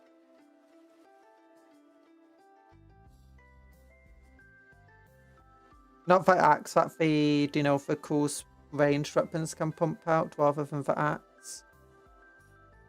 But warp spiders though, I absolutely adore. Do you know the power sword array? Yeah, do you know this sergeant of his squad? Yeah. 12 attacks. What? 12 attacks. Is that like a named character? No. Is it like a really powerful? No, it's just a sergeant of my squad. It gets 12 attacks. Is it 12 or is it 10? Either way, it's a massive number. Oh. Beautiful. That's a high skin lamb. Like, if we look at this, new recruit.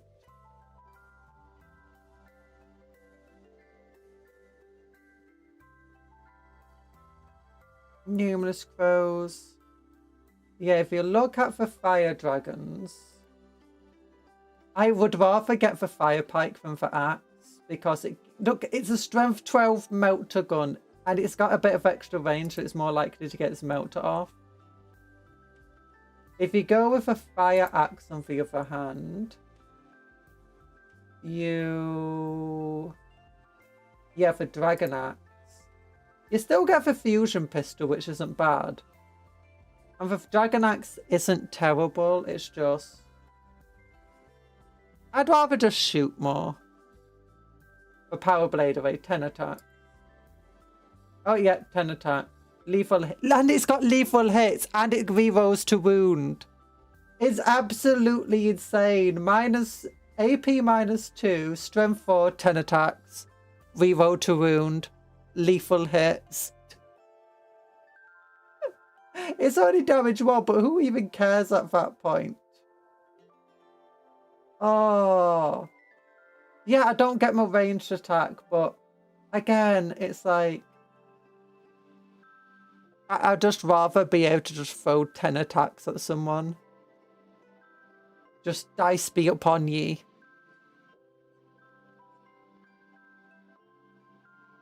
Like, I don't know if I even think an Archart can get that. The closest it gets, I think, is like the Banshee Blade or something. Scorpion Chainsaw gets... Oh no, 7 attacks a Scorpion Chainsaw. Oh yeah, how do the striking Scorpions do? Like, they got the Biting Blade, which is 4 attacks. Twin Chain Sabers, or whatever it is 5 attacks. Yeah, Twin Chain Sabers. And then you got the Chainsword and the Scorpion Claw.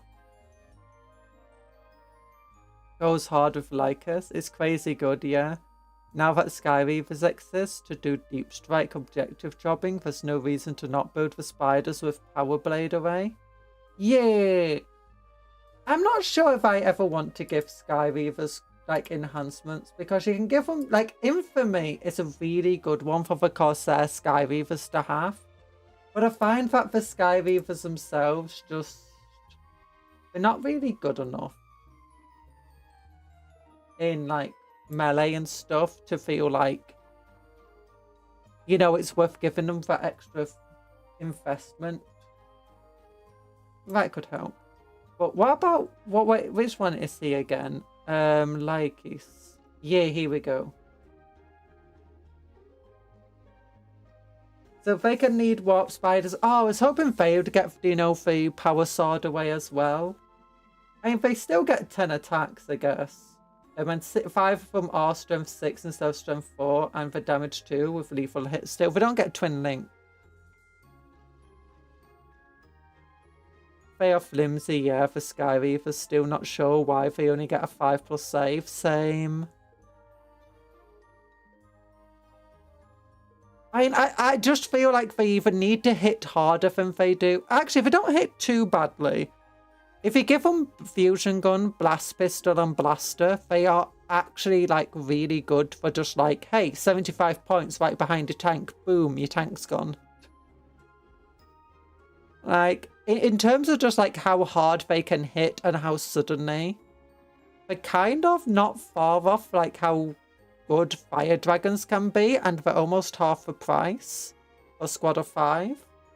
And they're faster, and they can deep strike behind enemy lines. They don't get to do all the cool anti-vehicle stuff. But what does he do? Oh, it's only shooting phase, you get your critical hit. Until the end of a turn, you get critical hits of a 5+. Oh, that's really good. Yeah, what do the Sky Reavers do again? Yeah, only a 5+ save. I think it's normal Void, because there's Void Scarred. No, yeah, they get 4+ armor saves, a Void Scarred. What about the Void Reavers? 4+ armor save? Yeah, I don't know why they're only 5+. I mean, maybe it's just because they wanted to give us a cheap, fast unit, because Eldar don't have a lot of cheap units. Or they felt they'd just be too powerful. Yeah, I mean, they're not as good as, like, dragons, but in terms of just the fact that they can deep strike scout, and they got 12-inch movement, and they can still just hit really hard into vehicles and monsters and stuff. I think that's kind of where the biggest value of an objective jobbing is.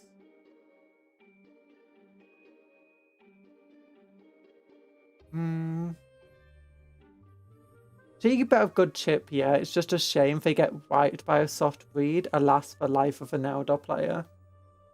Yeah. I mean, that's the thing. I don't think that they're really meant to be anywhere particular. Like, they're not meant to be where the fighting is heaviest. They kind of just, like, unprotected objective assault. I think the blast guns are good for that, because generally the things that you find on objectives nowadays aren't infantry squads. They can sometimes be infantry squads, but often it's going to, like, if it's an infantry squad, it might be 5 people, like 5 marines, or it might be like an Imperial Guard heavy weapon squad, which the blast guns can actually do relatively well against, because, you know, more than 1 wound. Or it's going to be a vehicle. very often it's a vehicle on the objectives. Like, I do know servo turrets are moderately popular amongst Space Marine players for just like plonking on your home objective and then just providing fire support. Because they're relatively cheap at 75 points themselves.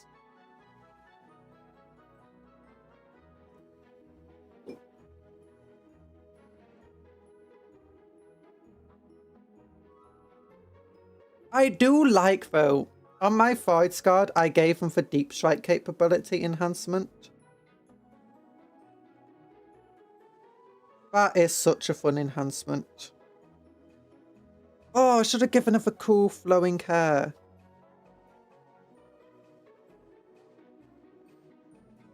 I like this. It's going to break immediately as soon as I start painting it, but cool flowing hair. Oh, I should have given Uriel the cool flowing hair. Oh, look how cool Uriel would have been with cool flowing hair like that. Can I take the head off? Surprisingly easily, yes. Okay, I know that's a waste of a head. But I never noticed that earlier.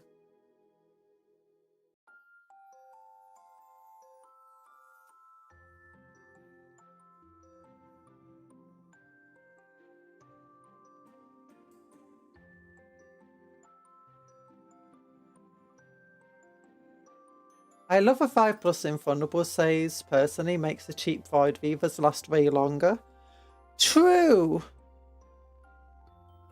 I have been trying to think about ways to add that in, but at the same time, I want to get some Warp Spiders, because I think they're fun. I want to get some Striking Scorpions, because I think they're fun. At least I just think they're fun models. And I want to get some Fire Dragons, because they've always been like one of my favourite Aeldari units. Like, it was always the Eldar unit I kind of wanted to have as a kid. And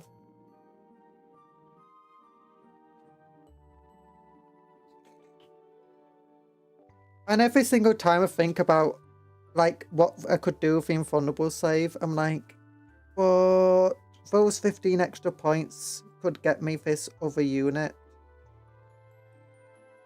Or it would mean I can't take something else. Scarps look amazing, but they do not perform. That's why you take them for 150 points instead.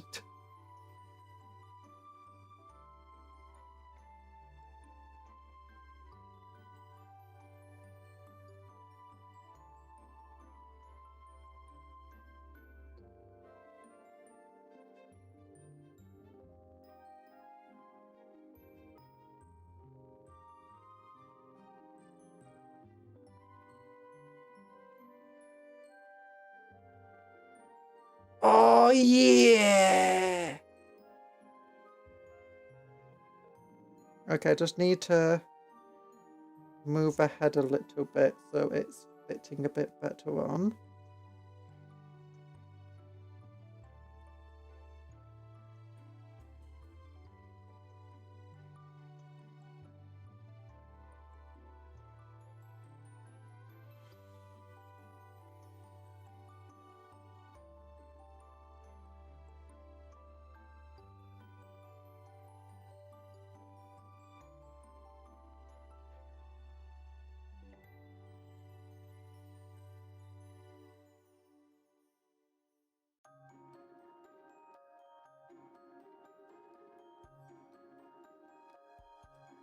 And now there's something just up here.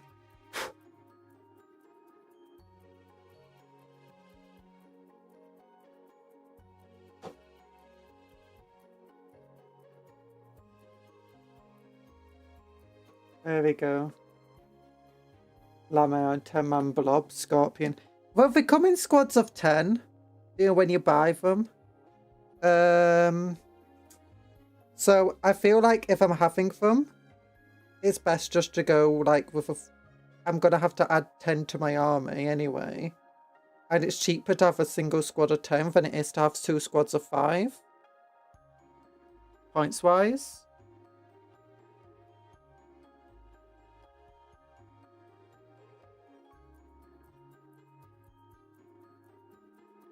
How does that look? Struggling just to get it. To repurpose a personal favorite phrase, there is not problem that cannot be solved with copious amounts of striking scorpions. Yeah. Even not amazing, but for 150 points, they're just a bit cheaper than some Space Marine intercessors. And they hit very, very hard. What else can the Scorpions do? They got 3+ armor saves, so they're generally not as fragile as other Eldar units. There's pretty much not many units that they aren't good against. I've seen striking Scorpions just absolutely decimate tanks and stuff as well. Yeah, let's look. What do they do? Each time model makes an attack, if they made a 5+ scores a critical hit, if they have sustained hits, they have 4 attacks. Only AP -1. Stone 4, damage 1. I remember when striking Scorpions used to have rending, so that's equivalent to devastating wounds.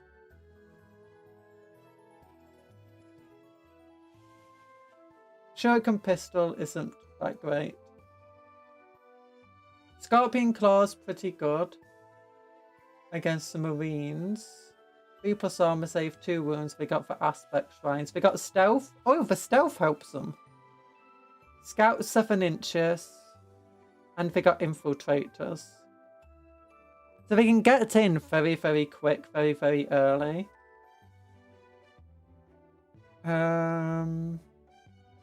We can absolutely mess something up on that first attack.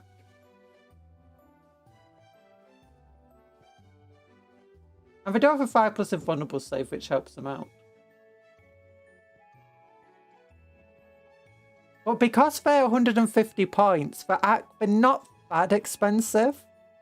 But they're dangerous enough where the opponent's either going to focus way too much firepower upon them, or they're not going to focus enough, and they're going to be messed up. But like, they could easily take out a squad of intercessors, or like a big squad of guardsmen or something pretty quickly. For Exarch Power Claw is very fun too. Stealth helps as well, yeah.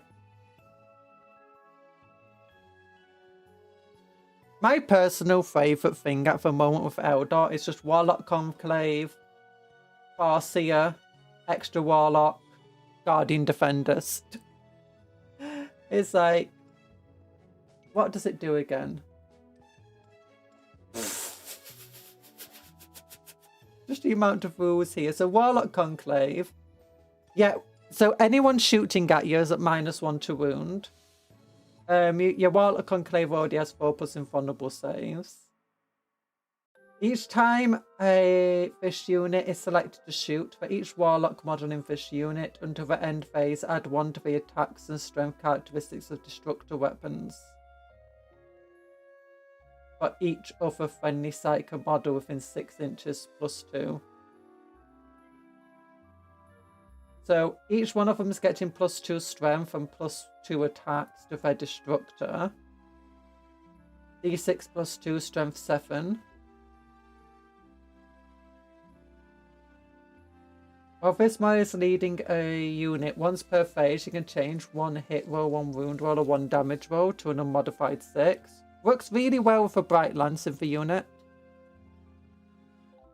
They absolutely rip through guard, very good into guard. I would never take them into Space Marines though. Wounding on a 4+ with only a -1 AP into Marines is not fun. True. Wonder if there's any stratagems to make them stronger against Marines. If they're critting on 5+, how well will they actually do? Like, just assume, ignore the Power Claw, that's 40 attacks. We'll get hits on 3s. I find it weird that Aspect Warriors only hit on 3s and not 2s.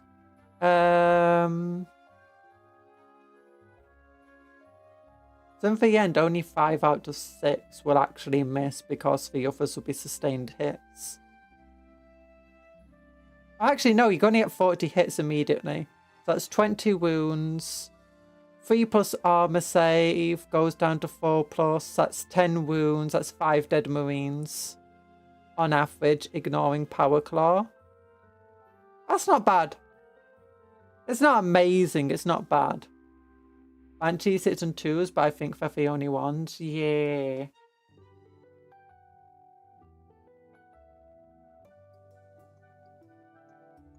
Oh yeah, subtract 2 from enemy charge rolls.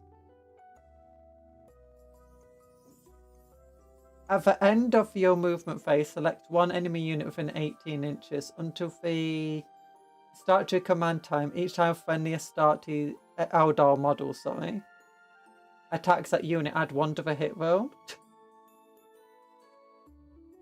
Yeah. We can perform the fade back without spending battle focus tokens.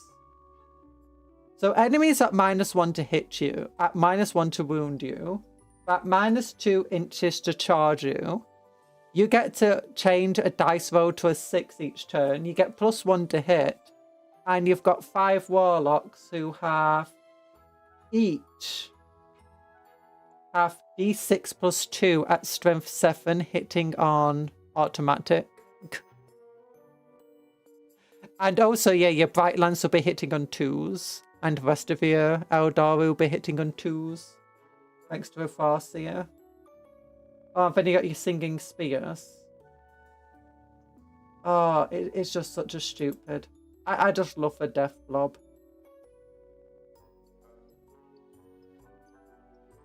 Yeah, Striking Scorpions, they're not the best into Marines, but they're not as good as they used to be.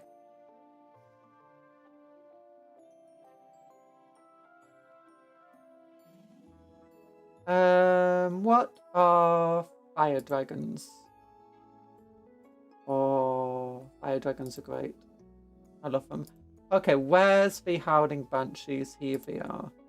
Yeah, they hit on 2s. But Artok leads this unit. Executioner. Yeah, the Banshees don't get many attacks. That's the one thing I don't like about them. Yeah, they hit on 2s. Yeah, they wound on 3s against any infantry. And they are damaged too. How much would 10 Banshees do into Marines ignoring the others? And what's their ability? 5+ invulnerable save. 4+ against melee attacks. Can declare charge when they advance or fall back. So 20 attacks. Hits on 2s. Which is roughly 3 1/3 misses. So that's 16.5. 16 2/3. Wounds and 3s, you're looking at about 11 hits. Save on 5+. 11 wounds, sorry. Yeah, it's not bad actually. It's down to 5. So you're losing about... You're killing about 7 to 8 Marines. It's just pretty good. We don't have crazy mean attacks, but Dawn 2 is amazing into Marines. Fights first. Oh yeah, they got fight first. Yeah.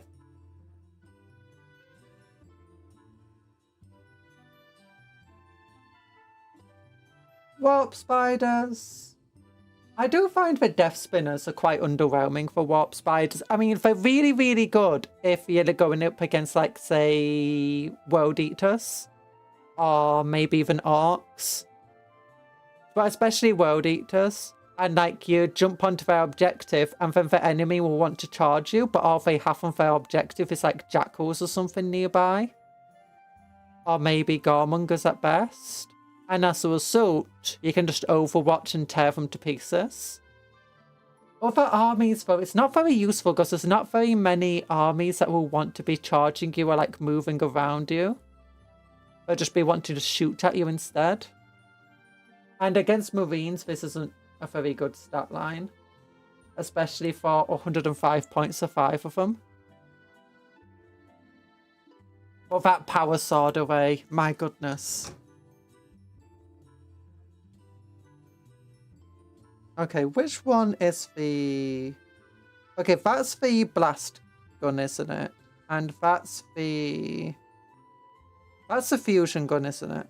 I think that's fusion. Actually, I can check. Where's my...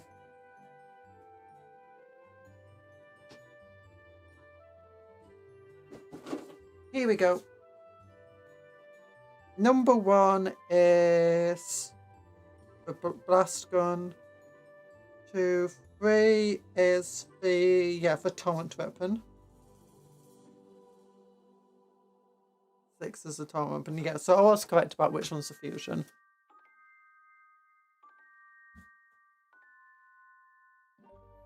So 44.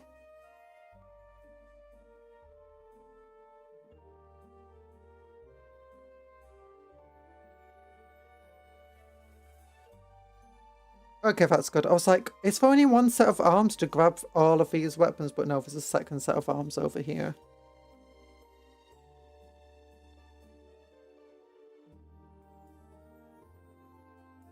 Why did you modify your Prince Yuri?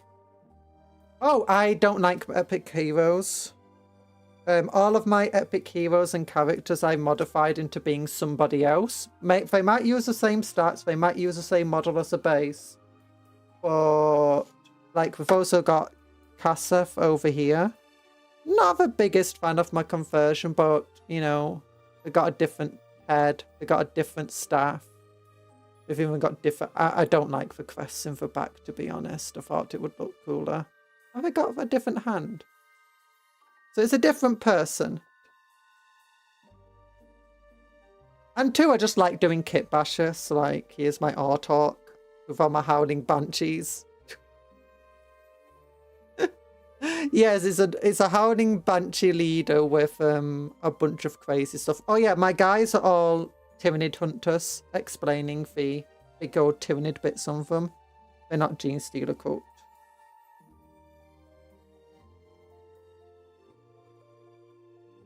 Yeah, I like having like my own homebrew lore and stuff for my... I like making my stories and my homebrew lore for my armies. And as soon as you start having epic characters in it, it's like, nah. Ruins it.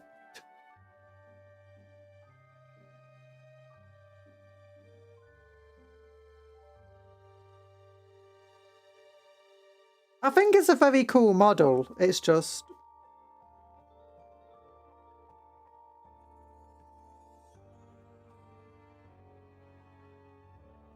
need to make it my own.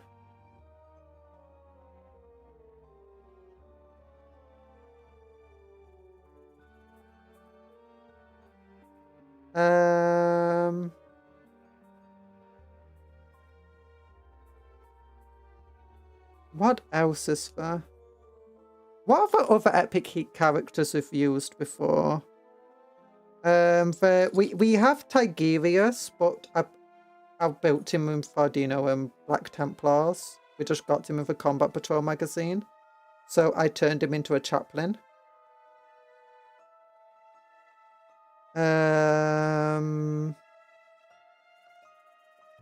Are there any other epic characters that we've had so far? I swear there's more than one.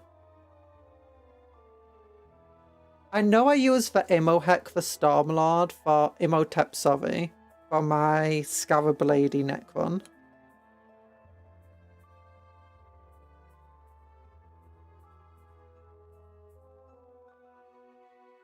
But I actually don't use his model as a base. I just use the generic Necron Lord model as a base for that one.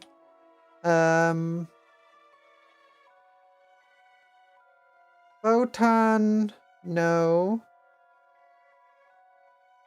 Tau, no. Aeldari so far it's just Yuri and Kasef.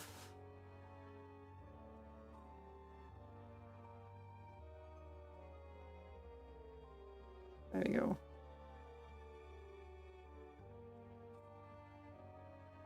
I'm trying to remember what other characters I've converted and kit bashed into, you know, other stuff.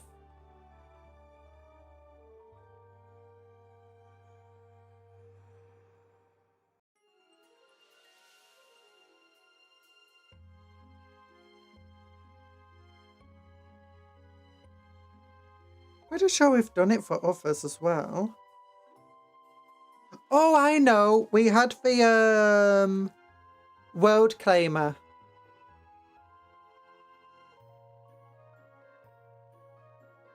Archon world claimer.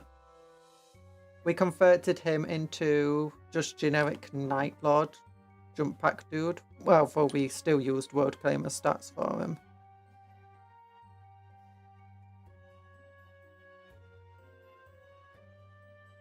Kassav, Canically, NB Monarch.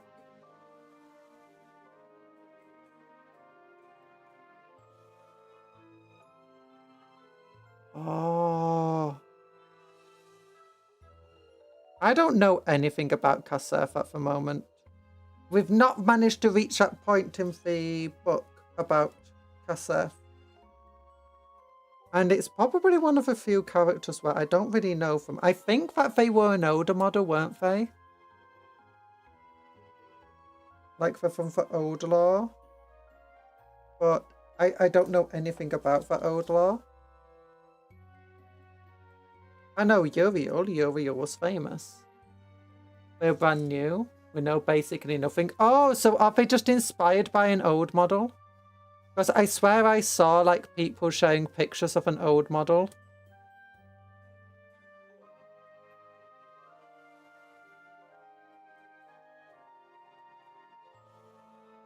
The bug eyes. Oh yeah. Okay then. That makes a lot of sense.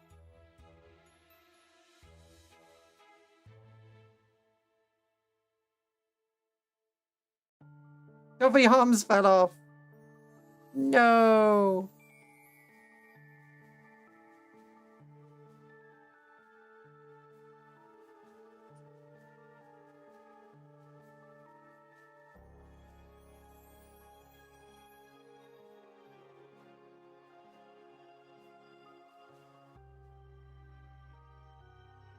Blast gun. Get blasted. Like Screamer Killer's goofy pose. That means he always gets cover. Wait, is that true? I thought with monsters you always message from the base like you do with vehicles.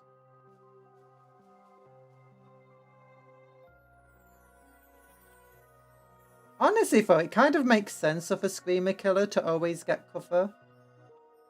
Because despite the size, Screamer Killers are...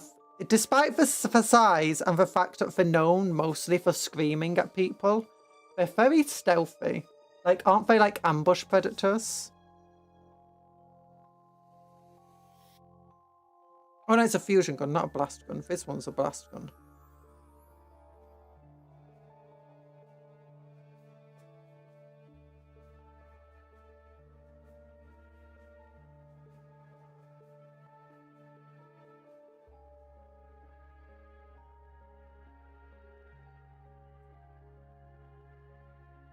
Ambush predators like a brick through a window. Look. A brick through a window is the design philosophy of all Space Marine vehicles. And they work. Literally, actually is the design philosophy for their vehicles. It's why like all of their planes are just flying bricks. And they have tiny wings. The tiny wings aren't what's keeping them afloat. It's just sheer raw power and force of will that keeps them going.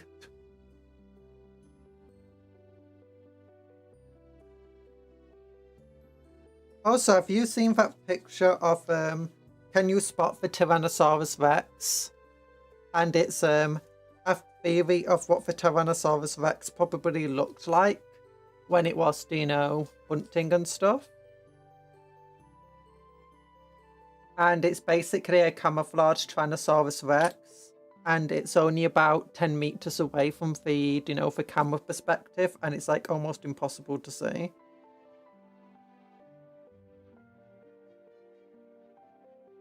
It's a bit like, do you know, those things of, there's a lion in this picture. Can you find it?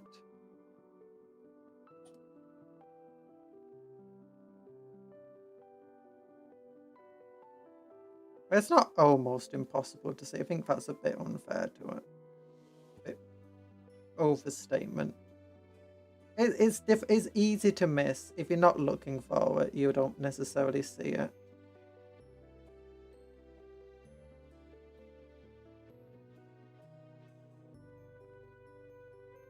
Oh gosh, this does not want to glue in here.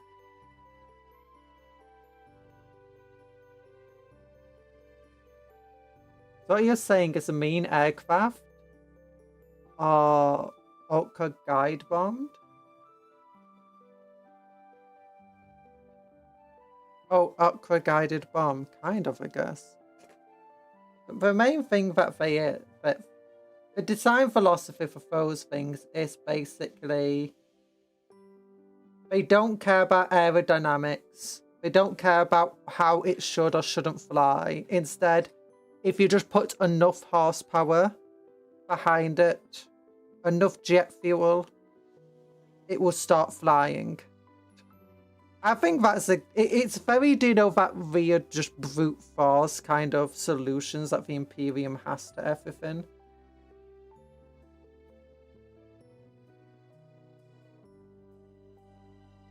But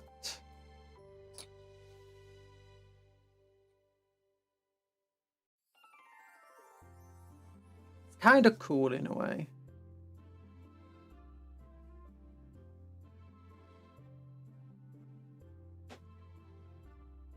The Necron design philosophy is, it doesn't matter if it should or shouldn't work.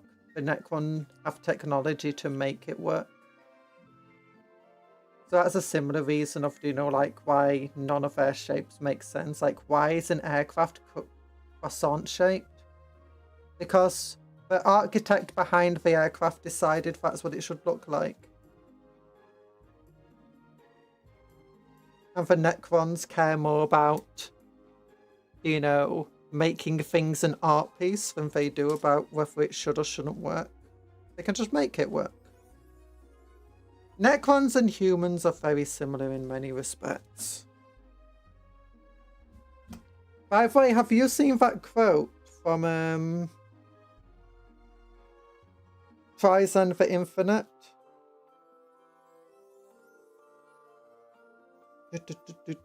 And it's about... Right, I'm just missing one of my backpacks. Oh, there we go. Quote from Trizon the Infinite. And it's about, do you know, how many Necron worlds the humans have taken out?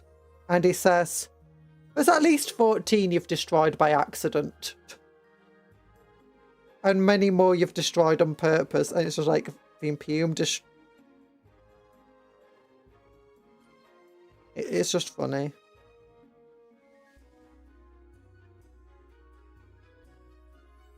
Like, sorry, we didn't see you there. Imperium just out here bulldozing retirement homes and not even realising they bulldozed a retirement home.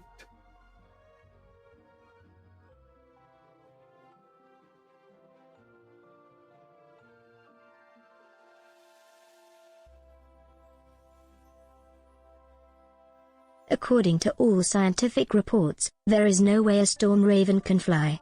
The Storm Raven can fly, however, 'cause it's a Templar and can't read. Hey! The Templars prefer Thunderhawks. How did the Starfang magnetizing go, by the way?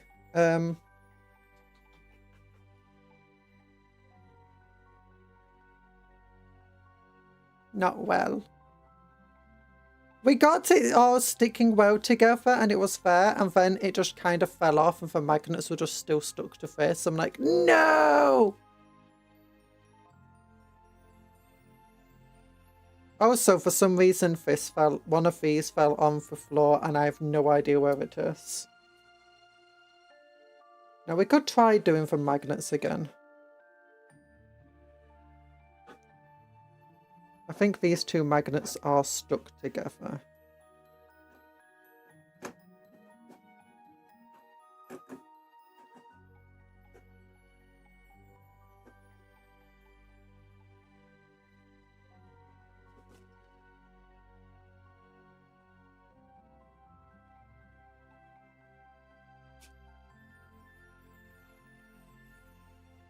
I'm worried about that when I come to give it a go. It's this plastic. I don't really like it. The other thing is,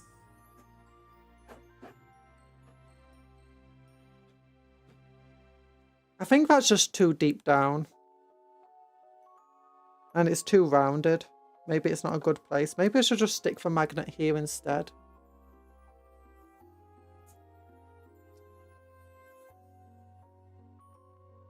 Oh gosh. There we go.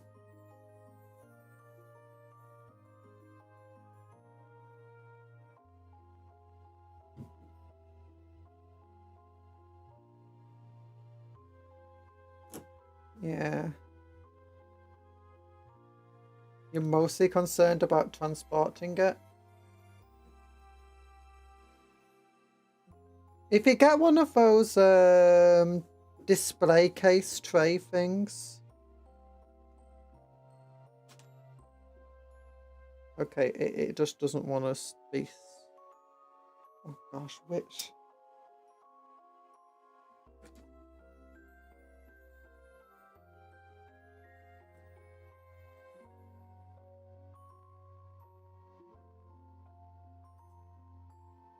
It bounced on my finger and now I don't know which side it's meant to be on.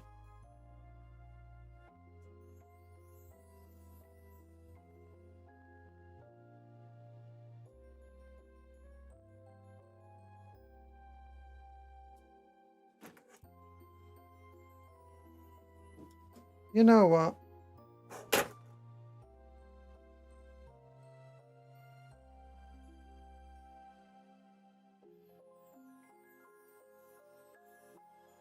There you go.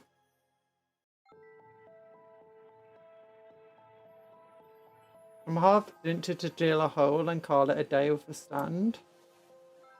Yeah. And it can in theory just go on the stand, but that's just a theory. Mine didn't like staying on the stand. Oh, darn the magnets.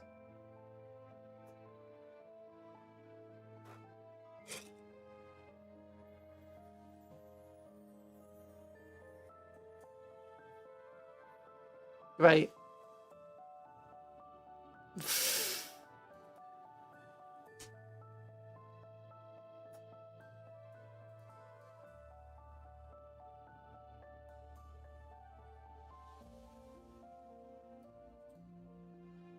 Oh, darn you.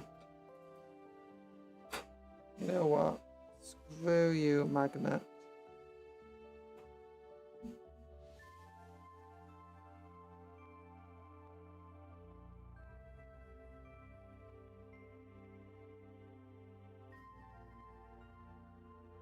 Why do you stick to everything but the blooming stand?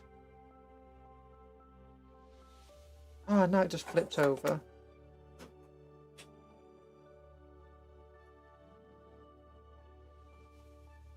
No, it wants to be that way.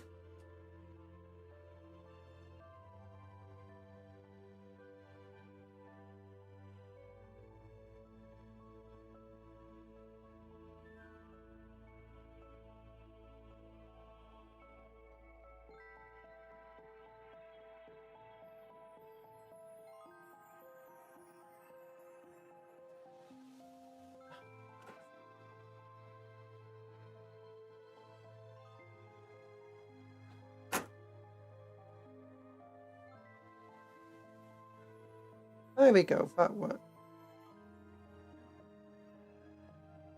And I'll just leave that there forever. Stick the grenade launcher on again later.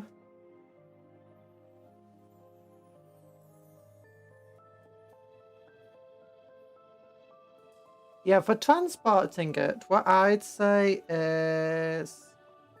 if you can just get one of those display case things. The other one you can just carry by your handle on top of it, and it's filled with magnetic trays. All you need to do is magnetize the model to the stand, and then magnetize the base of the thing down onto the tray. And in theory, as long as it's the connection of the magnet is good, It should just be able to stay stuck to its stand.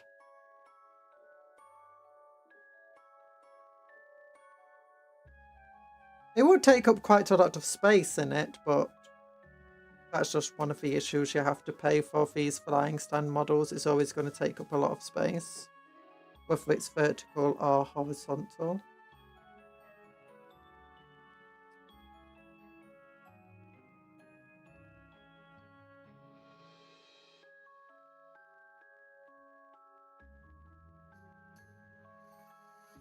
You like your foam case? Oh, I used to do foam cases all the time, but my model's always broken from, especially when I got Dark Eldar and vampire counts. All of the spiky bits would just get stuck in the foam, and it wouldn't be good. They'd just always be breaking. And top of that, when you got models like this, they're weirdly shaped and they struggle to find a place within the foam.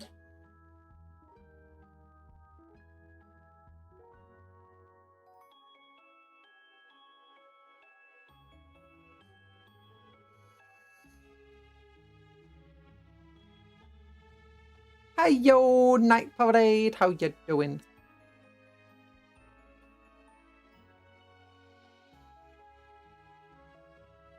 Okay, let's get some weapons out.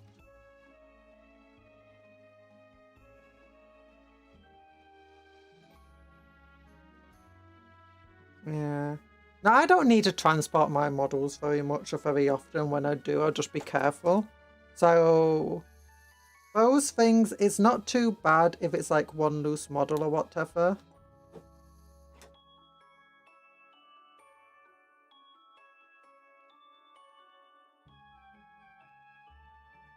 The main issue I find with them is with the Eldar and similar, skinny models. That are just relatively fragile by themselves.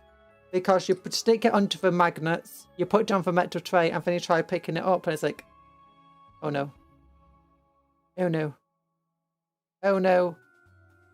And then you have to like be very careful, and it's like trying to pick it up by its base and go, there we go, got it off. Trying not to break it.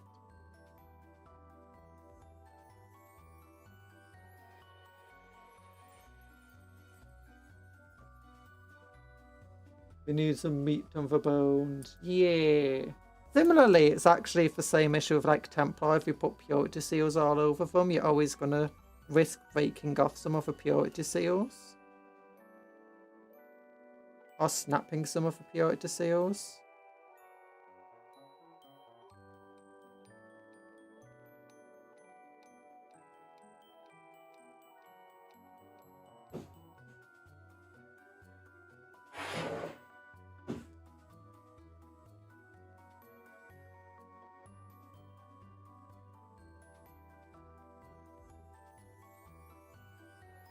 Okay.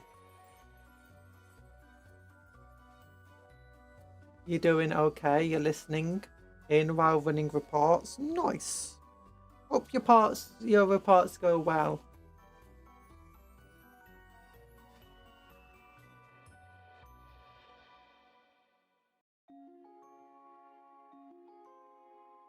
The other thing I find about foam is because you have to have so much foam to protect the models, especially big models like Bloodthirsters or something, it takes up a hell of a lot of space, all that foam.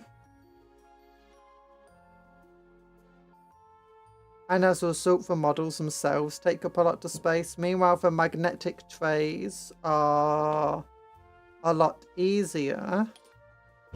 As, you're basically just stacking models on top of one another with just air in between them. I mean, arguably both are just taking up lots of room in different ways.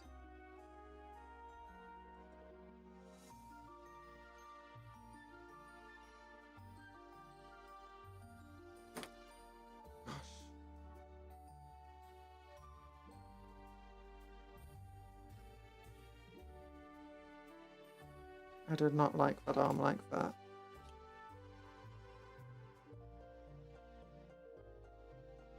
Oh, this might be better.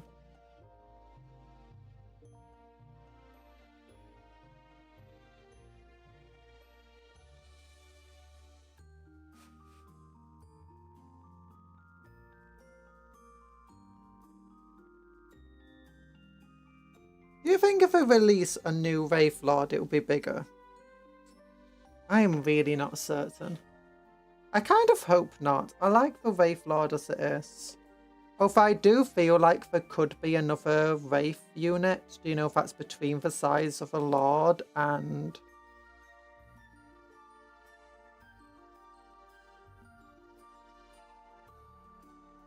other models?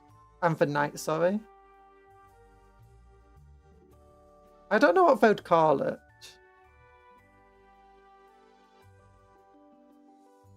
Like Wraith Knight, Wraith Lord, Wraith Blades, Wraith Guard.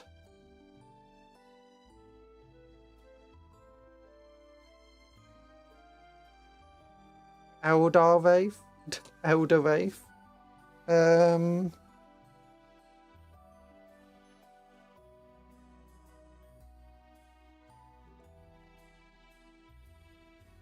Just finished a Wraith Lord, extremely fun model to play with. We could call it a Wraith Baron.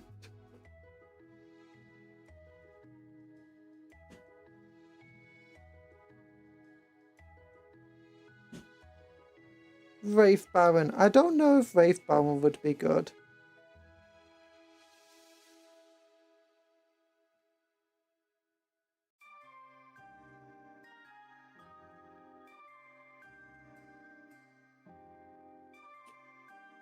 This is my Wraith Lord. Oh. He's very shot up.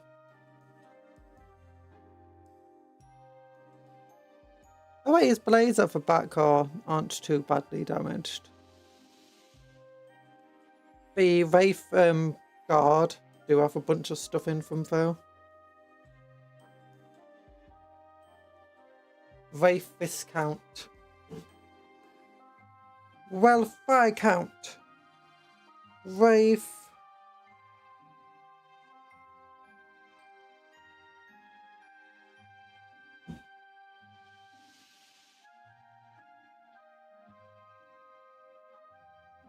In a Wraith Knight is Knight-sized. So if you want something more like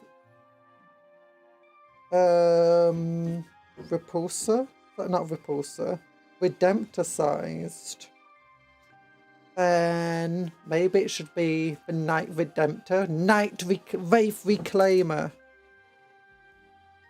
Wraith Revenger, something like that.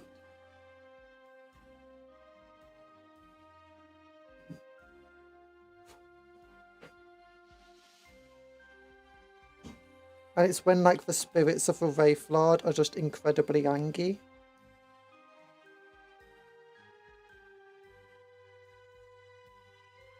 And particularly violent.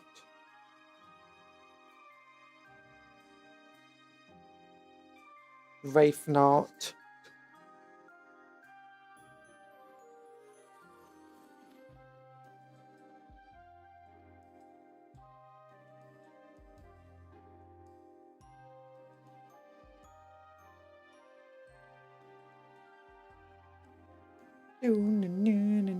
I'm not sure if these guys would be able to have Tyranid bits on them.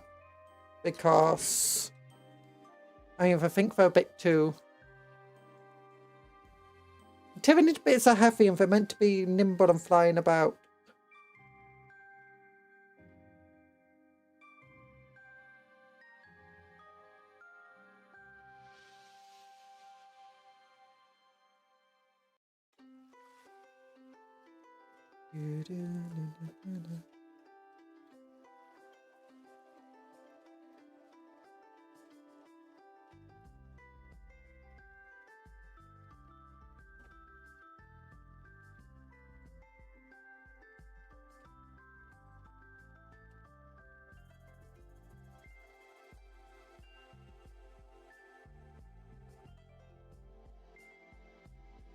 Wraith Prince, Wraith King, Wraith Monarch.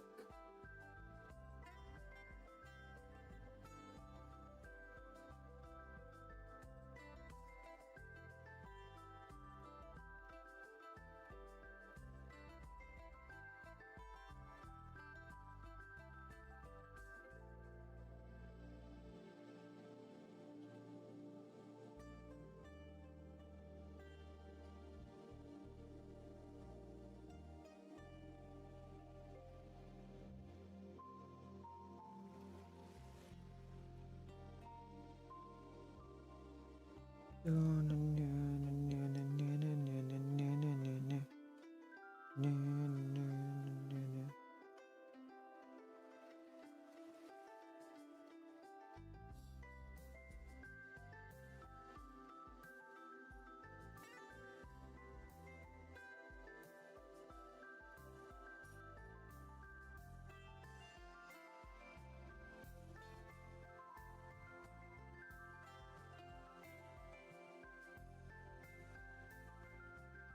Wraith Jarl Ulfric of Craft World Wimmed Home. No! Anything but Ulfric. Actually, no, Ulfric would hate that. He'd hate having an Eldar thing named after him. But equally, I'd hate it too, so...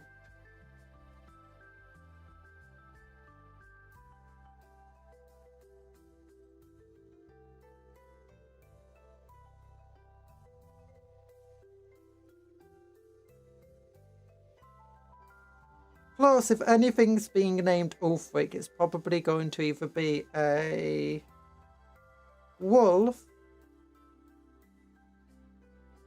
or a dwarf. That's it, Ulfric. You're going in the space elf sarcophagus. Yuck.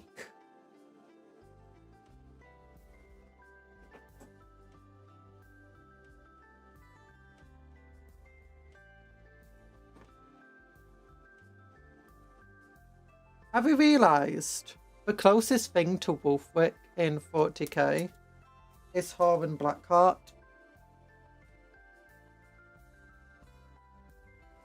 Think about it. Warrior that was once loyal to the Imperium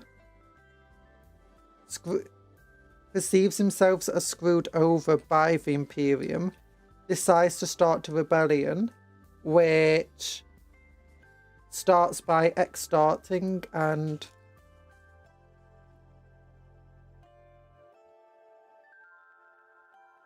raiding. And it's also in a completely inhospitable part of the world that is very well protected from enemies just because of how dangerous it is. And that's a maelstrom of the frozen wastes of Skyrim.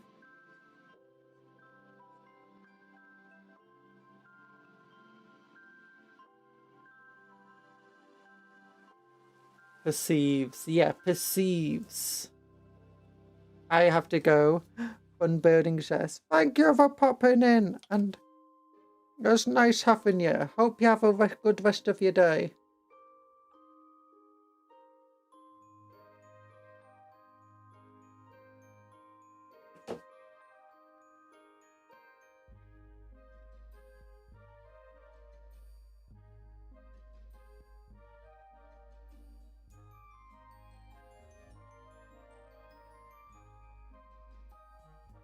Are we sure that Lufthorn perceives that he was getting shafted by the Imperium? Or it is that he...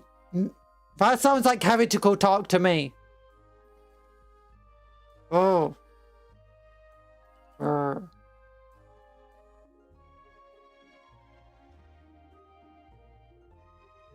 Look. Look. He was given the chance to go on a penitence crusade for his transgressions and failures. Look, if he was good at his job, there would be no issue. But he was obviously terrible at his job. Heck, after becoming a blooming evil person, he died! He got killed! He had to resurrect him. That's how bad he is. And he's still got that stupid amount of scar in his face. And heck, even if his greatest possession wasn't his own, he got gifted it by Abaddon, and he still doesn't even fully own it or control it. And he claims lordship over the Maelstrom, but the Imperium still just have outposts there, and so do the Eldar. And they do experiments there, and he can't do anything about it.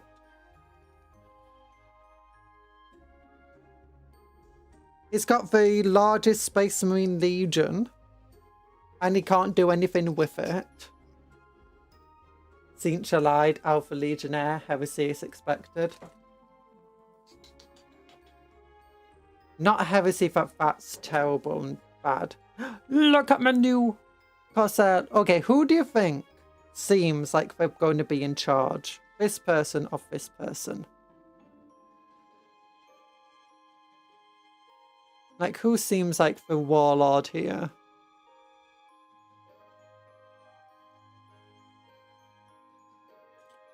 Whatever your answer was, it's wrong. It's this person. You can now have a Wraith Lord as your warlord.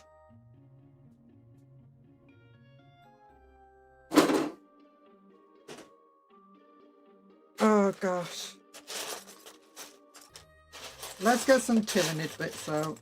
What do we want? You know, we could just have her, like, have a giant scything talon on her back. Oh, that could be cool, actually.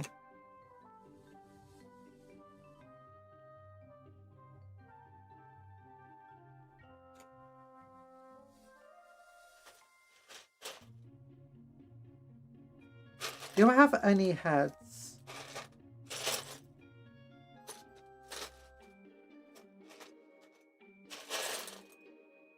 I've got a ghost heel head.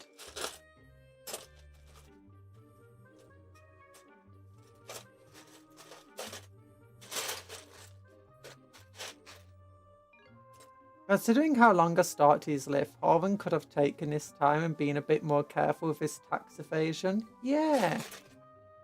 To be fair, Luft actually made the best of a bad situation. He actually did have your Templars do, training the civilian populace to fight with them. Yeah.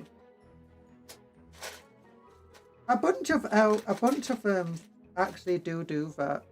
Do. A bunch of Space Marine chapters. Templars don't usually do it. Ooh, here's half a head. I've got half a head here.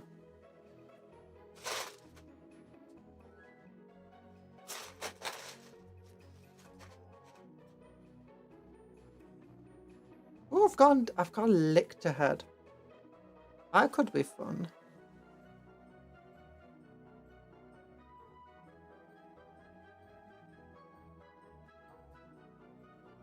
Like,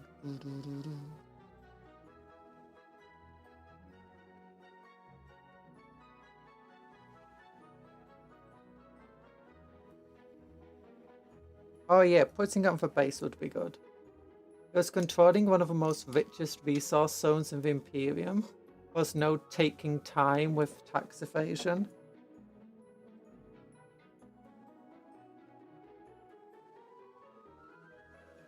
You just do it a little bit at a time. And when they come asking questions.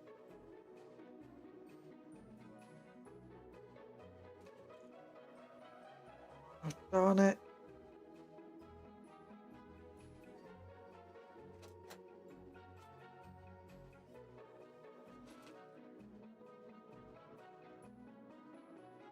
I had a cool head vent. It just went flying off. And it landed in the box.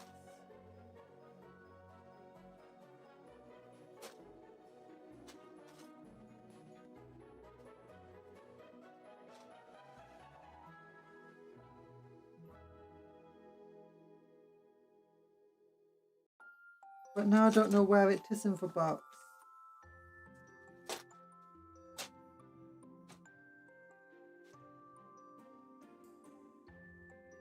Oh no, it didn't. It landed next to a box. No wonder I can't find it. All the holes in my gloves are just getting the model bits caught in them.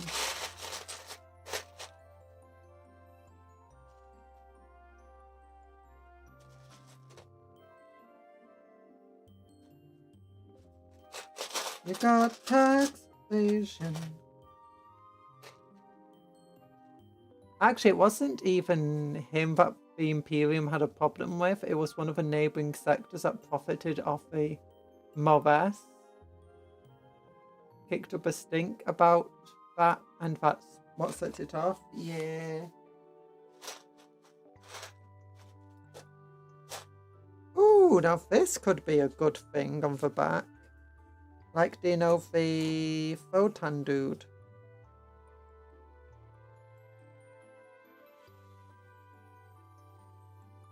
It's a bit too big though.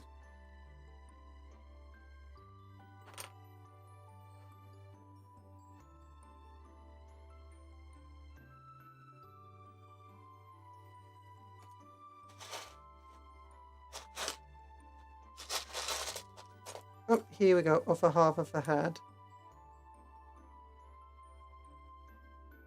What I could do is cut off just the carapace bits. Or just the top half of the head and like put it on the back.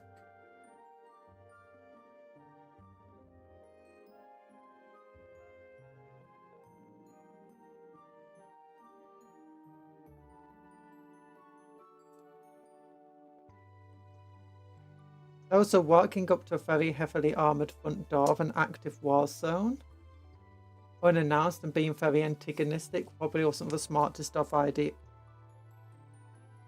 Look, he knows what the Imperium is about.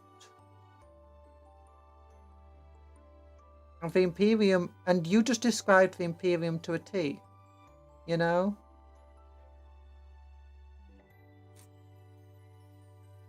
Walking up to active war zones and acting antagonistically. It's just lucky if they didn't attack first. Ask questions later.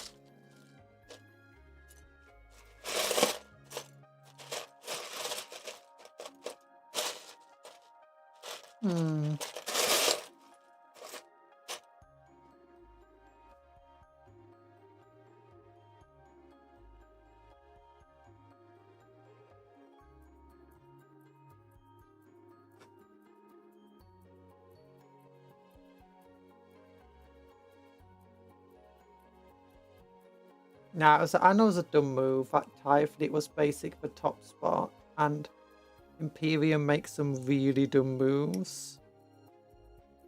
More heresy from you, Anthony. More heresy. Imperium's never done anything wrong in its life.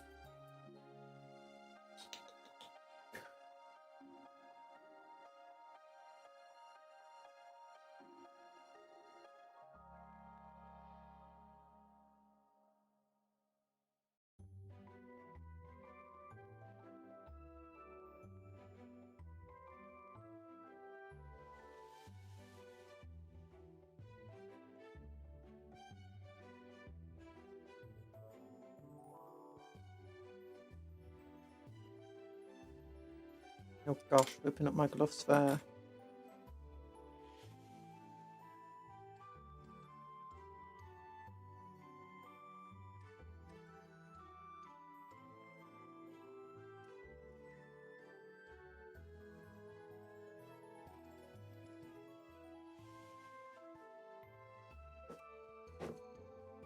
There we go.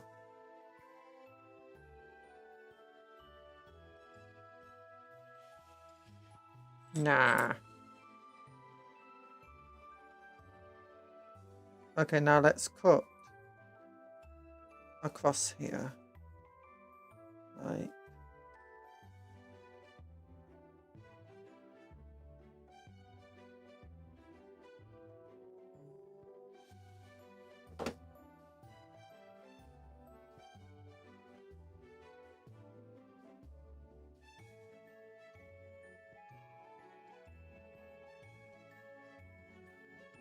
Where's my clippers? Other clippers. Here they are. Big old clippers, not as precise. I don't need precision, I just need big old clips.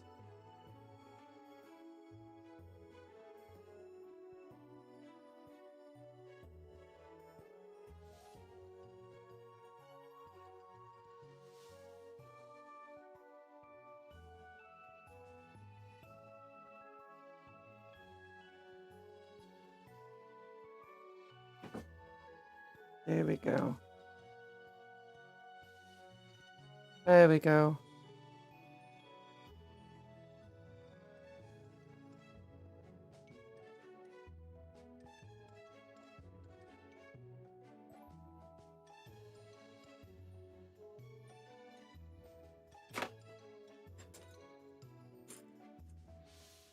And then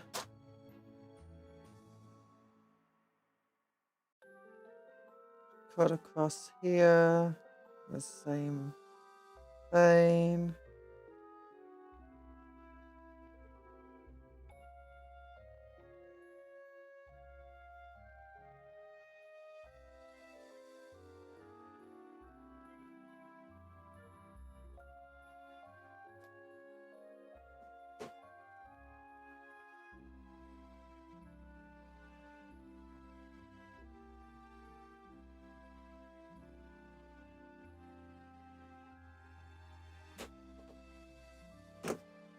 Ew.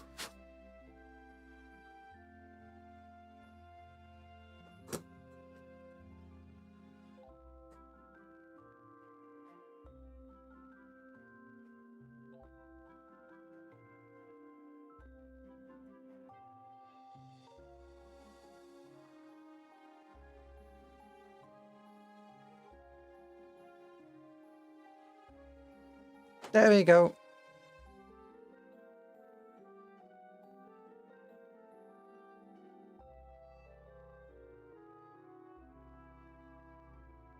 Does this 2 pieces still stick together? That's what I need to know. They do. Kind of.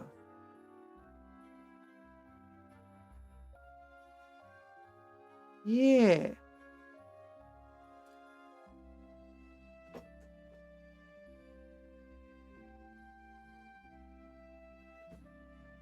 Hello, John Apts. How you doing?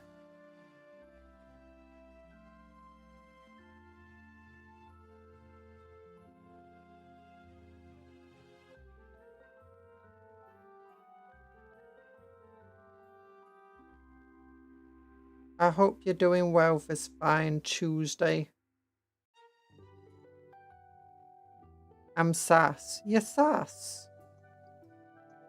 Sad. Oh no, why are you sad?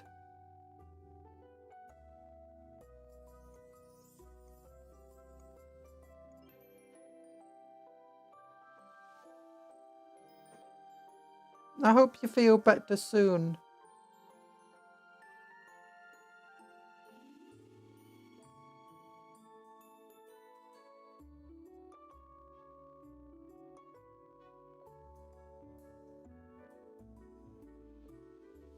Exam went badly. Oh no.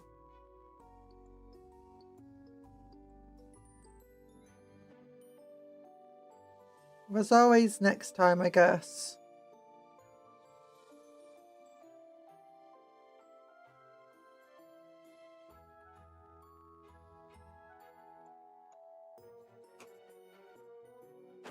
Okay, let's...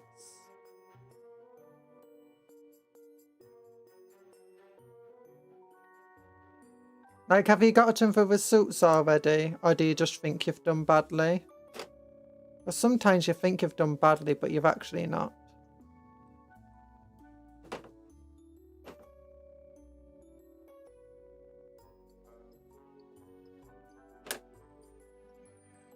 Had a couple of exams like that in the past. And also exams like... I did kind of do badly, but everyone else did as well. So in the end, the actual result didn't matter. Because it was just a hard exam. So... I don't know if you do have like scaling results or not, because we had scaling results. So effectively the highest mark was 60% in the entire country, when 60% was effectively equivalent to 100%.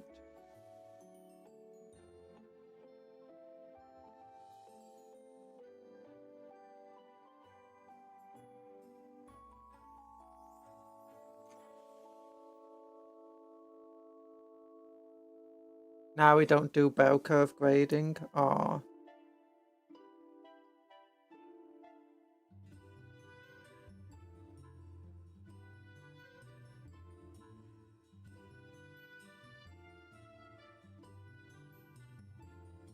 would that look?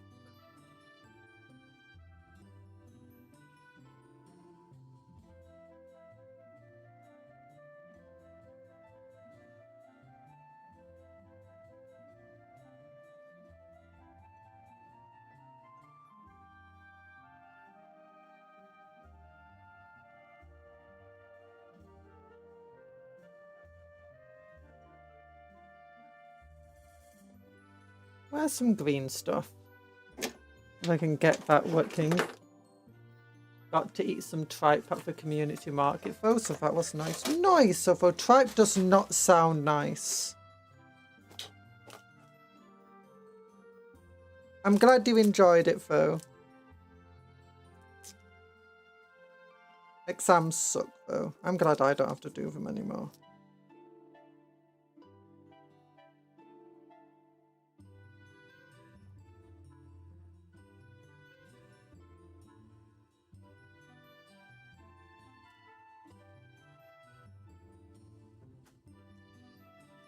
Gosh darn it.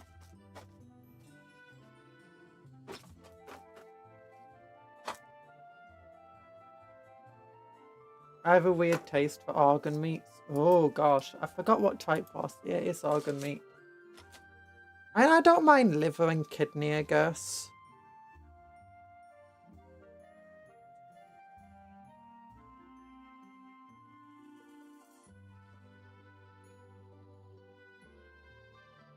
You might get gout at some point. No!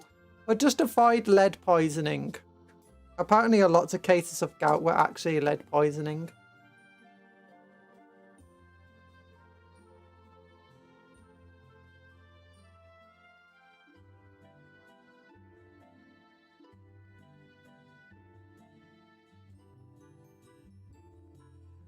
There we go. Just mixing some green stuff. Green stuff. Liver, kidney, lungs, heart, but my faves are tripe. Yeah, I don't do organ meat much. I know liver is very healthy for you, though. Like, it's got loads of vitamins in.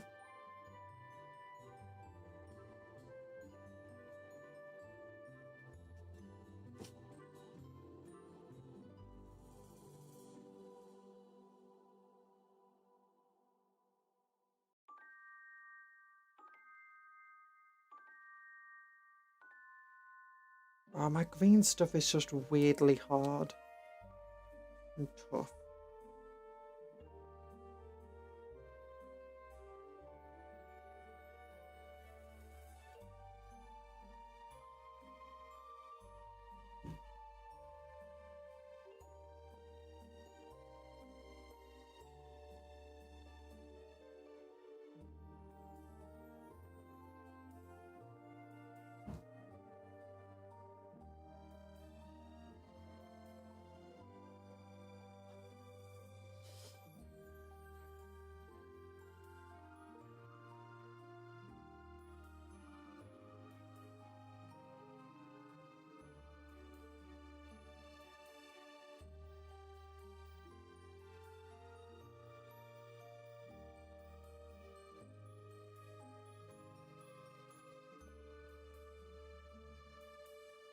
That could definitely work.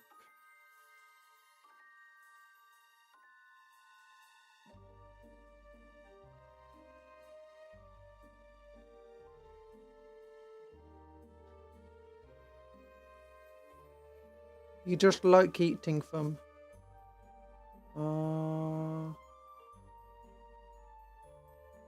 Yeah, it's definitely not my cup of tea, but I'm glad you enjoy it.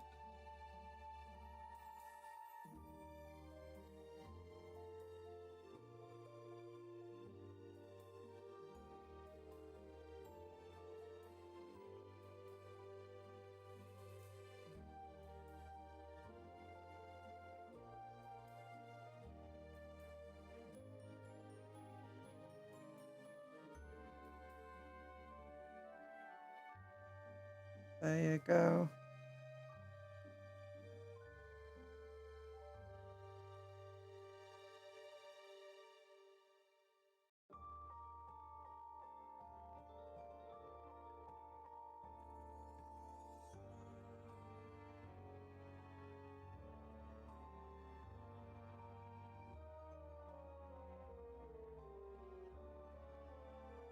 Oh no, the lictor head fell completely off. I think it's because of these tentacles here. Bend them out the way.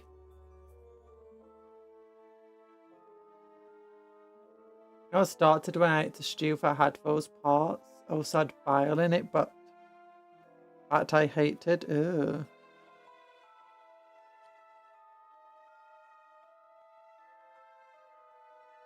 Bile.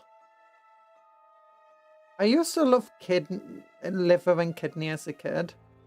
Turns out that was malnutrition probably. If you get weird cravings, it's likely malnutrition.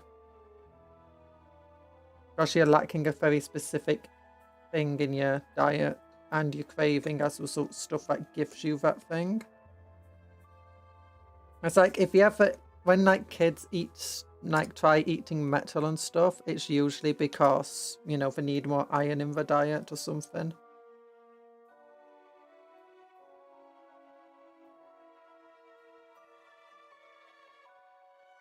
There we go.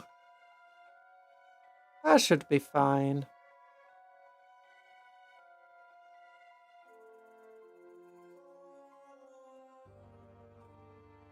Maybe that's a bit bad, but I can always take it off if I decide I don't like it in the future. Oh gosh, I am getting quite lightheaded now. So I would have liked to have continued until about 5, but unfortunately, I am just really dizzy. So I probably should be getting some food or something.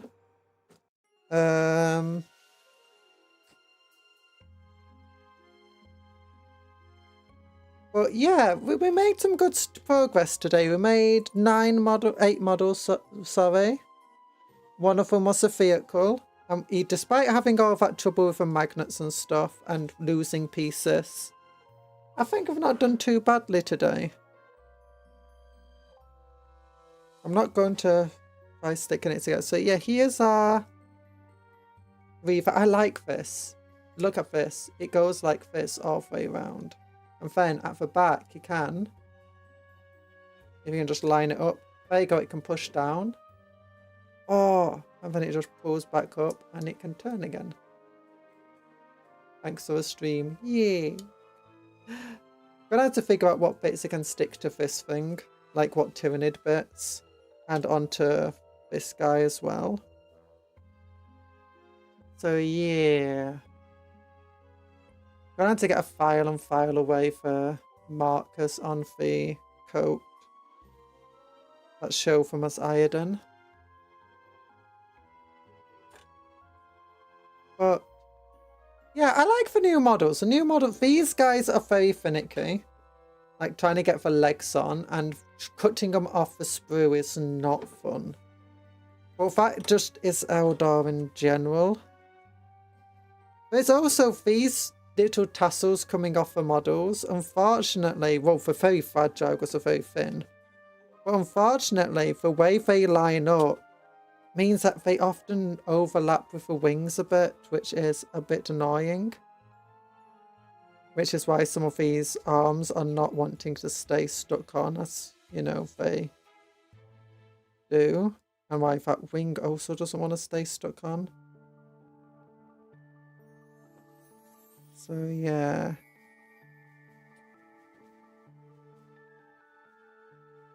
Oh, gosh darn it.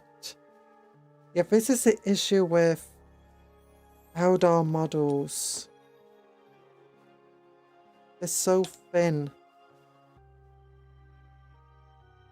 And fragile. The pieces don't want to stay stuck to... And you often get these thin connection points with very thick, heavier parts like the guns or the torso or something.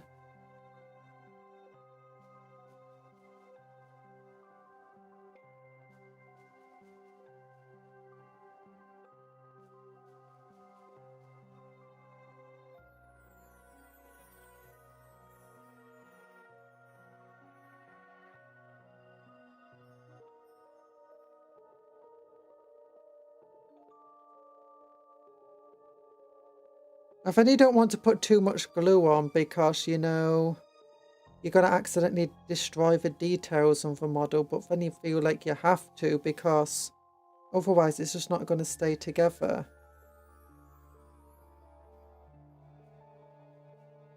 But when it comes to a lot of these model pieces, I find that because it's got these big old curved shoulder pads, the pieces don't want to stick under the shoulder pads very well. So maybe certain arms are meant to go on certain bodies, but I don't like it when it forces you to do that. I like it when you can just mix and match what arms and heads go on what body.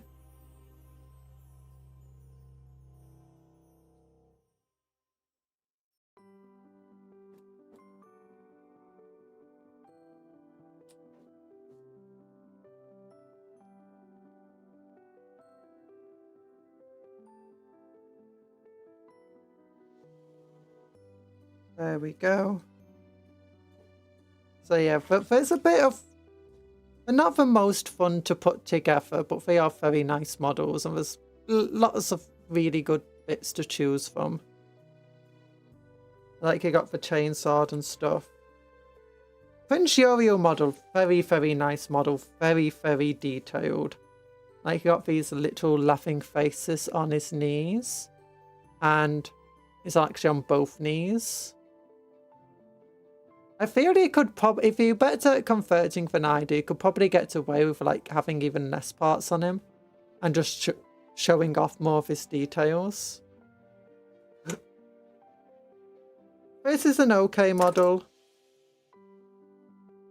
but I don't think it's worth the price for getting it by itself. Definitely love the Star Reaver though. Amazing. It's called a Star Reaver, right, for Viper.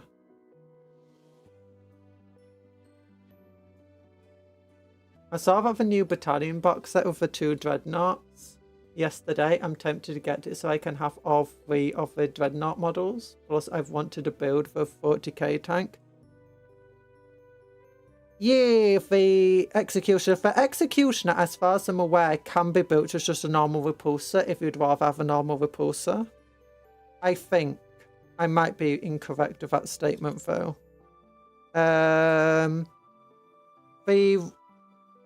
The 2 dreadnoughts are amazing. I've not made the Redemptors yet. I've actually got 2 Redemptors and 2 Ballistus Dreads still to make from the Christmas Battle Forces. But yeah, if it sells for £155, it will be an amazing box set to get hold of. Like in terms of savings, you basically get 2 free dreadnoughts in it.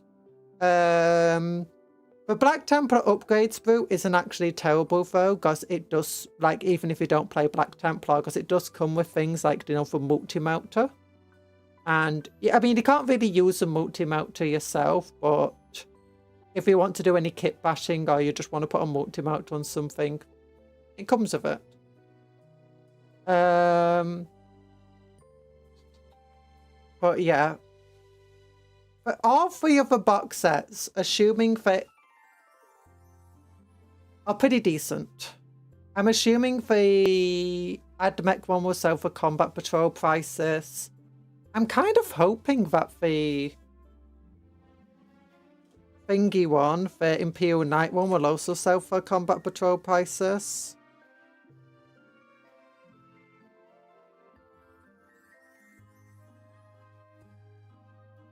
But you never know.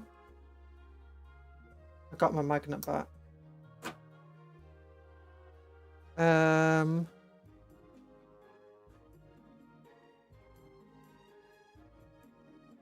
Well, thanks for coming to the stream today. Big love hearts to all of you. Hope you have a good rest of your day. Remember to work hard but play harder. Eat good food, sleep well, dream of cupcakes but don't eat the cupcakes, and take care of yourself and be kind to others and vice versa. So goodbye everyone. Love you all. Whee! Ah! And we got another long stream tomorrow.